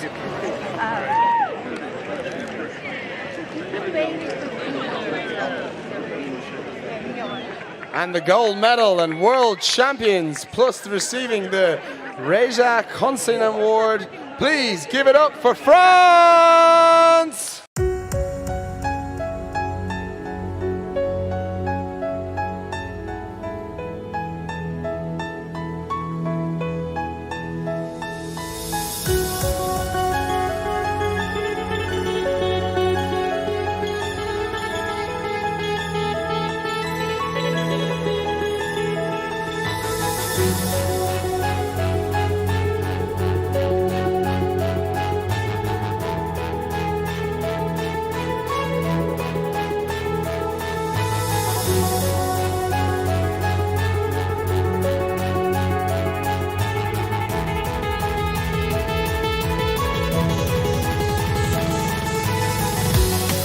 Loyort Feromi and Pierre Rebuel. Once again, give it up for your world champions in freestyle skydiving, France!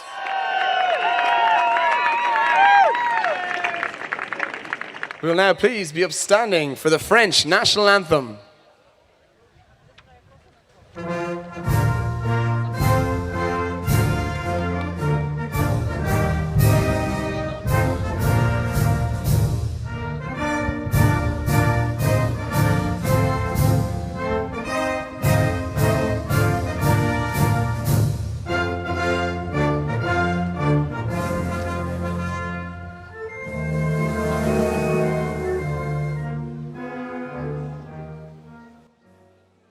Give it up for your champions from France!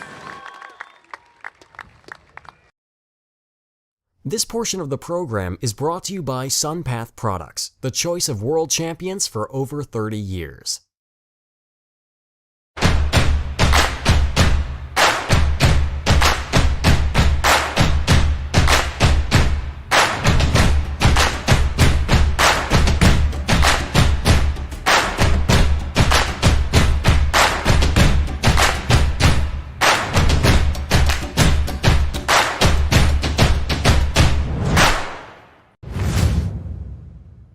Canopy formation, four-way rotation, which is going to be presented by the president of the Russian Parachute Federation and holder of the next Mundial World Championships, Andrei Barabash.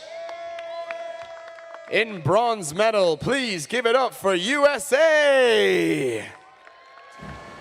Stephen Archuleta, Taylor Cole, Eric Gallen, Sean Jones, Will Kitto, and Kyle Taylor.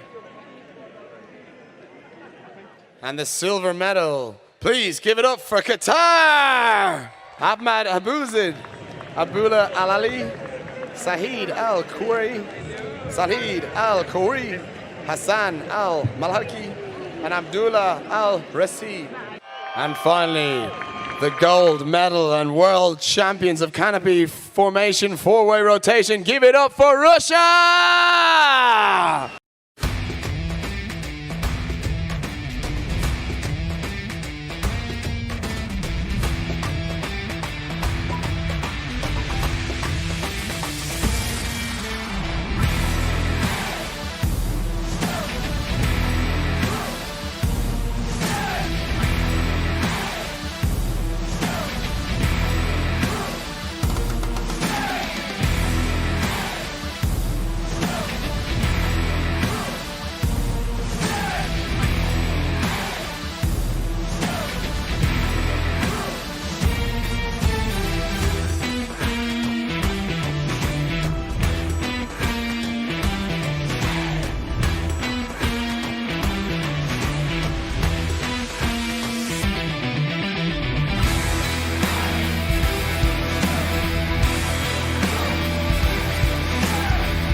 Victor Luca, Ivel Malchenko, Olgeg Olikov, Nikolov Olshenkuk, and Andrea Kalinin. Please, once again, give it up for the world champions, Russia! We'll now please be upstanding for the Russian national anthem.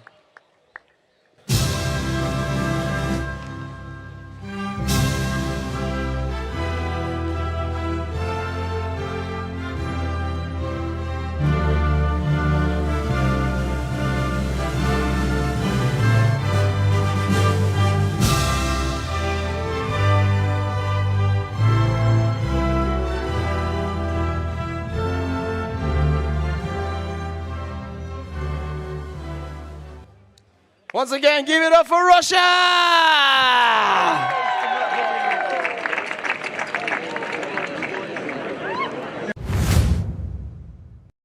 Up next, Canopy Formation 4-Way Sequential, which will be presented by the CEO of the APF, Brad Turner. In bronze, please give it up for Australia! Craig Bennett, Scott Brown, Richie Dronroe, Jules McConnell, and Stephen Thompson. And the silver medal goes to Russia! Alexander Linov, Stanislav Mershkin, Alexander Nemov, Valery Rubtsov, Alesky Rybak, and Kirill Taipanov. Gold medal and your world champions. Please give it up for Qatar!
Masour Al-Kabi, Ali Al-Mari, Ali Al-Mari, Abdaid Al-Mari, Rashid Al-Nanimi, and Abdul Masur Jaran.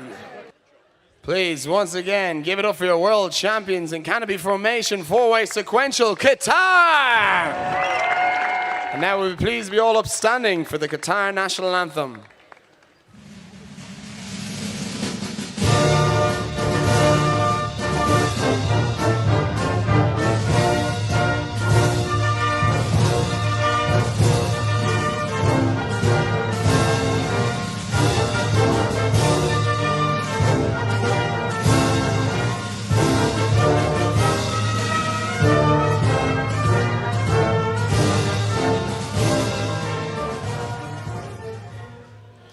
Give it up for Qatar!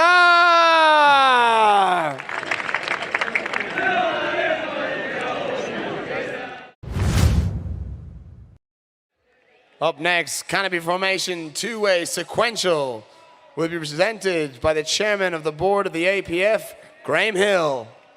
In bronze medal, please give it up for France! Adrian Merlin, Benoit Barakrut, Magali Belgordi. Silver medal goes to Qatar.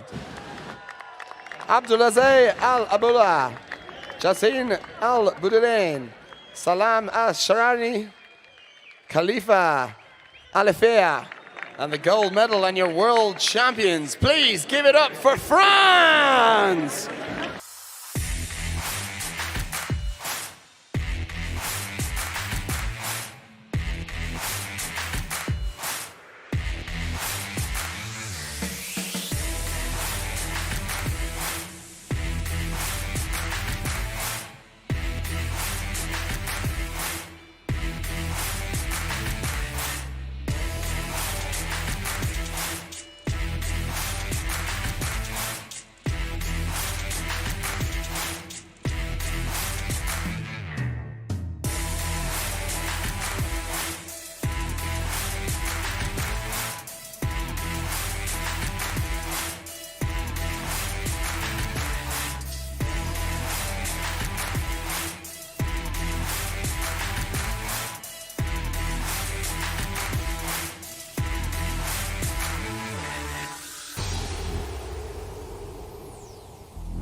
Guillaume Dove, David Huet, Alexandra Pitygin, and Rodolphe Poracelatos.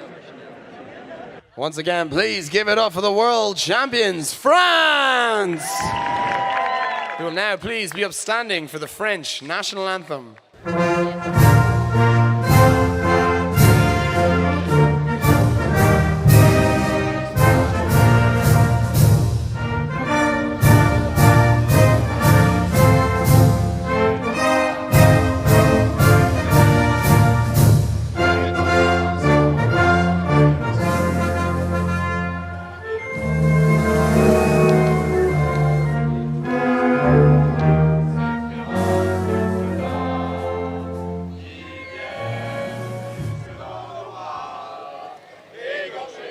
Please give it up for France!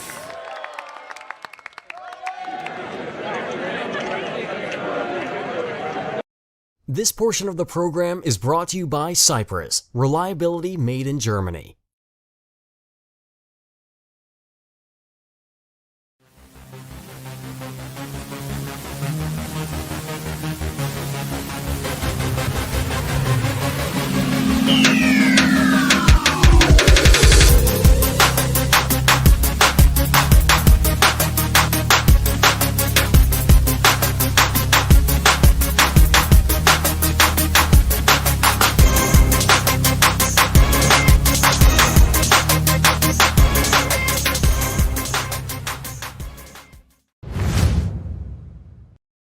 Four-way vertical formation skydiving will be presented from the board member of the APF, Mike Dyer, in bronze medal. Please give it up for Australia! Kyle Chick, Jimmy Cooper, Mark Gasley, Tim Glosby-Smith, and Scotty Hiscow. And the silver medal goes to Canada! Bonit Lemay, Martin Lemay, Vincent Lemay, John-Christophe Yomet, and John Sebastian Van Pore. And the gold medal and world champions will also receive the Fiona McHern Award. Please give it up for USA!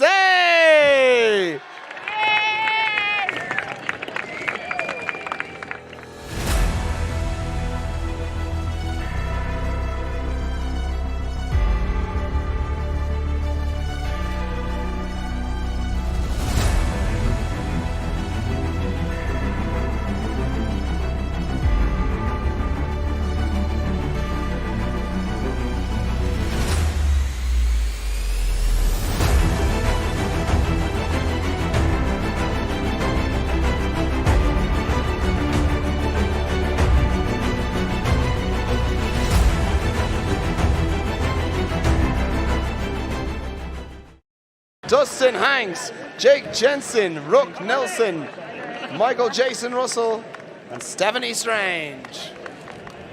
Once again, give it up for the four-way vertical formation skydiving world champions, United States of America!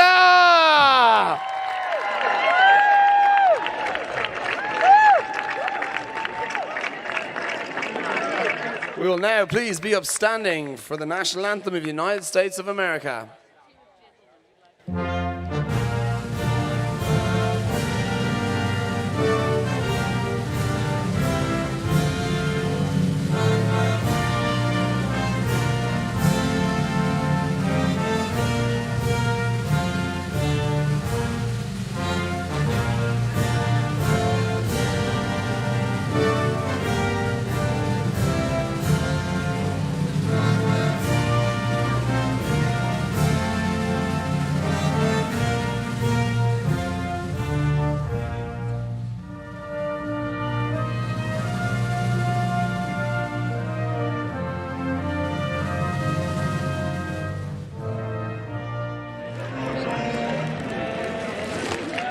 Give it up for the United States of America!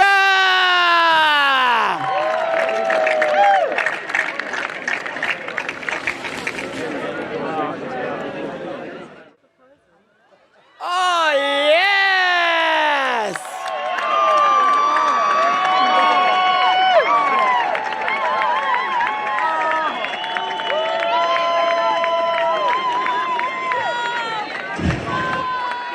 She said yes!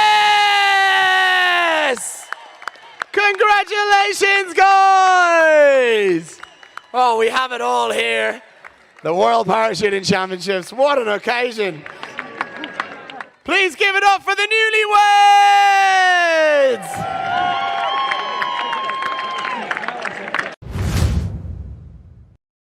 Up next in formation skydiving, we've got 8-way. The President of Honor from the IPC, Exi Hernla, is going to present the 8-way formation. The bronze medal goes to Qatar.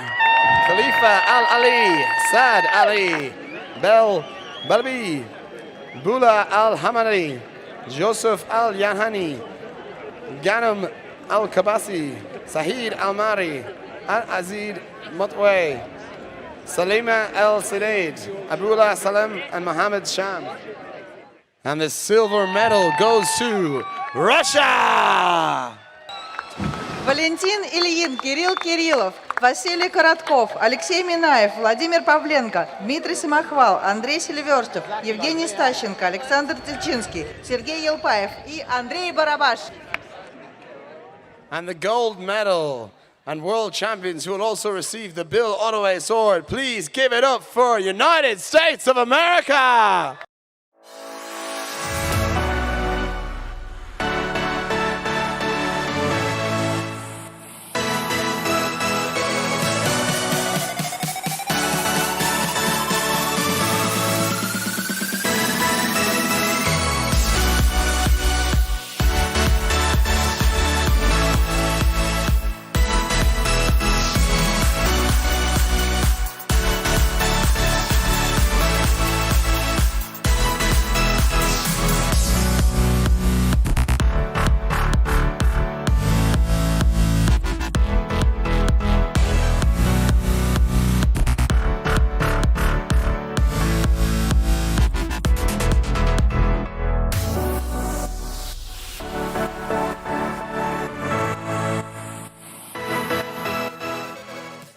Justin Blewett, Joe Bradshaw, Jonathan Clevenger, Joshua Coleman, Jennifer Davidson, Matt Davidson, David Flynn, Joshua Steller, Andrew Starr, and Sean Sweeney. Please, once again, give it up for the United States of America!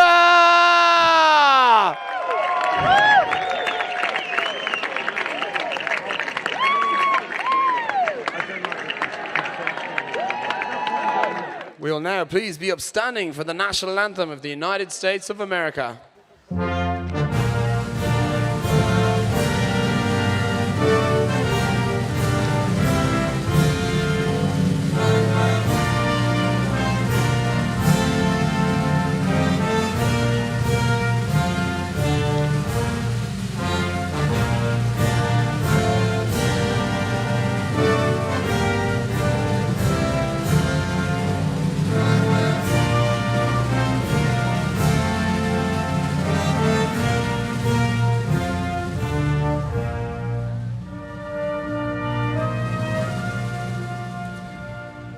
Please give it up for the United States of America!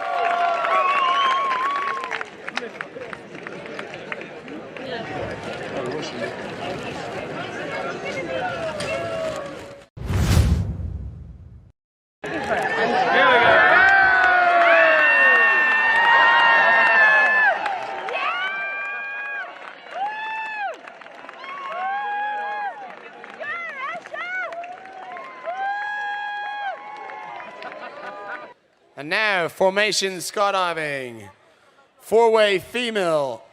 To present it, the president of the IPC, Gillian Rayner. The bronze medal goes to Sweden! Bobdel Amberg, Lena Allersson, Johanna Forsland, Katarina Savini, and Tobias Forsland. And the silver medal goes to Great Britain! Vanna Parker, Catherine Anderson, Anna Hicks, Cyan Stokes, and Simon Benford. And the gold medal and world champions who will also receive the XE Epi Award and would have finished third in the open competition with a world record in round 6 with 56 points. Please give it up for France!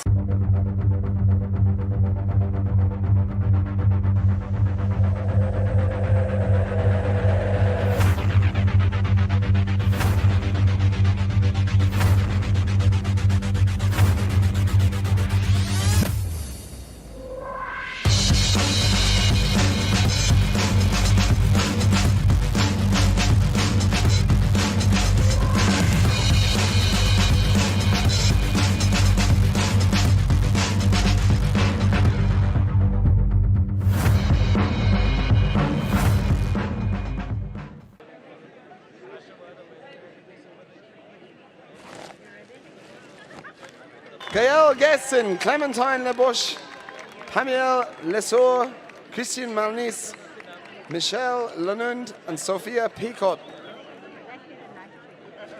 Please give it up for the world champions and world record holders, France!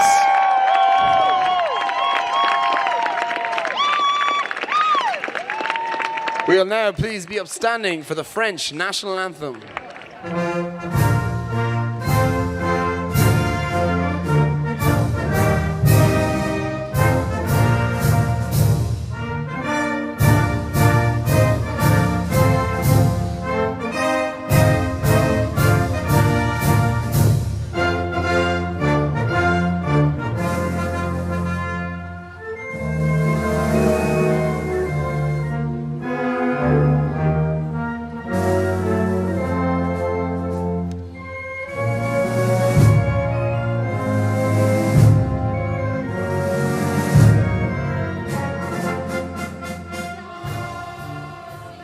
Give it up for France!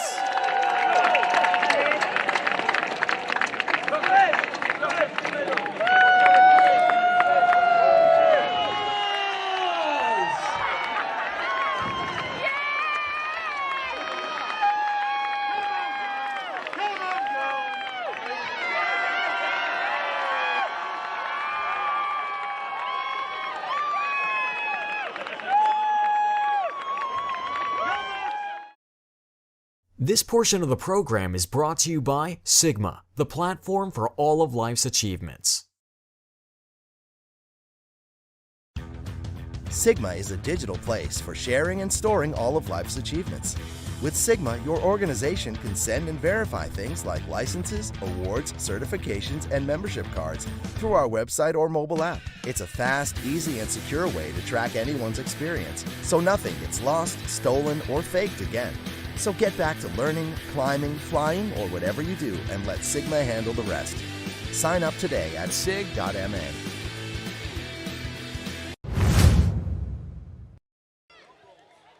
And now over to formation skydiving, four-way open, to be presented by the Director of Sports Cover, Steve Belcher, in bronze medal.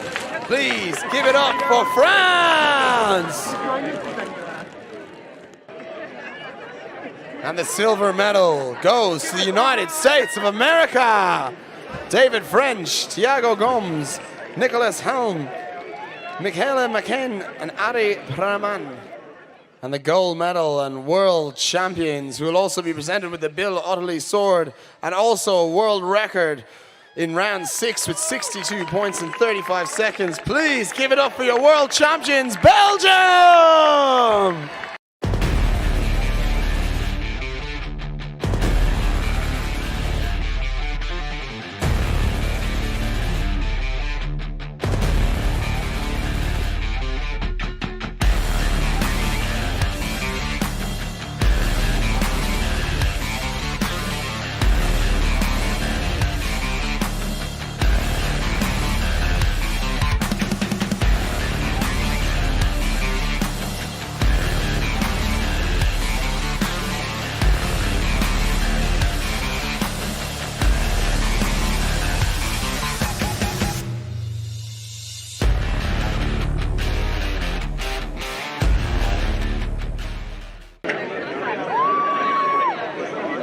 Andy Grols, David Grols, Jerome Nollet, Dennis Pret, and Luc Van Bersong. Please, once again, give it up for the four-way open champions, Belgium!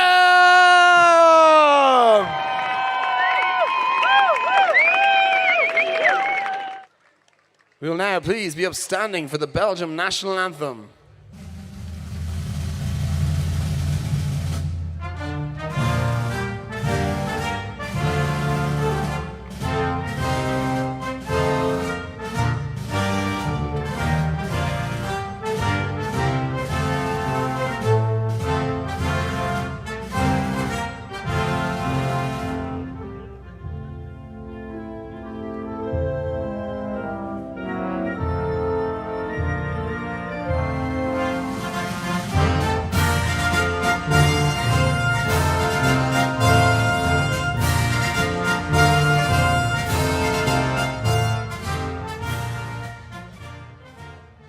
Once again, give it up for the world champions and world record holders, Belgium!